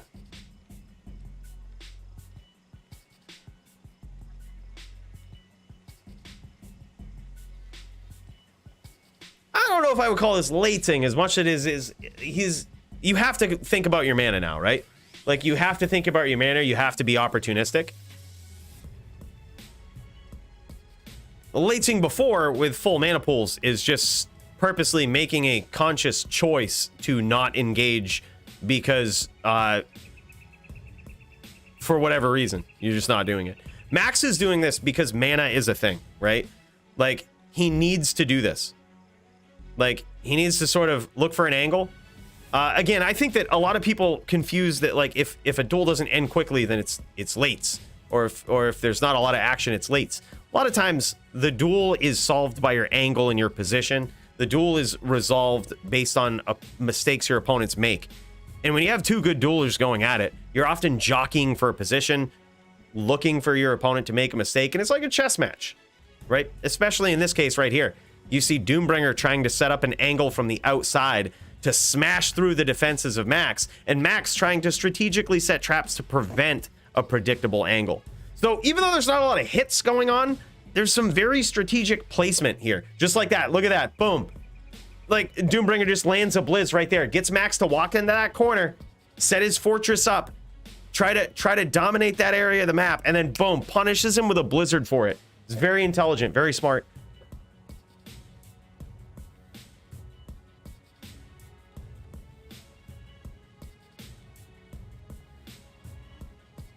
Yeah.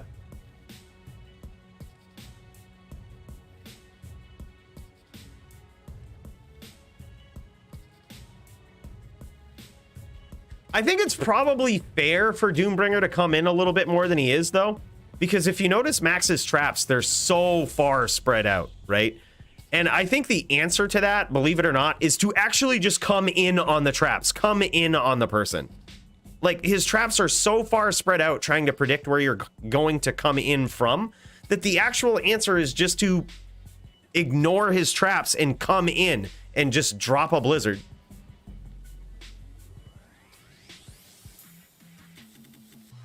And granted, that's what Max might want. He's going to try to grab a name lock, but that's the risk you have to run. That's the risk you have to run. Get in there, drop a Blizz before your opponent gets a name lock. But yeah, like, look at this. We have 3 traps set up right here. All it would take is for Doombringer to come in from the bottom angle and drop a Blizz right there. Max would have been fucked. It'd have been over. Right? There it is. Oh my gosh. Off-screen Blizz right there. Off-screen Invisiblizz. There it is, boys. And that's the answer. That's the answer. Yeah, I would completely agree, Coolio. At least has balls and like builds something different. Really thinks outside the box. Always has, dude. This guy is so creative with the Sin builds.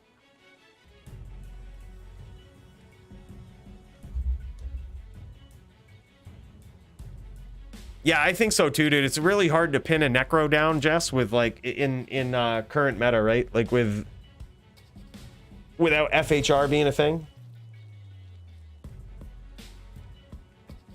Yeah, it's tough.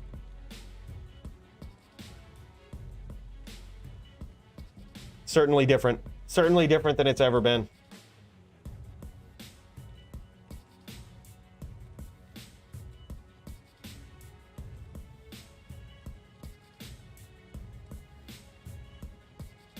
These guys talking in game. Max says, I didn't get you with the conviction, though. I'm on CC side. That's the risk that Max runs, though, is one of the biggest weapons that a Sin has against a Blizzard Sorceress, or really any class, is the fact that they can claw block just about anything in the game, right? Like, it isn't like regular block where you have to block a physical attack. They can literally block hammers, they can block blizzards, just fireballs, bone spirits. They can block so much with claw block. But when Max switches to that infinity for that massive, nasty damage, he gives up that weapon block. So he actually is very vulnerable. It's a very ballsy play.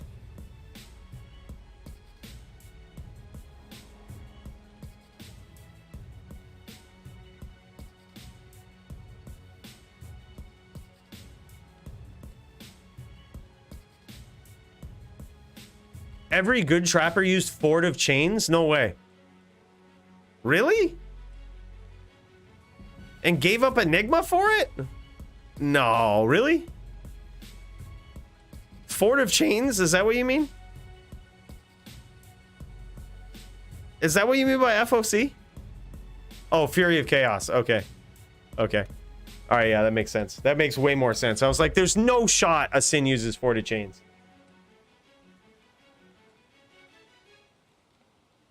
No shot. Yeah, Fury of Chaos. Wait, makes way more sense. Dude, who was it that bought a Fury of Chaos from some noob on LOD? Literally bought a Fury of Chaos from some noob on LOD. I think it was Sure I'm Sure. Sure I'm Sure bought a Fury of Chaos from some noob on LOD who thought it was a legitimate Chaos. He thought it was just a Chaos rune word and sold it for like 1,000 forum gold. Sure I'm Sure was like, I'm pretty sure this is a Fury of Chaos, right?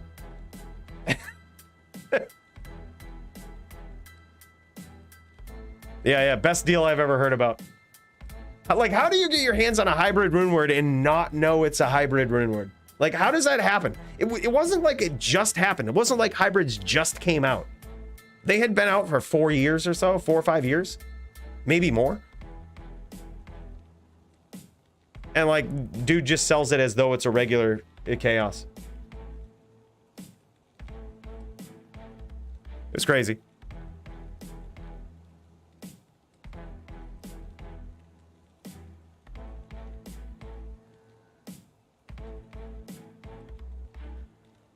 I think it's very interesting because both players are trying to like off-screen each other with these new tricks. It's very interesting. Like, and now they're both aware that the other player's doing it too. Like, we're talking about these data points, right? We're talking about these data points. This is a data point. Both players know of the off-screen name lock. And they're trying to do it. I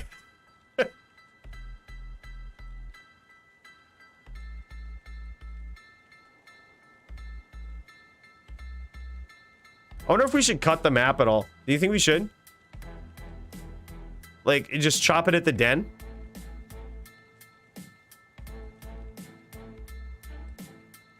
Doombringer says, dude, move off the shrine.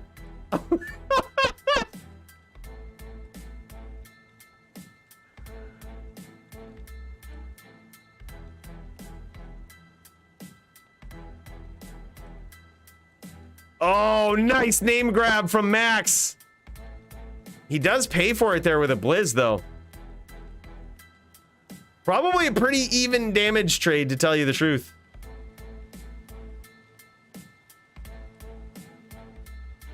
And now Max has to be careful staying in one spot. You notice him kind of moving around a little bit with his Sin? Just like walking around a little bit. He's doing that because in case Doom is setting up these off-screen name locks, he's very aware of that now. He already got off-screen Invisiblizzed a couple of times.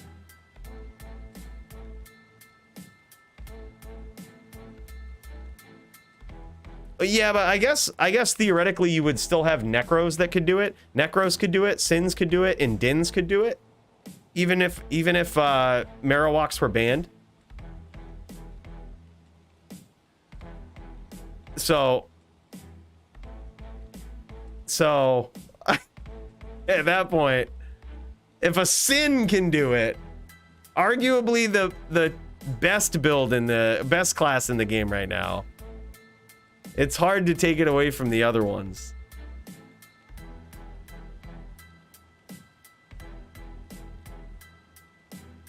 Yeah, the Marowaks. Marowaks is what he means.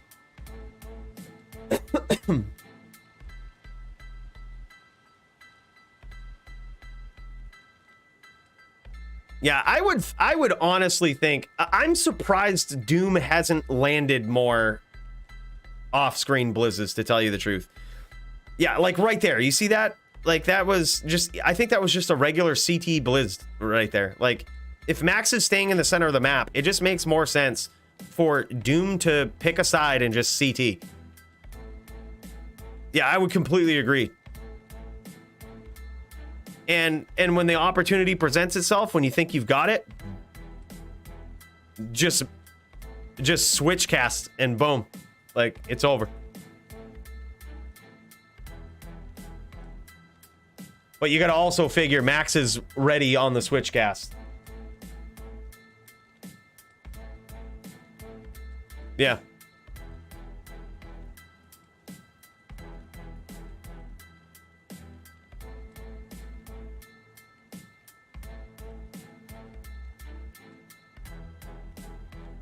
All right, let me see if I can pop in.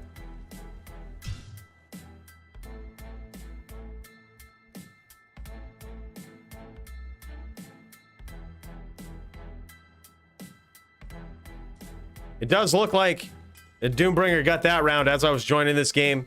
So I believe, what is it now? Is it 2-1 or 2-2?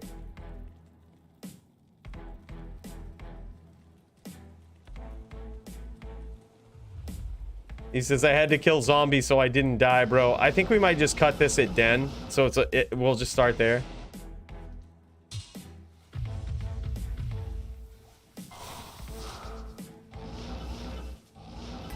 Oh, it's 2-2. Okay, thank you. I thought it might be that. I just wasn't sure. All right, so if this is cut at Den.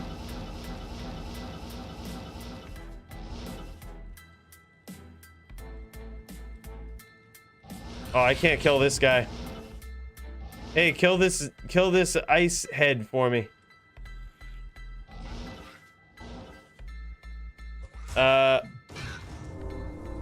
Okay, we're gonna cut map at Den. Treat it like a corner. Does that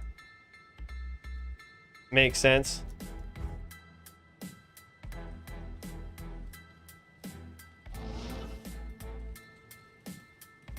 So like it extends down here. So like it don't go past this.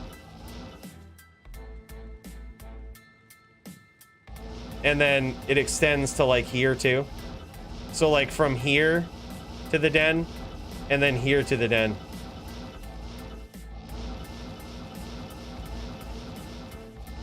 Oh, no doubt. No, I get it. I totally get what you guys are doing. I totally get what you guys are doing. Which is why I think we should cut it a little bit. Because, honestly, Doom, I think the angles are easier to get than you're making them look. Like, I think if it was me, I think you could have nailed a few of those angles very quickly. And so it looks like you're just teleporting around out here. I think this will force both players to hopefully, if you're gonna do the off-screen name lock, to do it quick. Like, and to at least know where your opponent basically is. So we're just gonna cut it and make this look like a corner, right? So like the Den of Evil is kind of a corner. So all the way down here to this, extend that to the den. And then same thing here. Extend this to the den. Dude says, I'm not using that cheap shit. You should. If you're not, you should go in more, I think. Max's traps are so wide. That's all wig aim. I'm not using the chick at all, ever. Oh, shit. All right. All right. Yeah, this is certainly an odd map, but I mean, I think this should work. I honestly, like, I mean, I think we could cut it den, and it's actually a pretty cool map. Like, if we cut this at den. Oh, sorry, you guys couldn't see my screen when I was showing that off. This is, hold on. This is what I meant, right? Like, only Max could see this because he was there, but like, let's cut the den like this, right? So you see me teleporting to the den? And treat the den like a corner. Like, just try to stay within that.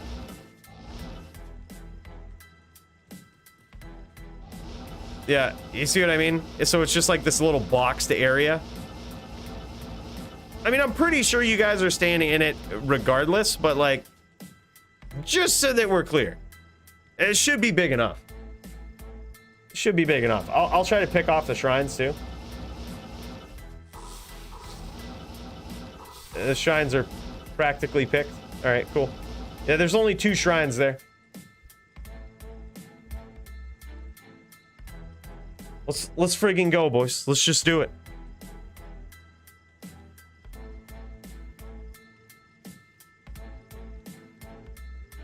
Let's just do this.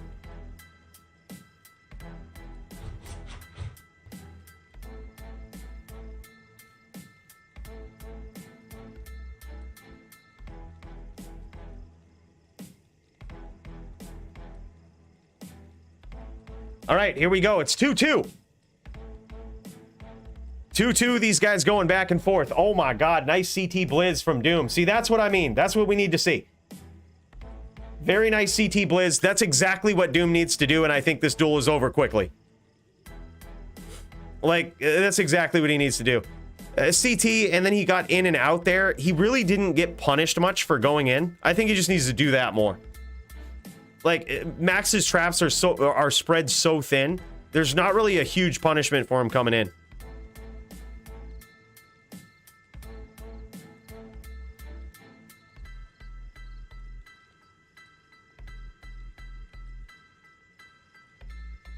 Yeah, and Doombringer isn't doing that right now. But even so, if Max does it, it actually pushes the pressure of the duel, right? And he can't get too close to Doom anyway. So if Doom isn't doing it, then like, I'm just surprised Doom isn't dropping more CT Blizzes from the outside, or just coming in. Like, look at this. If I was any character, I would teleport directly in the middle of those traps. Like, I ain't scared of those at all. I ain't scared of those at all. Like, look at that.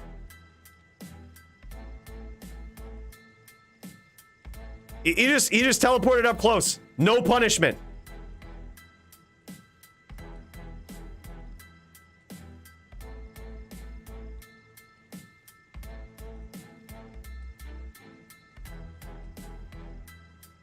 In other news, Ray Ray is actually a multi for Root. That's actually Root's other account.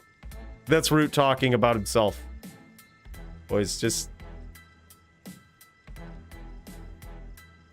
case you were wondering, Ray Ray is Root. No, Root is pretty good though, man. Root is pretty good. He's savage. He adapts so quickly too. There's been a couple of duels where I thought I had a leg up on Root, and you know, I beat him for a couple of rounds, and then he's like, oh, he has like this voice too. It's just always so monotone. He's like, oh yeah, I got it, and then just like, and then he just slayed me, dude. He just figured it out, adapted, and I couldn't beat him. Like he just figures stuff out, man. He adapts very well, which is a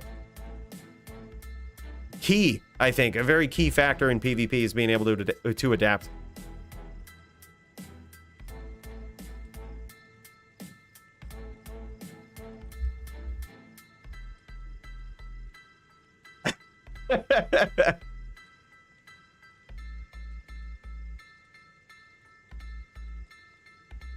Look, you can't compete with the Root fan base, Coolio. They're strong. See that Root fan base, which is definitely not Root. That's definitely not Root on that account. Confirmed. He's got a fan base. It's not a multi.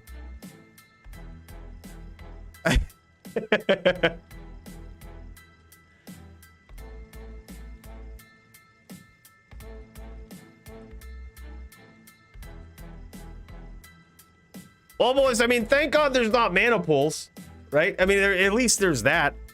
There's not any mana pools. Yeah, yeah.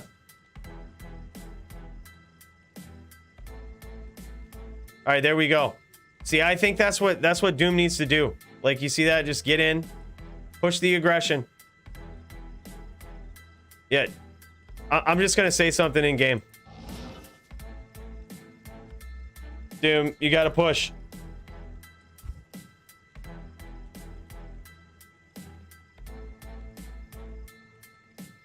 I mean, we're letting him know too that like the traps are pretty spread out. Like you can get a lot closer than you think.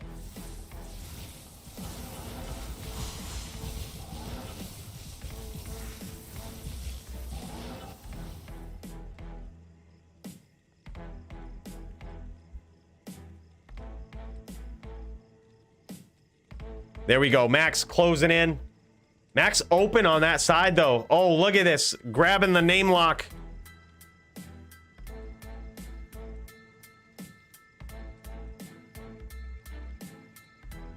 Doom says, nah, dude. I'm the only one going in, bud. I gotta let him know.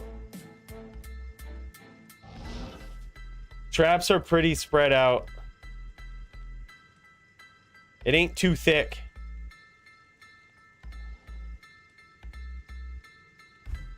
Just try it out. Prove me wrong. Just prove me wrong. Just go in more and prove me wrong. Like, let me see why it's a bad idea. Right? Like, just let me see why going in is a bad idea. Okay, so now when he closes his traps like this, I get it. Okay, good. Look at this. You're landing fucking hits. You're landing hits.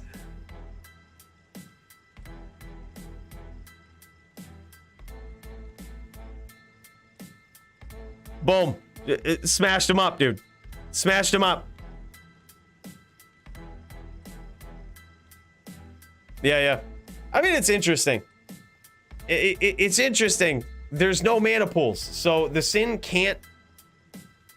It's really hard to chase a Cold Sorceress. And it's actually really stupid, I think, to chase a Cold Sorceress. Even when we had Doombringer versus... there it is, man. Wow, 3-2 now in favor of Max. Even when we had Chew 30 versus Doombringer, Chew didn't chase. It's certainly a, you know, he would aggress initially until he got tagged with a Blizz, and then it's like, then you can't aggress, right?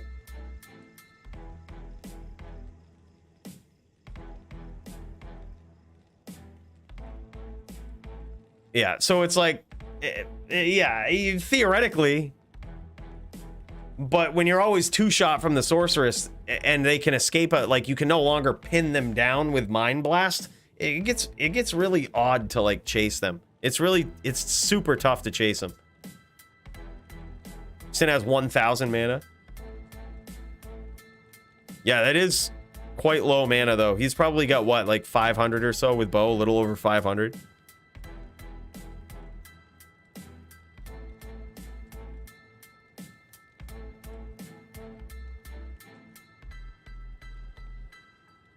Look, this is what I say. Whatever you're sipping on, just tip it back. Just tip it back. Unfortunately, Toe and Brandel already did their thing, or else we could have cut over and checked that out too. Oh, I heard back from Dio. Dio just said okay. This was like a half hour ago, though.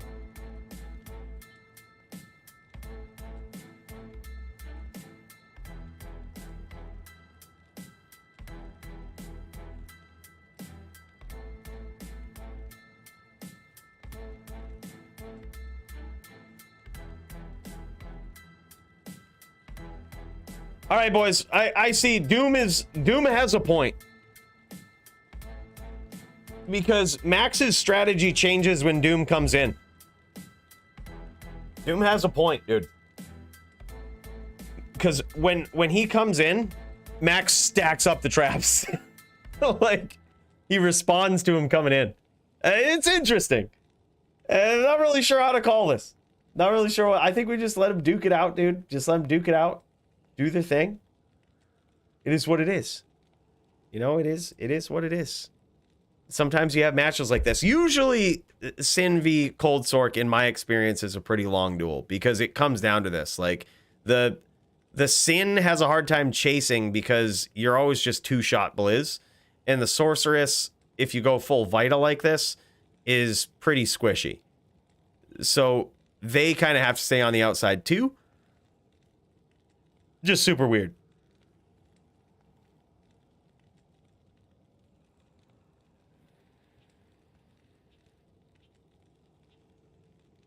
Did you not just see my duel versus Toshank? Go ahead and tell me that was defensive. I need you to rewind this stream, Terrace, about 30 minutes, watch that, then come back and say, Cooley, I owe you a fucking apology. I owe you an apology. I will never run my suck to you again. You are such an aggressive fire sorceress. You are a fast clipper ship, and I shall never doubt you in my life. That's what you need to do. Just do it now. I'll be right here. I'll be right here. And we'll be jamming. We'll be jamming. All right, here it is. The DFC theme. This gets them pumped up. The action was so heavy. No, you know what? It wasn't even this.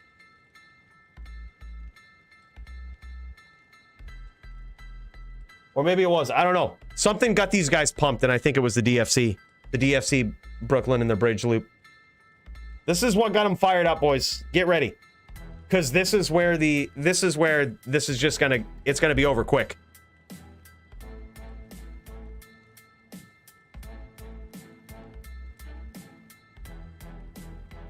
Toshank versus Dio starting now? All right, GG, dude. Thanks for the heads up, brother. All right, we've got it, boys. We've got this. You know what this means, right? We finally have something.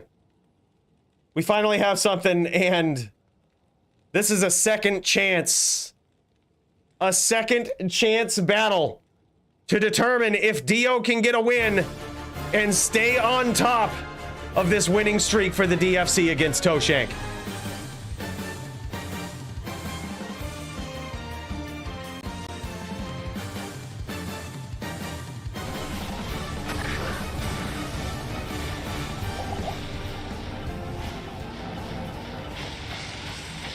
Whoa, hold up.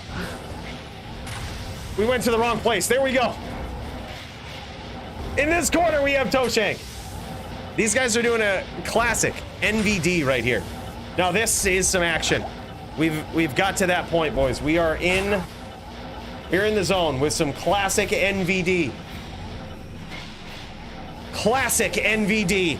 Toshank, the incredible, versus Dio, the legendary. Previous top din in the DFC, I would say early quarter 2023 top din in the DFC, or top druid in the DFC, going up against the previous DFC champion in Toshank, an absolute legendary FPK player. This guy is a savage. Nothing you ever want to come across in the Moor, because his skill level is on point. And when the pressure is high, this guy performs even better. That is the toe. That is the shank. That is Jess in a nutshell.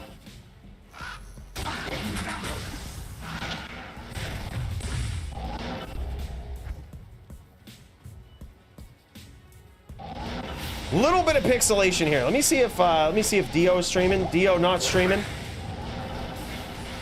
That's okay. Maybe this will clear up a little bit. We'll give it a little bit. They're over in Canada. Everybody's losing power over there. Oh my God! Nice hits from Dio. Dio showing that, showing why he's at the top of the ranks. This guy is a savage. A different kind of druid player right there. You saw those amazing angles, kind of pushing that pressure, not really giving Toshank an opportunity to escape, recast that bone armor. He says first one is free. First one's free, but you about to see Toshank go into Godspeed mode right here. The pressure is on, and we're headed into round 2.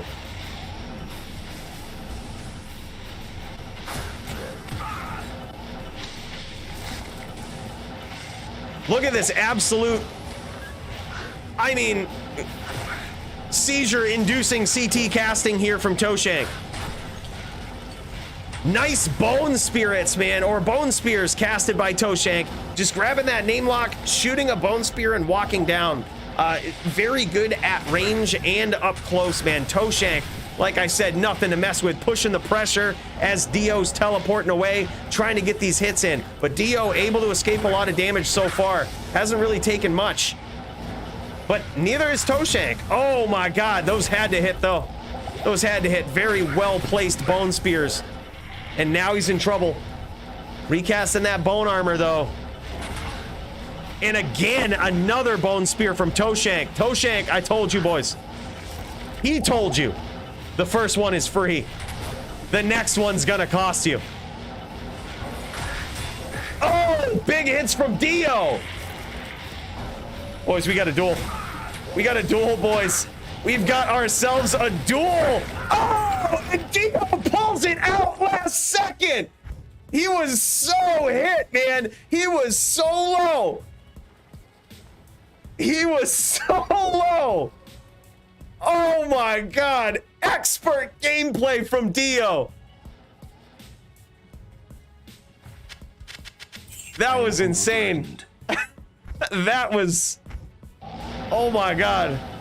Dude, Toshank almost had him. He was like literally one spear away. And he was throwing spears like an absolute champ. Yo, Dio. Dio, stream your side, bro.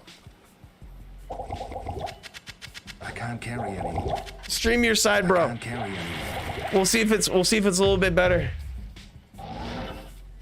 We don't want to miss a pixel of this action.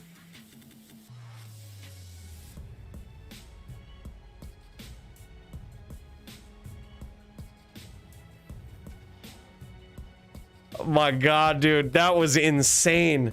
That was probably one of the best exchanges I've ever seen in NVD.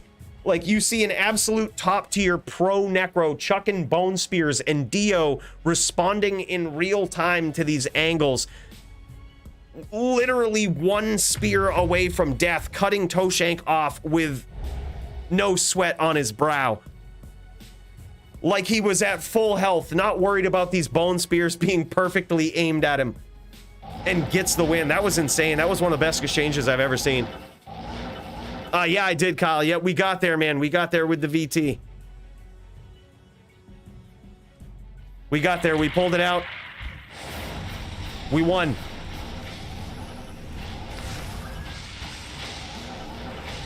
All right, maybe the first 2 are free versus Toshank. Maybe the first 2 are free.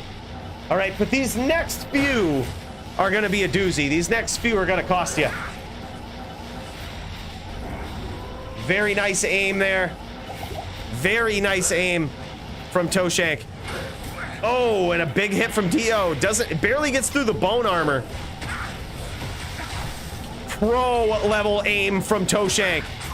Absolute pro, man. He's doing a great job of countering Dio's style. Dio is a pro up NATO player, dude. Like, as soon as you think you have his back on the ropes and you're chasing him down and you start putting the pressure on, stomping him, he's got a NATO waiting for you.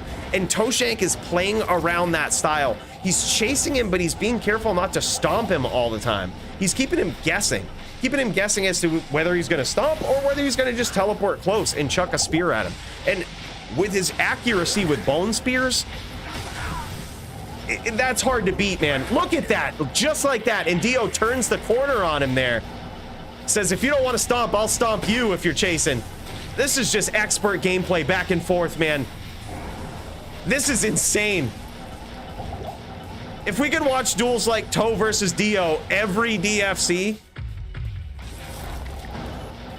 there would never be a dull moment. Nice shot from Toshank. Oh my God, Dio's in trouble, man. Dio might be in trouble.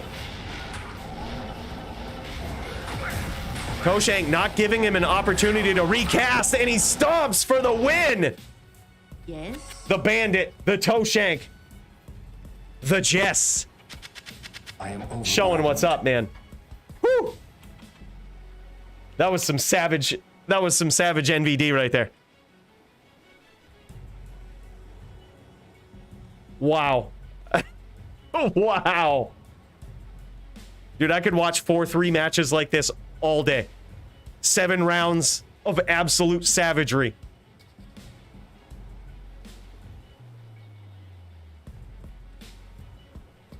Yeah, the CT casting the teeth is very good if you have an opponent that is coming in at predictable angles, but Dio doesn't really do that.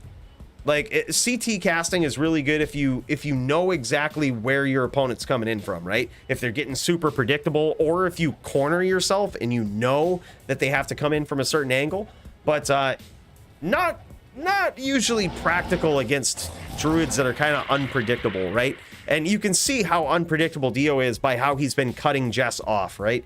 Like, when he gets into these close range battles, you don't really know where he's going to go.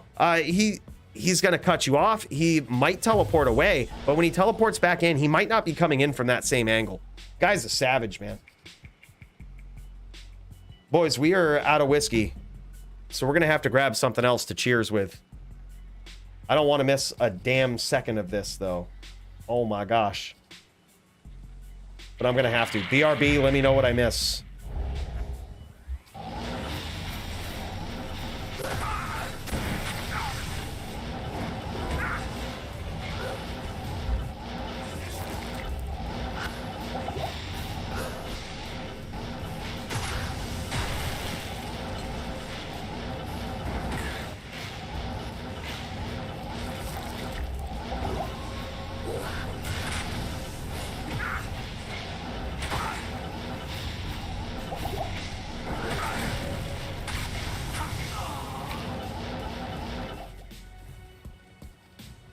Hello.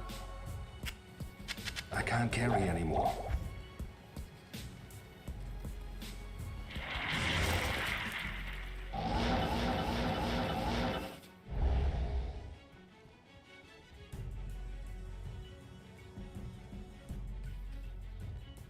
Did Jess win that one? Did Jess win that? Did I miss something insane? Oh my God. Based on you guys' reaction, it looks like I did. Oh my God.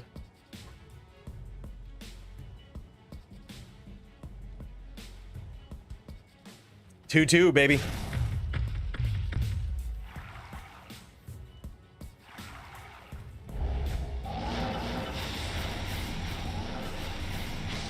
All right, and here we go.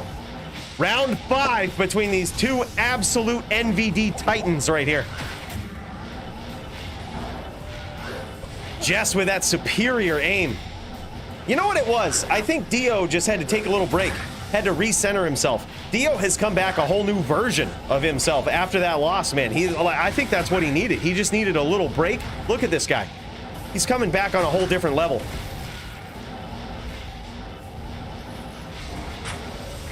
Nice bone spears, but nice avoiding them here from Dio.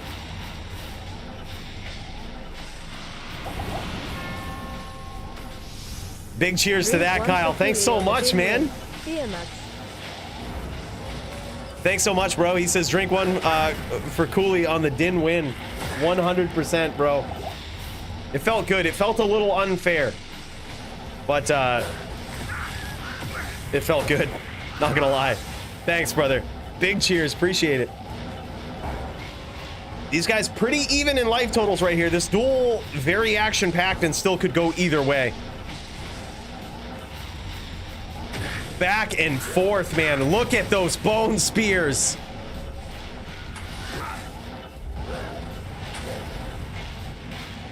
Now, this is a perfect strategy here from Toshank. You notice that when Dio gets in close, he picks this angle. He starts walking down, grabs a name lock, whether it's a pet or anything, just shoots at Dio and continues to move, making it hard for Dio to predict him, to get in front of him, to stomp him. Just remaining evasive, man, at close range. Very nice setup there, too. Notice that very, very short bone spirit train. Oh, nice nados from Dio.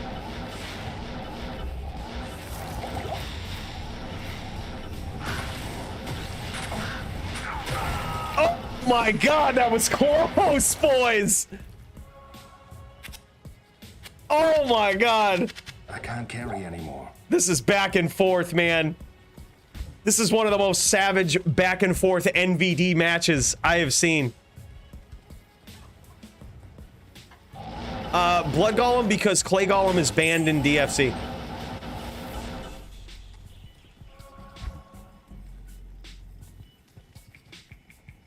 Necro super powerful. So instead of restricting the amount of damage that you could do with Bone Spirit, instead we took away a lot of other defenses for the Necro, which I think has actually balanced it pretty well. Like, we took away Clay Golem, which allows it to basically easy all of the IAS-based characters like Barbs, Paladins, Zons. So we took that away. And we also we limited the block for a Necro to 42%. And it seems to have done pretty well. Like, it seems to have balanced the Necro pretty well. Like, they can still do ass loads of damage with their Bone Spirits. They can still... There's still a lot of things that they can do. They can still do all of their damage, but they just don't have, like, the easy wins against the lower classes, basically. Such as Clay Golem and Max Block. Terrace, I hate to say it, but I would probably agree with you. Like, both of these guys are Canadian too. Dio and Toshank, both Canadian. And look at this. You see one of the most savage matchups we've seen all night. Yeah, I would tend to agree. Canada has a lot of good PvP players that come out of it. I have no idea why. There's probably something in the water up there. Something in the ice. But, yeah, there's some really good Canadian PvP players. Oh, nice hits from Dio.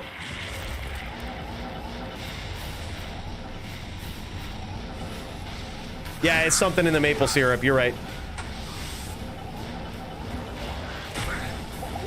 Very clutch call there from Toshank. He grabs the name lock, but instead of stomping, just uses it to launch spears. Just uses it to chase Dio around the map with those spears at range. Very smart.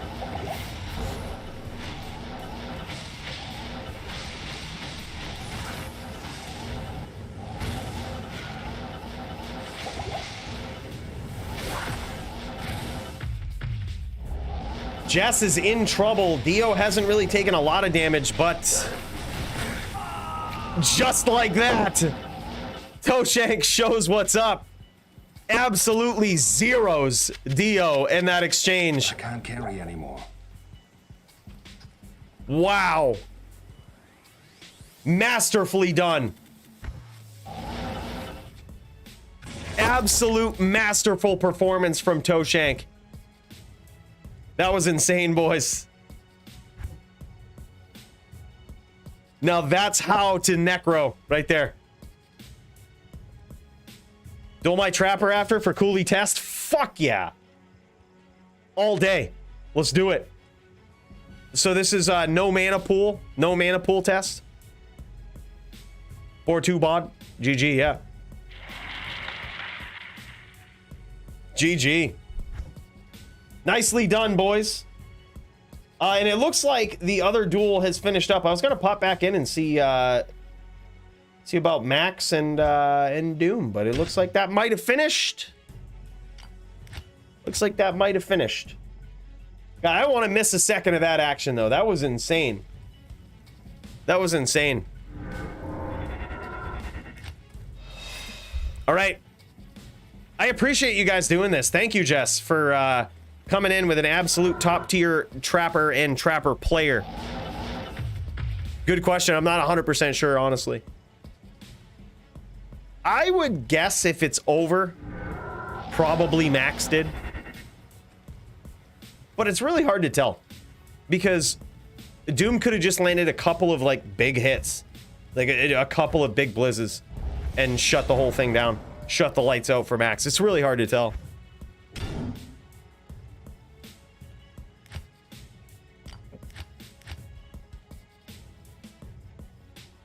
This is going to be interesting. So these guys, what they're doing now is Jess is bringing in his trapper.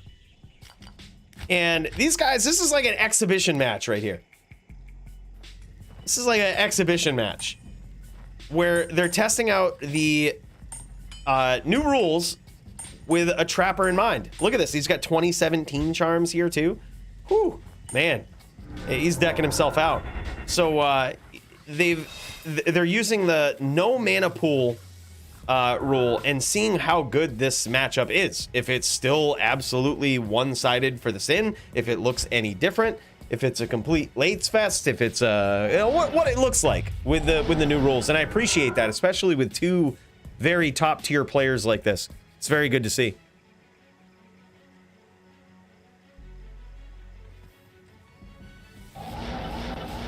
We missed our full-on conversation. Oh my god, it doesn't surprise me that those guys had a conversation about it, dude. So Joby did this sort of troll channel in the Discord. You might notice in the Discord, Joby created this channel called No Rule Talk channel. It's like a voice channel, but it's called No Rules or No Rule Talk. He sent me a screenshot as soon as he created the channel. Who joins it? Max and Doombringer. He took a screenshot and showed me. He's like, just created this channel. Look who the first people to come in are. Doom, Max. These guys talk about mechanics and rules more than anybody I know. Like these guys, you get them in a room together, as soon as one of them starts talking, I mean, it's all intelligent stuff, but it will suck up the conversation very quickly. But it was so funny, man. Joby created that channel, No Rule Talk. First two people to join, Max and Doombringer. I died when he sent me that screenshot, dude. It was hilarious. Yeah. No Rule Talk. Warning, no Rule Talk. We're gonna kick you if you start talking. Second you start mentioning these cold stack rules, boom, kicked.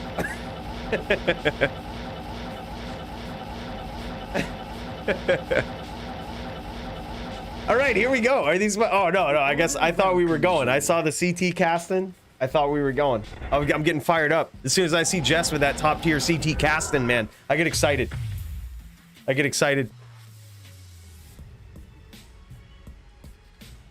Oh shit! I need my Santiana Infernos back. Hold on, I gotta join this game. I can't be losing my Santiana Infernos. Oh, what's the game name? DFC 2. All right, I'm gonna be looking for it. I'm a hostile Jess. Be like, give me my fucking Infernos. I can't crack the pass.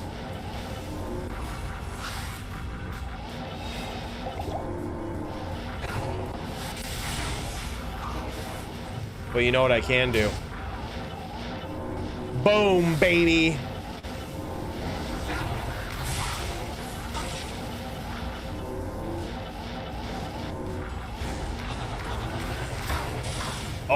Oh, shit. Dio getting some nasty damage in. Okay.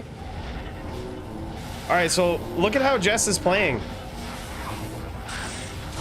He's still being pretty aggressive. I wonder if this will change at all if, like, if he gets low on mana. Or if he ever will get low on mana.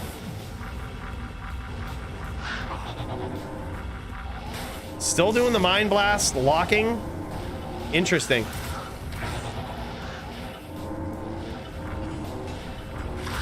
Oh, nice nados from Dio.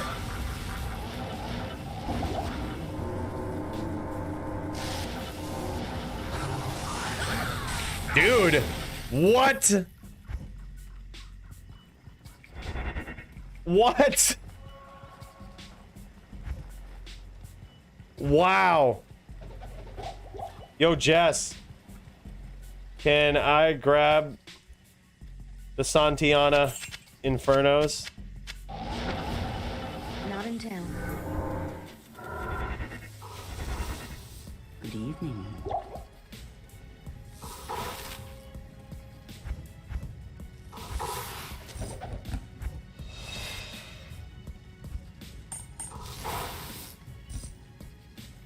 We got them personalized, boys. We can't be losing them.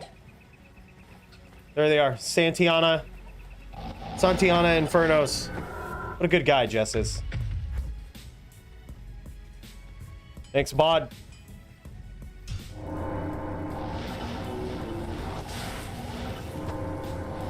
All right, here we go, man. All right, so that first round went to Dio against Toshank on a Sin. I gotta say, I'm very surprised. I'm pleasantly surprised by that. Not gonna lie, that was very interesting. A very, very interesting result there. But yeah, this is just an exhibition match these guys are putting on right here. Just find a pair of Infernos? Hell yeah, dude.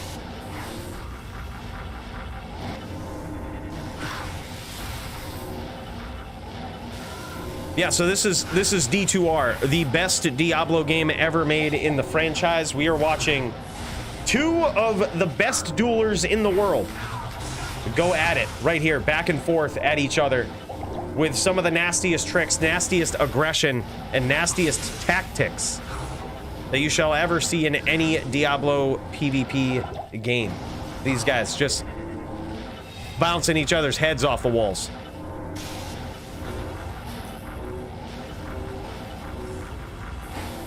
Yeah, 4 looks like it'll be interesting, man. 4 looks like it'll be very interesting. I am still waiting on the PvP, man. I still really want to see what that looks like. I'm still very curious as to how the trading is going to go.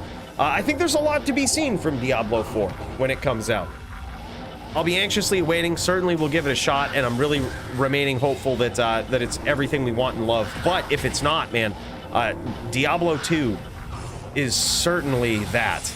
It's so well done.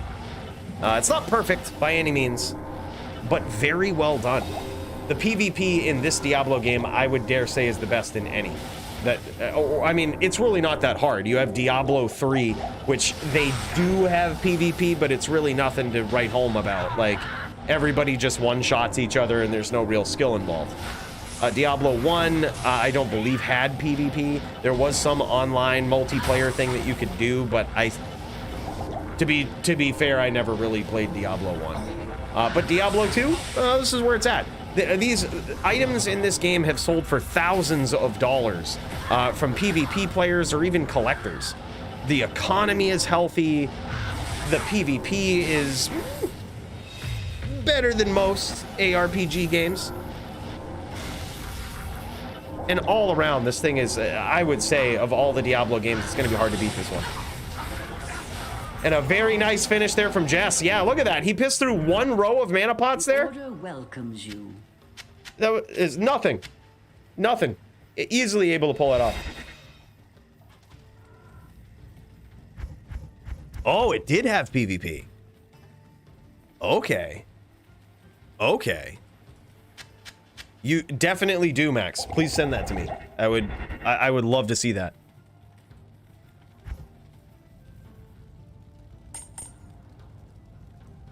Yeah, never even played, dude. Maybe that's what I need to do for my next chapter of becoming, and I should say remaining, the top din in the DFC. That's the next chapter. Play Diablo 1. Fun fact, never have. Never have. I started playing Diablo 2 when I was in high school, bro. My friend came, I went over to my friend's house at one point, and he's like, yo, dude, he's like, this is the game I've been playing, and he like shows me Diablo 2, and he was in the Chaos Sanctuary going up against Diablo, and he was like, yeah, man, you just get items and stuff, and you put them on, and you build the dude, and then, you know, it's kind of cool. You could just, you can pick up gold and stuff, and I was like, shit, sign me up, bro. I think it was the gold that at first, like, this is gonna sound really weird, but it was the gold that was my defining moment or defining memory for Diablo 2 when I was playing it. I had a stash full of gold, and as a young teenager, I felt like I was finally rich. I felt like I could buy any item from those vendors. There was nothing those vendors had that I couldn't buy. And I was like, this is the feeling that I've always wanted in life. And then it was, and then now we know all about the Diablo 2 economy. We know about making real money from D2R items or Diablo 2 items. We know about making that forum gold. It's a whole thing, man. It explains a lot, really. It explains a lot.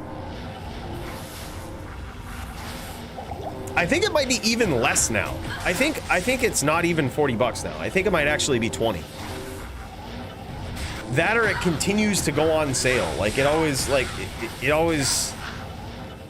They always have like these emails that they send me that like, hey, sale on Diablo 2. It's like, thanks, I already own 3 copies. But I appreciate it. There was at one point at like Christmas time or something, it was like 10 bucks. It's so cheap, dude.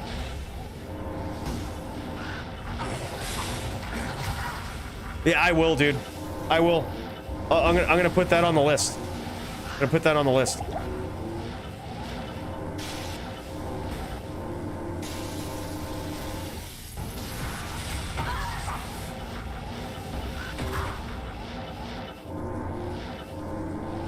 Oh, so what he's setting up right there, like these little, you see those little glowing things on the ground? Those are traps.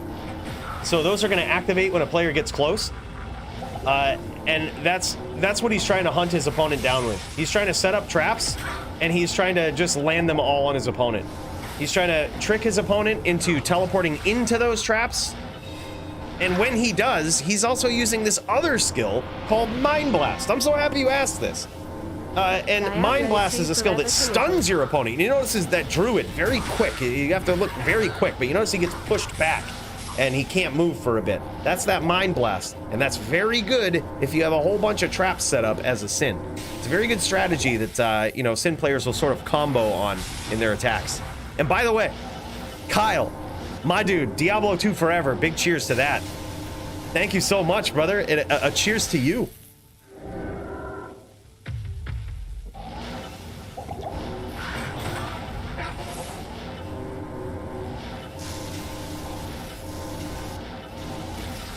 Yeah, it's very interesting. But honestly, looking at D4, I wouldn't be surprised with their current damage calculations and damage outputs that we've seen. I wouldn't be surprised if it's like D3, where like everybody's one-shotting each other. That's my biggest fear with Diablo 4 PvP, is that it's going to be like D3, where everybody one-shots each other. All right, now look at this. Look at this. We see Toshank low on mana. Toshank is low on mana now. Interesting. Interesting change of gameplay here.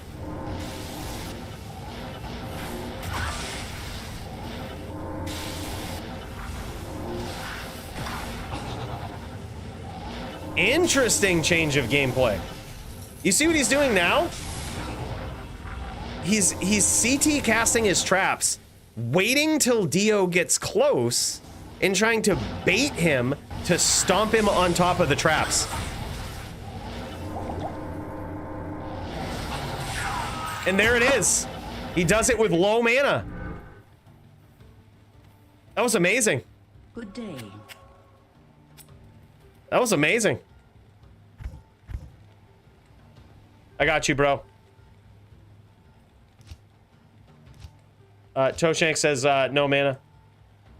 I got you. Or no gold for mana.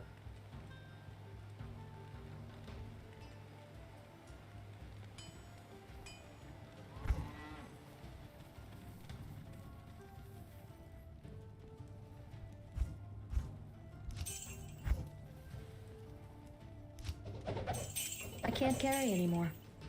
There we go. Hooked him up. Sometimes you just gotta send it, bod. This is what he says. It's facts. Nothing more true has ever been stated. Sometimes you just gotta send it, bud.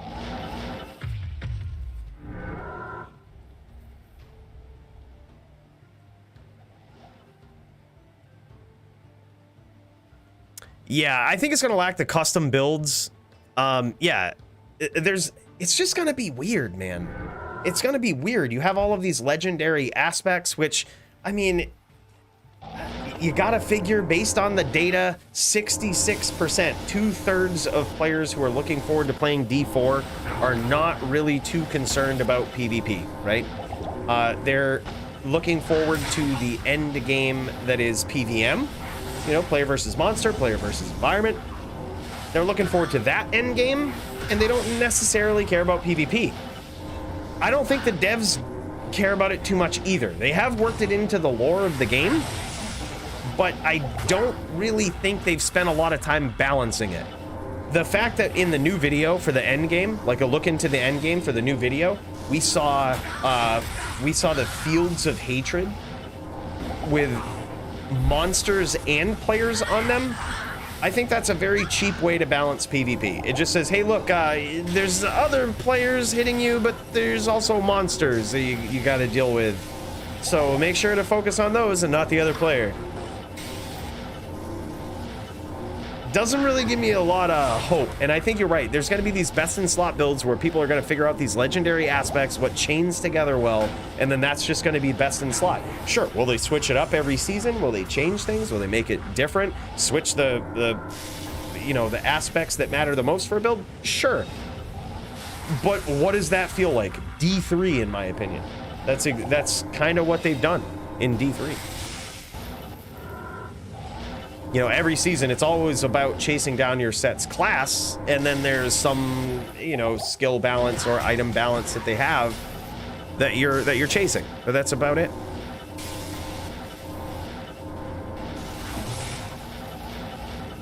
Oh shoot, yeah, the Discord that we used to have commands set up for this, but they keep breaking.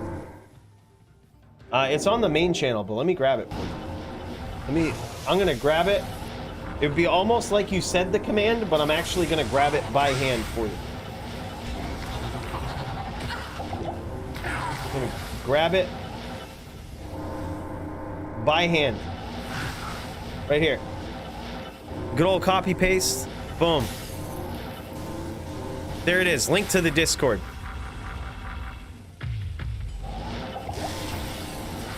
See, it's like you hit the command. Okay, see, the commands work. You command me to grab a link. Easy.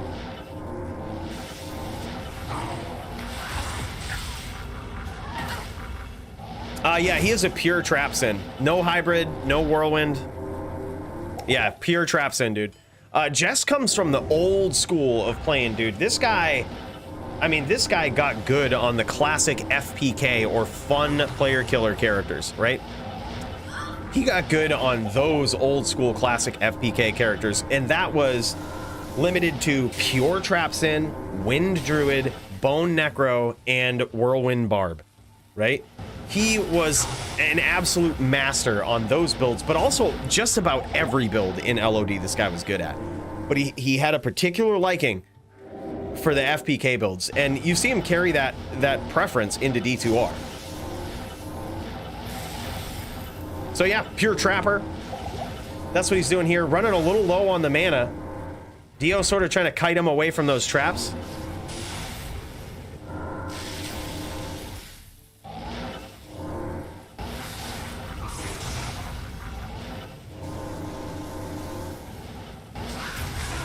Oh my god, dude. He's still able to absolutely punish when he's low on mana like this.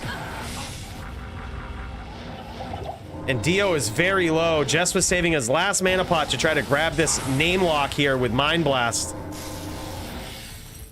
And he's probably going to kick by this 5-stack a little bit.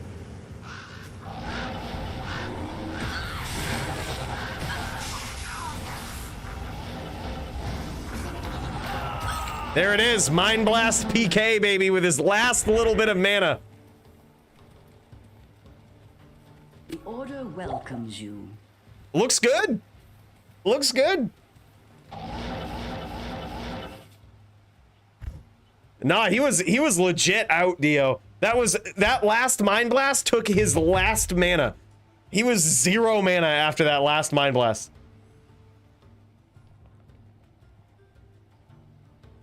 Yeah, that's insane. Yeah, if that didn't kill, that was gonna be over. Yep, 100%. That was insane.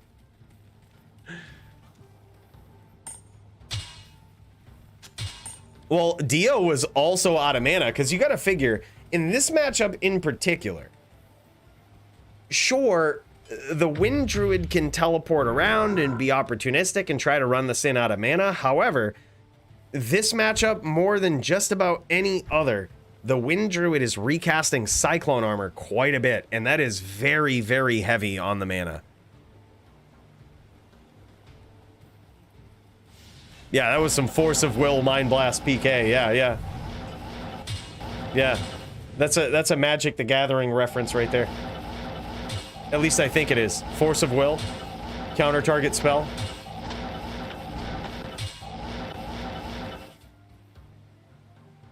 Yeah, either way, that was solid. That was solid. Whew. Nicely done. Boys, what a night of fights. What a night of fights.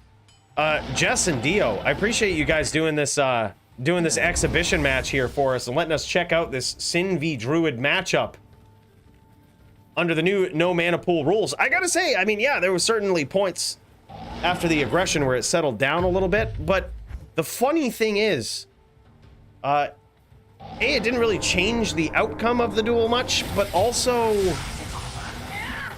didn't really change the pace of it too much. Just changed it in a different way. You know, it's kind of crazy. I kind of like it. Yeah, like no mana pools, I think is a bit more legit. Like you have the mana that you brought with you. If you budget it well, you're looking good. If you don't, you're in trouble. You know, it suddenly adds resource management to the duel, which I really do like that. Liking it so far, man. Liking it so far. All of the duels tonight have, you know, with the exception of one, the Doombringer versus Max did go on for a while still. But the fact that it could go on for a while with limited mana was also kind of cool to see, right? Like, those duels still can happen with limited mana. It isn't like they won't happen. But it seems like they happen fewer and farther in between. So I kind of liked it. All of the duels tonight seemed like they went by pretty quickly. Like, not too quickly, but they didn't drag on for too long for most of them. I think it was really good. It was very well paced. And honestly, to be fair, the Doombringer versus Max matchup, I don't think there was really much lates involved. It's just the nature of the duel, I think. Like, the nature of the duel. It's just how some duels go. Sometimes you have, you know, they're not all going to be like 10, 20, 30-minute duels. Some of them are going to be a little longer. But I still think, you know, enjoyable to see, especially when players are trying out new tricks, trying new things, trying new builds, new trap builds in the case of Max. Like, I think that's really cool. I admit I am the most defensive Sin on B-nets. Dude, I'm a very defensive player by nature too, which is why today stepping out onto the VT, forcing me to be aggressive, made me a little nervous because that's not my play style. But I was super happy to get that win, dude. But I, by nature, am the same way. I tend to be more defensive than aggressive. So I hear you. I don't think there's anything wrong with it. I think there's still an exciting way to play as a defensive player. I think, you know, everybody looks at that aggro and they think it's all about the aggro. I think there's a certain amount of fun and entertainment to be seen from a defensive player as well. It's just when duels drag on for hours with no action and no real noticeable change in the tide is when things are just odd to see. But that happens sometimes. Yeah, right? It can't possibly go on for 4.5 hours with one belt. Yeah, exactly. There's no shot. No shot, right? Well, I guess we'll see. Yeah, dude, they took a lot of, by the way, Kingpin, they took a lot of inspiration, I think, from PoE and Last Epoch as well. Like, I think they actually took a lot of inspiration from those. But yeah, boys, I just want to say, this has been an incredible night of fights so far. Very GG. I want to give a special shout out to Abrasive for helping me practice for tonight. Thank you so much for that. Another special shout out to Abel, XB Dog. You guys are the best. Big cheers to you. I appreciate the support to keep the space station running. Because this place right here is a special place that every Thursday we come in, we enjoy the DFC, some good old PvP. And man, oh man, does it feel good. Boys, have yourselves a wonderful evening, a wonderful weekend. If you're one of those Christians like myself that celebrate the Easter, have yourself a magical Easter. Enjoy it. Spend some time with the family. And boys, I'll talk to you again very, very soon. Be on the lookout. We're going to do an official breakdown of some big old glitches in this game. So be on the lookout for it. It's going to change your PvP life and possibly your perception of the game. But welcome to the new era, boys. I'm glad we got to see some of it tonight. Have a good one, boys. Enjoy yourselves. Peace out. And one more time, enjoy the battle of the weekend. It's gonna be one for the history books.